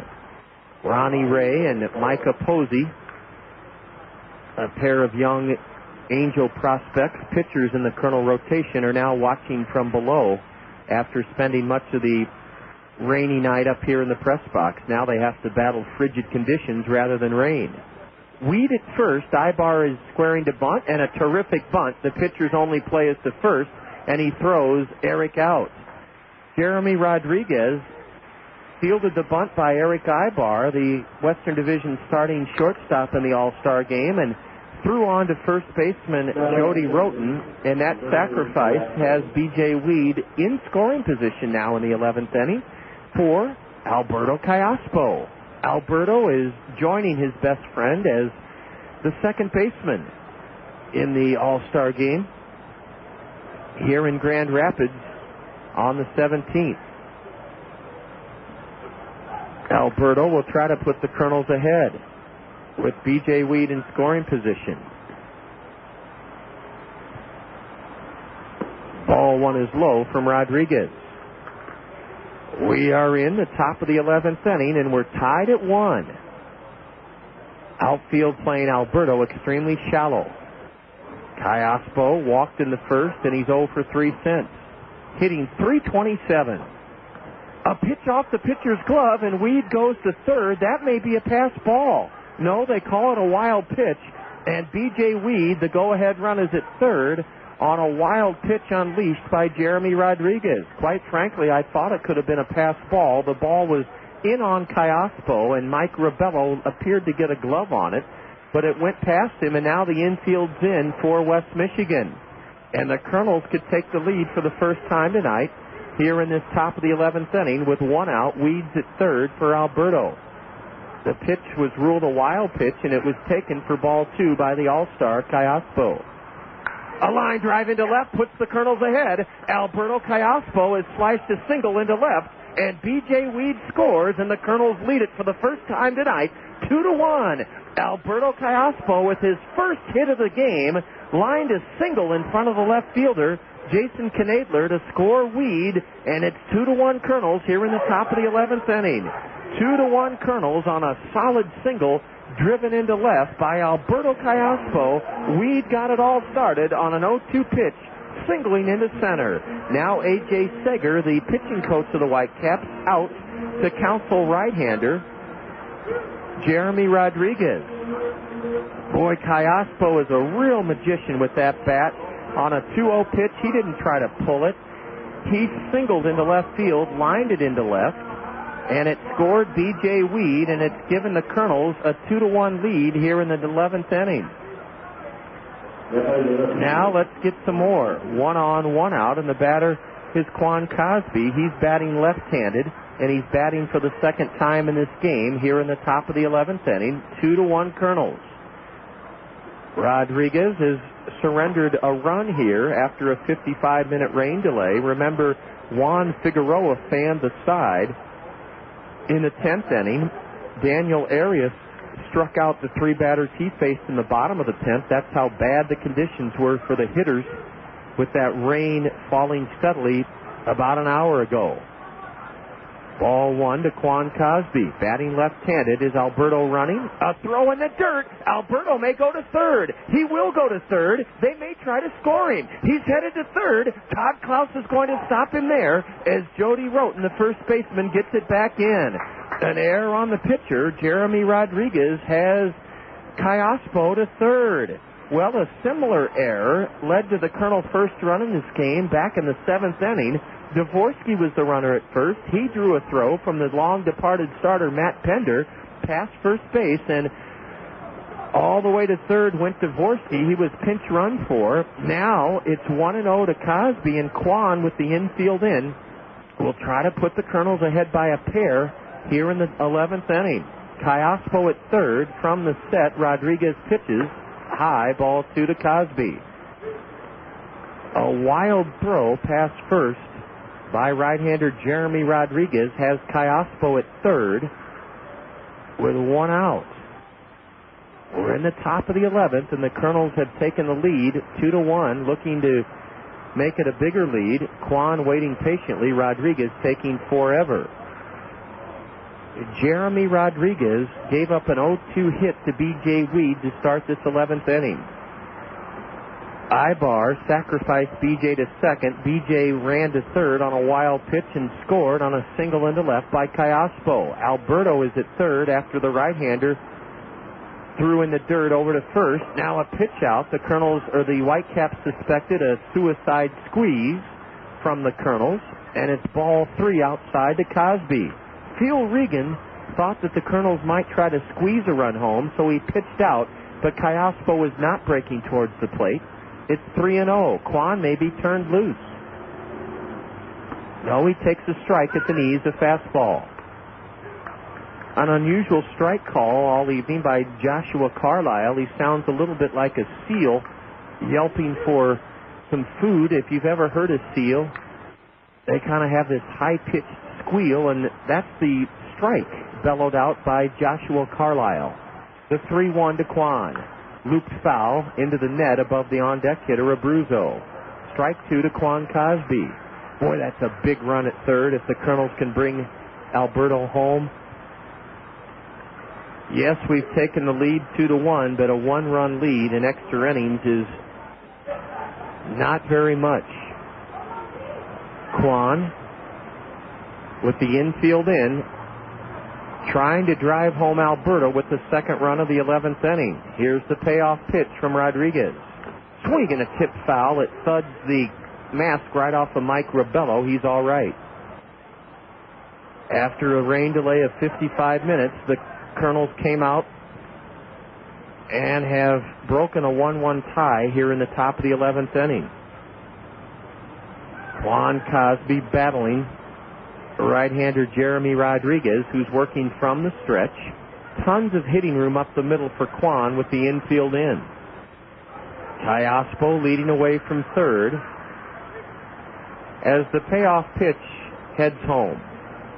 A looper into right. That's a base hit, and it's 3-1 Kernels. Quan Cosby comes through as he rattles a base hit into right. He's trying for second, and he's in there. Quan Cosby has driven in a run from third to make it 3-1, and he legs the single into a double. Quan Cosby has doubled, and now he'll give his batting gloves to manager Todd Klaus, and it'll be ruled an RBI double for Quan Cosby. Cosby drives in Tyaspo, and the Kernels have taken a 3-1 lead here in the top of the 11th inning. We'll double-check with the official score, Mike Dean, but no indication of an error by one of the Whitecap outfielders. Quan Cosby has singled home Tyaspo, and now Abruzzo could... Oh, they've given an error to the right fielder as Quan took second, so an RBI single for Quan as ball one is low to Abruzzo. I did not see the right fielder make an error, but apparently he did. Quan Cosby has singled home a run. It's his 13th RBI of the year as Abruzzo took ball one low. Jared with Quan at second could make it very comfortable for the Kernels. They lead it 3-1. Ball two is low to Abruzzo. So credit Quan Cosby with a base hit into right center. Then they charged the right fielder, Brent Cleveland, with an error that allowed Quan to advance to second. And that error is the second of the inning by the Whitecaps. Jared Abruzzo trying to give the Kernels a bigger cushion here in the 11th inning. Swings and fouls one to the base of the backstop, strike one. Quan Cosby with a huge RBI single to bring home Alberto Tyaspo and extend the Kernel lead here in the 11th to 3-1. Abruzzo still ahead in the count, 2-1. Jared takes outside a fastball, and it's 3-1. Ozzie Lugo may return to the Kernel left field bullpen, and I say that because he's been on the bench a long time here in the top of the 11th inning. The Kernels have taken the lead in this game, 3-1. The 3-1 to the Kernel All-Star catcher. Instead, the pitcher steps off. The Kernels did not lead in this game until we resumed play here about 15 minutes ago. Cosby a big lead at second. Ball four up and away. Abruzzo has drawn a walk, and it's time for Tommy Duenas to bat. Duenas battled mightily against relief pitcher Jordan Girk. Or wait a minute, was that against Girk or was it against Juan Figueroa? I believe... Oh, I'm not sure if Figueroa came in the 8th inning or the 9th inning or the 10th inning. I'm just not sure. Here's a looper into center, and it's going to be caught in deep. Dropped by the center fielder. Quan Cosby will try to score. Here he comes. He's in, standing up to make it 4-1 Kernels. Oh, Tommy Duenas hit a line drive into center, and it turned Victor Mendez in every which way but loose. He turned, he went back, he caught it, he dropped it, then he picked it up, and not in time as Cosby scores. I don't know if that'll be ruled a single or an error on the center fielder. Abruzzo went to second. Quan Cosby scored, and Mike Dean, that was not Tommy Duenas. That was Greg Porter. It was Greg Porter. And it's been ruled a base hit and an RBI. Greg Porter lined one out of the glove of the center fielder, and it's been ruled an RBI single. Now Tommy Duenas fouls one back, strike one. Oh, my goodness. The Kernels have popped up for 3 here in the 11th inning and lead it 4-1. Greg Porter lined one into center. Victor Mendez went back, reached up, caught it, then dropped it. It was ruled a single. Now a breaking pitch is a strike to Tommy Duenas. That was not Duenas who singled into center. It was Greg Porter. And he drove home the 3rd run of the inning, Quan Cosby. The Kernels lead it 4-1 here in the 11th. The 0-2 to Tommy. Grounded sharply to short. The shortstop boots it. Everybody's safe. The third error of the inning is committed by the Whitecap shortstop, Juan Gonzalez. It was a sure double play ball, but Juan kicked it, and the Kernels have loaded the bases with one out. Abruzzo to third, Porter to second, and reaching on the air is Tommy Duenas. Oh, boy, the Kernels have benefited from three errors committed here by the Whitecaps. And doesn't that tell you how important a warm-up is? The Whitecaps are probably still cold, having been in their clubhouse. Now, a chance for Jake Mathis to put this one on ice here tonight. A curve is low to Jake, ball one. Mathis is the eighth Kernel to bat against Jeremy Rodriguez here in the 11th inning. Bases loaded, the 1-0. Ooh, it just missed low and away, ball two. Jeremy Rodriguez has suffered from lack of defense behind him. He should be out of the inning. As Tommy Duenas grounded into what should have been a sure inning-ending double play, it was kicked by the shortstop Gonzalez. Swing and a miss by Mathis, strike one. Jake is 0 for 4 tonight. Came in hitting .263. He's batting with Abruzzo at third, Porter at second, and Tommy Duenas at first. We're in the top of the 11th inning, and the Kernels have taken the lead 4-1. Jake peppers one foul way down the left side on top of the roof of one of the suites. The Kernels have struck for 3 runs on 4 hits here in the 11th inning and have the bases loaded with one out. Mathis is even on the count, 2-2. Jake taps a curveball foul right off the shin guard of the catcher, Rebello. Jake waited and waited on that, Uncle Charlie, and just got a piece of it. 4-1 Kernels. Top of the 11th inning. 3 errors committed by the Whitecaps here in the top of the 11th to help the Kernel resurgence. Now the 2-2 to Jake Mathis. Low, ball 3, and the bases loaded. The count has gone full to Jake, and as I suspected, Ozzie Lugo has had to reheat it up in that left field bullpen. Ozzie Lugo is throwing in the Kernel bullpen, trying to stay warm for the bottom of the 11th inning. Bases loaded. The payoff pitch to Mathis. Swinging a foul straight back. Jake took a very good cut and fouled a high fastball straight back into the screen. The pitcher of record for the Kernels is Daniel Arias, and the pitcher of record for the Whitecaps is their current hurler, Jeremy Rodriguez. Bases loaded. Another payoff pitch homeward to Jake Mathis. Popped foul off to the left. The Kernel production here in this 11th inning is no accident. It's a reflection of their manager, Todd Klaus. Todd had these guys ready to come back out to play in frigid conditions here on June 4th. And I'm not saying the Whitecaps weren't ready to play, but the Kernels have had the upper hand in terms of eagerness to resume. A squibber foul. That's the third straight 3-2 pitch that Jake Mathis has fouled off with the bases loaded and one out. Here in the top of the 11th, the Kernels up 4-1. No, Todd is a consummate professional. If there's a game to be played, he's not going to send a club out there to go through the motions or to say, oh boy, it's cold out and we got to resume play. No, that's not Todd Klaus's style. A wild pitch, ball 4, and the Kernels lead it 5-1. Ball 4 got back of Mike Rebello. It's not a wild pitch, it's a walk. Abruzzo scores the 4th run of the inning, and that may be it. That is it for Jeremy Rodriguez. On to third goes Greg Porter. To second goes Tommy Duenas as Jake Mathis drives in the 4th run of the inning to make it a 5-1 Kernel lead. And a new pitcher coming on for the Whitecaps.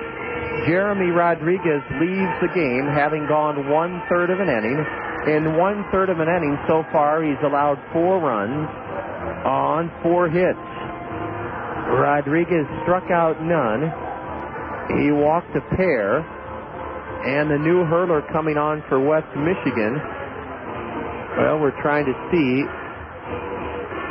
The new hurler is going to be Jason Graham. Jason Graham will be the second pitcher of the top of the 11th inning. The Kernels have struck for 4, have sent 8 men to the plate, and chased Jeremy Rodriguez. This inning all started when B.J. Weed took an 0-2 pitch and lined it into center. The Kernels took the lead on an RBI single by Alberto Callaspo, have gotten RBIs from Quan Cosby, Greg Porter, and Jake Mathis just walking with the bases loaded to bring in the 4th run of the inning. And as Graham warms up, Jason Graham, a right-hander, here in the top of the 11th inning in Grand Rapids, we want to salute and recognize Cost Cutters. Cost Cutters Family Hair Care Centers are a proud sponsor of Kernel Baseball throughout the season. Live your life. Cost Cutters always has time for your hair. No appointments, no hassles. Make things easy by visiting one of our 12 area Cost Cutters Family Hair Care Centers. Rancel Melgarejo will bat against Jason Graham, a right-hander. Graham is the second pitcher of this 11th inning that has seen the Kernels take a 5-1 lead. Melgarejo 0 for 4 so far tonight at the plate. He's batting with the bases loaded against Graham. A curve is up and in, ball 1. Now the Kernels have faced Graham. We faced him earlier in our ballpark 3.5 weeks ago. He is a right-hander. The delivery is lifted foul off to the right, and that's strike 1 on Rancel. The Kernels have Porter at third, Duenas at second, and Jake Mathis at first. Of the 4 runs surrendered by Graham, 3 so far, or 3 are earned. The 1-1. A slider, a strike called to Melgarejo. From right-hander Jason Graham, 6'3", 195. He's from Central Florida, a Tiger 14th round pick last year. And he's the 5th pitcher of the night for West Michigan. Rancel pumps one off to the right, foul to stay alive. Boy, the Kernels have had a lot of fight in them here in the 11th inning, scoring 4 times. Jason Graham is on for the 16th time for the Whitecaps, a 2-0 record with a 3.16 earned run average. Bases loaded, 1 out, the 1-2. Low and away a slider. Rancel took it to even the count. Top of the 11th, 5-1 Kernels.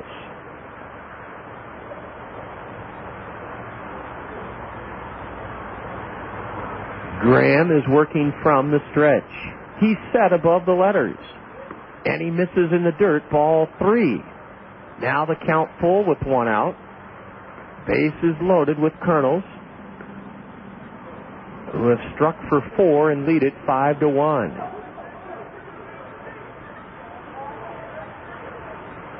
We didn't think there was much hope of resuming this game. We were told it could be called a tie or could be suspended, but here we are playing in dry, cold conditions.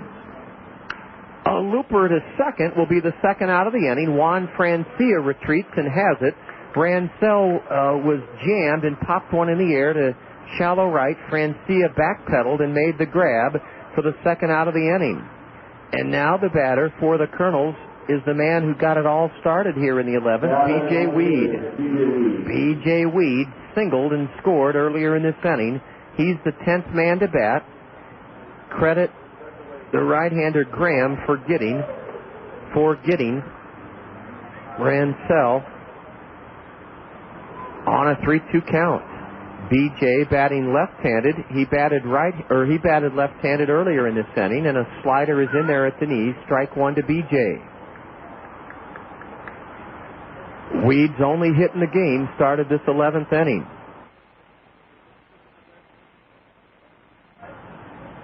Bases loaded. A breaking pitch is high, and it's 1-1 to B.J. Ozzie Lugo will likely come on to pitch the bottom of the 11th inning, following starter Rafael Rodriguez, relievers Carlos Morban and Daniel Arias to the hill. The 1-1 to BJ is a curveball, and it's pounded foul outside first. James Rowson, the Colonel hitting coach, fielded it cleanly on 2 hops. It's 1-2 to Weed. It was 0-2 to BJ earlier in this 11th inning when he stroked a single into center to start the Colonel uprising.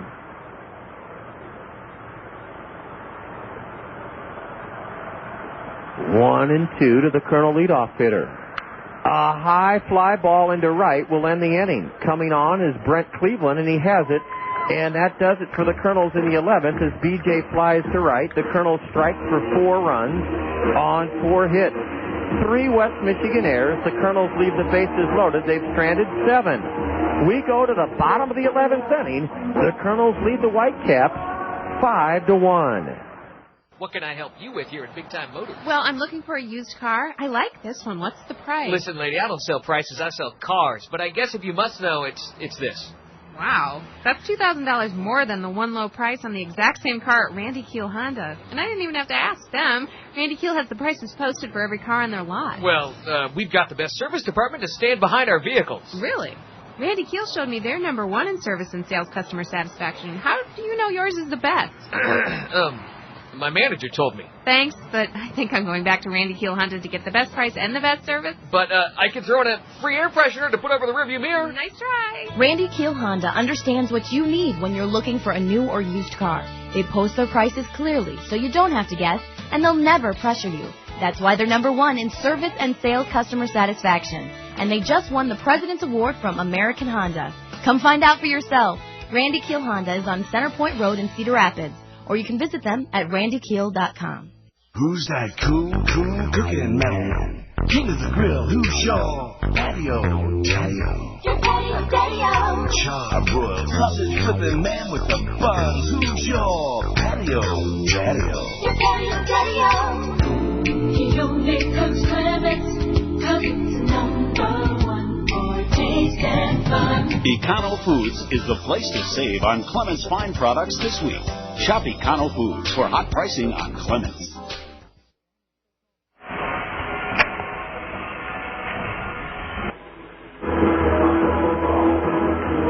A U.S. Cellular call to the Colonel bullpen to start the bottom of the 11th, brought to you by U.S. Cellular.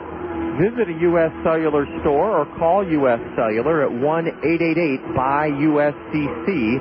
U.S. Cellular, we connect with you. Ozzie Lugo, who pitched a scoreless inning here last night in relief of Hayden Glemo. Ozzie had to come on and get the final 3 outs in the 4-run 8th inning by the Whitecaps.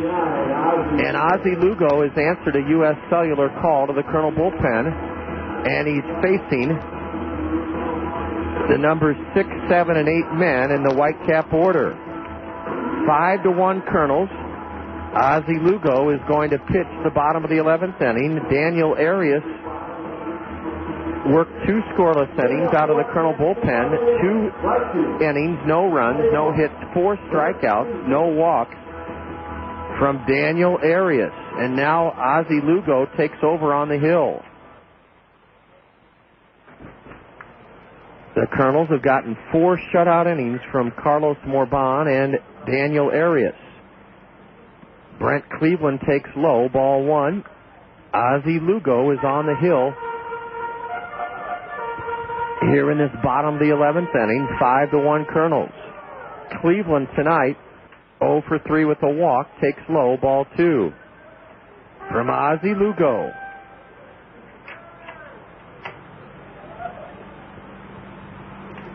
Cleveland will likely be taking on a 2-0 count.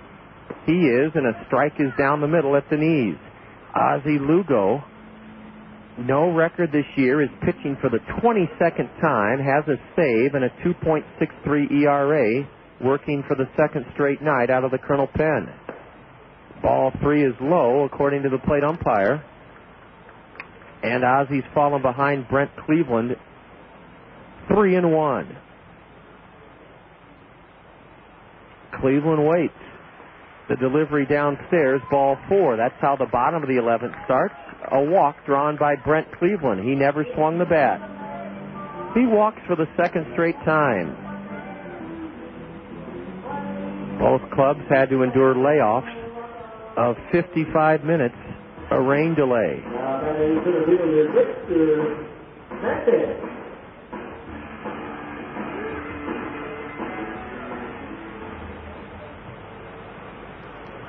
Victor Mendez takes a strike called from Ozzie Lugo. Bottom of the 11th, 5-1 Kernels.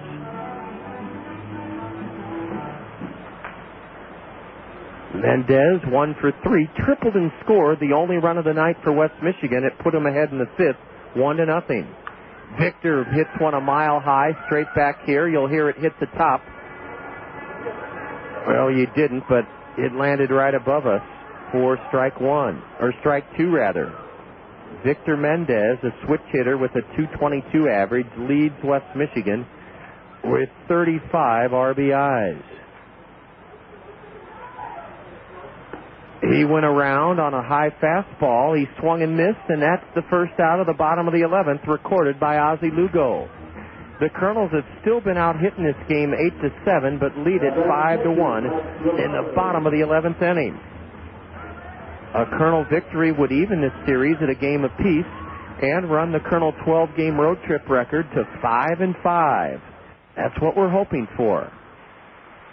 Standing in is Mike Ribello, a switch-hitting catcher, and a curve is low. Ball 1 from Lugo. Remember, we're without Rich Thompson for the second straight night. He's been ordered to stay in the Days Inn Motel to try to recover from a strong bout of the flu. A fastball is ruled high, and it's 2-0 now to Mike Ribello. The Kernels do not hold Brent Cleveland at first.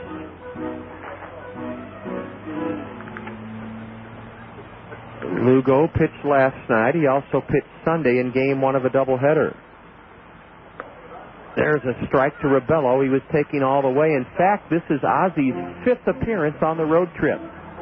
He worked 2 innings Memorial Day in Kane County. Scoreless 2 innings. A scoreless inning Wednesday night in Geneva, Illinois, a Kernel victory.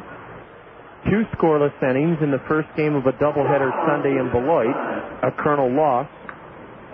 And a scoreless inning last night in the Kernel loss. Ball 3 is low to Ribello. Ozzie set. The runner goes, and a strike is called. A steal of second for Brent Cleveland. And the count now full to Mike Ribello. Oh, no stolen base for Ribello. No stolen base. Now no stolen base for Cleveland. He takes second on what's known as catcher's indifference. No stolen base. The payoff pitch. Low, I'll be darned. Ball 4, second walk of the inning. Ozzie has put runners at first and second with 1 out. And the old base on balls has reared its ugly head here in the 11th inning. The plate umpire getting some guff from the Kernel third base dugout. They think that Joshua Carlisle is squeezing Ozzie Lugo. Here's Chris Maples. Maples has 2 of the 8 Whitecap hits in this game. West Michigan not going down easily here in the bottom of the 11th. 1 out, 2 on, 5-1 Kernels. A breaking pitch of beauty, a strike called to Chris Maples. Maples, the designated hitter, a right-handed batter.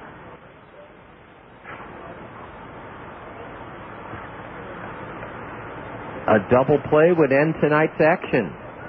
Ball 1 just missed a curveball. The Kernels wondered where that pitch was.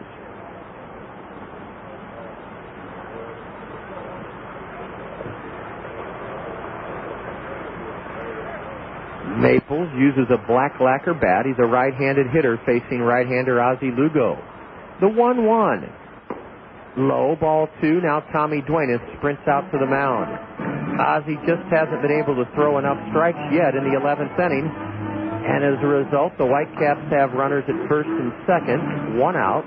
It's 5-1 Kernels.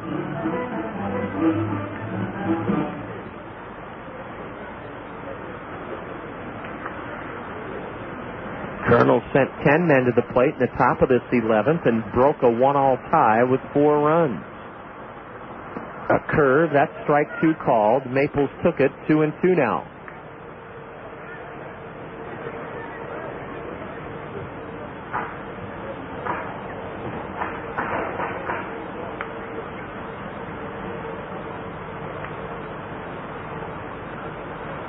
With 2 on, a swing and a miss on a slider. Ozzie Lugo records his second strikeout as he got Maples on a beautiful breaking pitch. 2 on, 2 out here in the 11th for Juan Gonzalez. 5-1 Kernels. Juan struck out against Daniel Arias back in the 9th inning. He singled tonight and he's walked twice. A .284 batter, a switch hitter.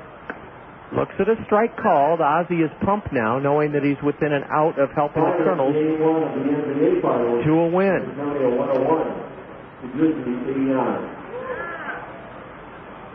Cleveland at second, Rebello at first. The 0-1 from the Colonel right-hander, Lugo. Missed upstairs, ball 1. In the Colonel 11th inning, they were helped by 3 Whitecap errors.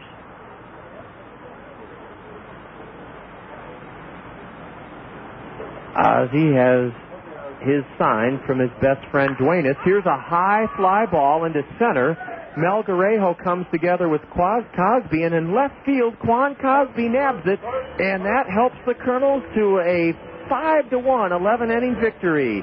Juan Gonzalez flies to left fielder Quan Cosby, and the Colonels have captured Game 2 of this series to even it at 1 apiece, 5-1. In the 11th inning, no runs for the Whitecaps, no hits, a pair of walks, 2 strikeouts for Ozzie Lugo, no Colonel errors. West Michigan leaves a pair. They stranded a dozen. The Colonels in 11 innings, following a 55-minute rain delay, have won this game 5-1. 5-1 Colonels. Totals, happy highlights, and a look ahead to tomorrow next on the Colonel Curtain Call.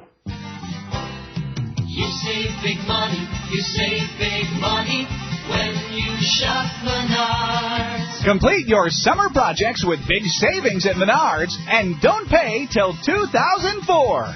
Build a new deck, fence, or play center and don't pay till next year. Choose from the Midwest's best selection of lumber and building materials at the lowest prices. Stop in today for a free estimate. Plus, use Menards' free computerized Design It Center to design your own fence or deck. With a deal this great, it's a perfect time to paint or re-side your home with no payments till 2004 when you put it on your Menard Big Card. Install a new patio door or energy-efficient windows. Put up a garage or storage building with great sale prices, plus no interest or payments till 2004. Now at Menards. Save big money at Menards. It's time for the Colonel's Curtain Call, right here on The Zone, ESPN Radio 1600 AM. With a recap of all the action, the State Farm Major League scoreboard, plus a look ahead to the next Colonel's game, let's rejoin the voice of the Colonels, the one, the only John Rogers, here on The Zone, ESPN Radio 1600 AM. Well, the Colonels showed a lot of resiliency and a lot of spark and spunk as they reflect the attitude and philosophy of their manager, Todd Klaus. The Colonels never led in this game until scoring the go-ahead run in the top of the 11th and win it 5-1. The road trip record is 5-5, and we've evened this series with the Whitecaps at a game apiece following last night's 5-3 loss. The Colonel Curtain Call, and we report that this game was scoreless going into the bottom of the 5th inning. Rafael Rodriguez was making his 12th start of the year for the Colonels, and he surrendered the only run the Whitecaps would get tonight in the 5th inning, a one-out triple by Victor Mendez over the center fielder Mel Garejo's head. The Colonels drew their infield in, and Mike Rebello grounded a base hit sharply through the right side to score Victor Mendez, and it was 1-0. Chris Maples followed with a solid single into left. Juan Gonzalez was walked intentionally, and the Whitecaps, leading 1-0 in the 5th inning, had the bases loaded with 1 out, but Rodriguez got both Francia and Scott Moore to prevent further damage. The Colonels tied it in the 7th inning off starter Matt Pender. Pender issued a leadoff walk to Alex Dvorsky, and then on an 0-2 count to Abruzzo, Pender threw over and missed the mark. A wild throw over to first base sent Dvorsky to third. Alex was pinch run for. After Abruzzo flew out, and the pinch runner was Quan Cosby, the Whitecaps changed pitchers. They brought in lefty Jordan Girk, Girk struck out Greg Porter with a 3-2 pitch, but then Caleb Mayer came through to tie the game. An RBI single into center, plated Quan Cosby. We were tied 1-1. The game remained tied 1-1 until 9:07 Eastern Iowa time, a 55-minute rain delay. We stopped play at 9:07.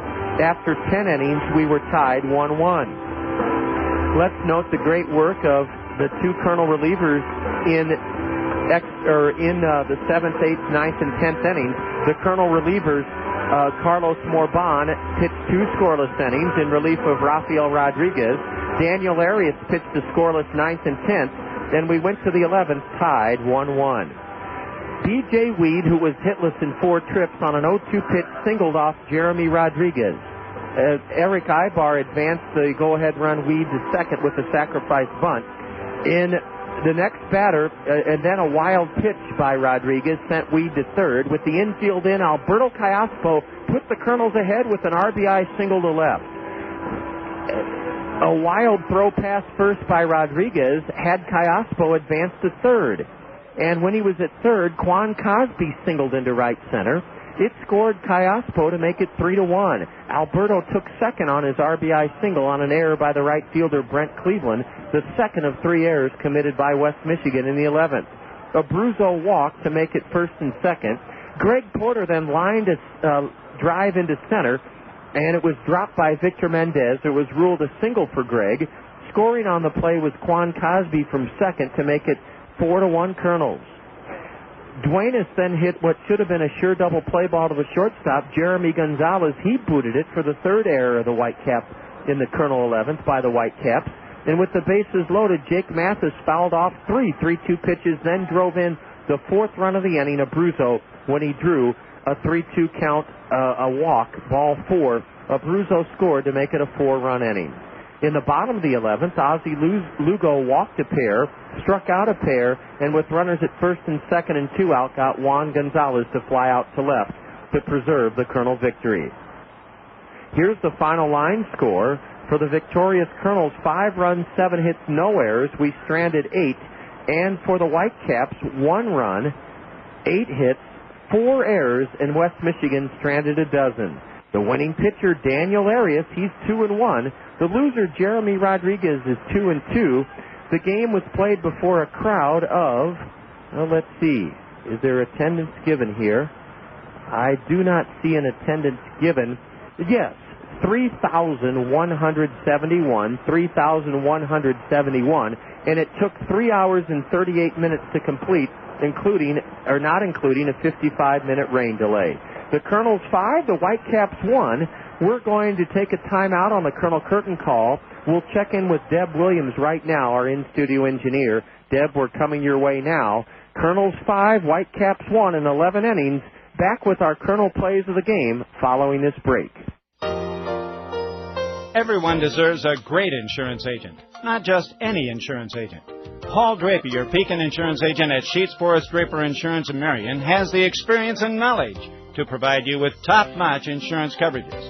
Sheets Forest Draper Insurance in Marion has been insuring individuals like you for over 100 years. Dependable protection from Pekin insurance agent Paul Draper at Sheets Forest Draper Insurance in Marion, an agency you know and trust. I cannot face anyone but me. Baby, can't you see I know what's right for me? Don't tell me wrong from right. I know just what I like. Yeah, call me crazy, I don't care. Come feel the joy all around. Each generation has found they've got their own kind of sound. Time to shout it out. Use that toy, Betsy.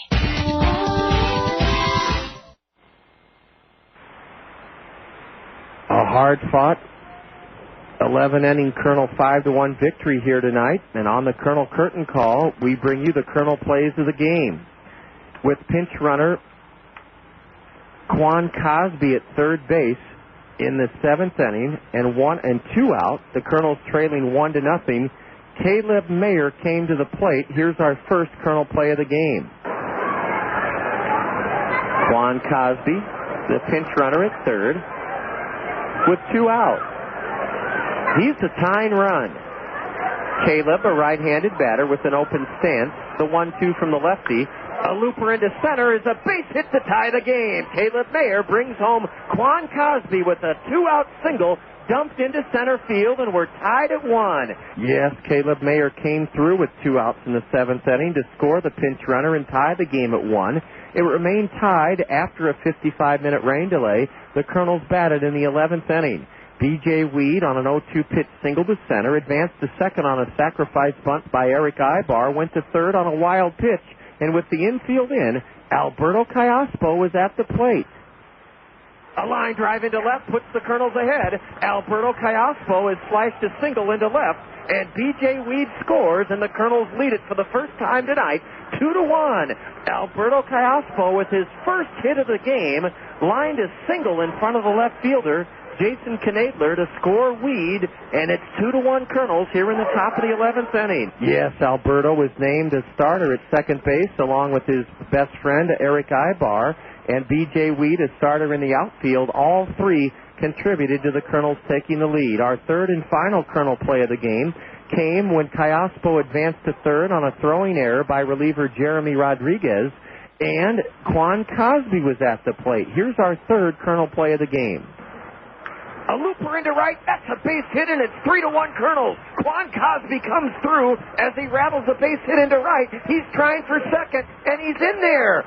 Quan Cosby's single gave the Kernels a 3-1 lead. They went on to score 2 more in the 11th on a single by Porter, an RBI single, and a bases-loaded walk drawn by Jake Mathis.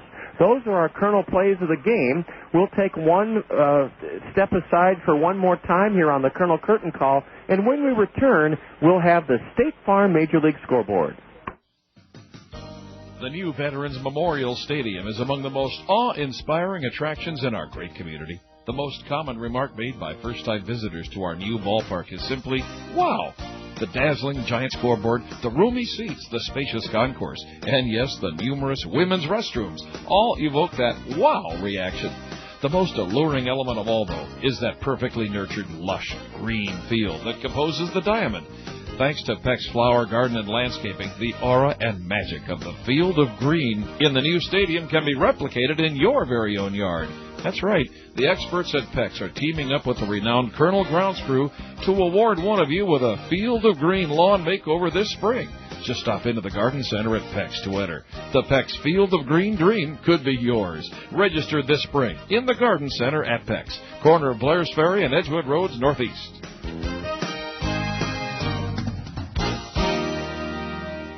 The Kernels even this series at a game apiece with 4 runs in the top of the 11th, and they turn back the Whitecaps 5-1. The Kernel road trip record is 5-5, and we've upped our record against the Detroit Tiger minor leaguers to 2 wins and 4 losses, breaking a 4-game Whitecap winning streak against us. Well, it's been a long night here in Grand Rapids. We're glad you were with us, and now we're going to cap it off by taking a look at all the scores. Interleague play. State Farm Major League Scoreboard. It's brought to you by State Farm Insurance agents Lanny Peterson, Dale Thompson, Gary Shubat, and Al Shetler. Let's start down in San Juan, Puerto Rico, where for the second straight night, our parent club, the world champion Anaheim Angels, dismantled the Expos 11-2 Anaheim tonight. At Veterans Stadium in Philadelphia, the Mariners sunk the Phillies 7-2. A final from Turner Field, the Braves whipped Texas 5-2. Interleague play in Miami, where the Athletics shaded the Marlins 6-5. A doubleheader sweep for the Red Sox of the Pirates at PNC Park. Boston trounced the Pirates in Game 1 11-4, and the Red Sox won the nightcap 8-3 over the Pirates. A final from Great America Ballpark in Cincinnati. It was the Reds throttling the Yankees for the second night in a row, 6-2. At Wrigley Field, the Devil Rays dumped the Cubs 5-2. Interleague play at Minute Maid Park in Houston saw the Astros whip Baltimore 6-4. It was the Cardinals in the Battle of the Birds knocking off the Blue Jays 8-5 at Busch Stadium tonight. A game is delayed by rain in Denver at Coors Field. 2-1 Rockies. We're not sure what inning, but it's been delayed at Coors Field. Milwaukee was to take on the Mets, and for the second straight night in Gotham, that game was postponed So there'll be a backlog of doubleheaders between the Brewers and Mets sometime later this season, the only non-interleague game. Now, let's go to Bank One Ballpark in Phoenix, where the Diamondbacks are ahead of the White Sox in the 7th inning, 8-3 on the State Farm Major League scoreboard. The parent club of these Whitecaps are trailing the Padres. It's the Padres 3, Detroit 2, 6th inning, Jack Murphy Stadium. They're in the 7th inning at Chavez Ravine with Kansas City leading the Dodgers 2-1. And 7th inning action at the Bank One Ballpark in San Francisco has Minnesota ahead of the Giants 3-1. Well, that's everything up to speed on the State Farm Major League scoreboard here from Fifth Third Ballpark in a rain-soaked and chilly Grand Rapids, Michigan, Michigan's second largest city. The Kernels came out with some extra spark and keyed by an 0-2 single off the bat of B.J. Weed, scored 4 runs in the 11th inning to win this one in extra innings 5-1. The Kernel extra inning record now is 2-3, and our road trip record now stands at 5-5. It was a pleasure and a joy to bring it to you here from West Michigan. Tomorrow evening we'll have the dugout interview at 5:40 dugout interview time tomorrow. 6 o'clock first pitch Eastern Iowa time. We thank State Farm Insurance agents Dale Thompson, Gary Shubat, Lanny Peterson, and Al Shetler for bringing us that look on the Colonel Curtin call at the State Farm Major League scoreboard. We appreciate you sticking with us throughout thick and thin here on an October or fall night night here in Grand Rapids. It was chilly, the temperature in the low 40s now, but the Kernels prevailed in 11 innings and win it 5-1. Thanks to Deb Williams, our in-studio engineer. Deb, you did a fabulous job taking us through that rain delay and keeping us right on course. 5:40 dugout interview time tomorrow. In 11 innings, Kernels 5, Whitecaps 1. John Rogers wishing you a great Wednesday evening from Michigan. This has been a special sports presentation from The Zone, ESPN Radio, 1600 AM, Cedar Rapids. Now back to our regularly scheduled ESPN programming, already in progress.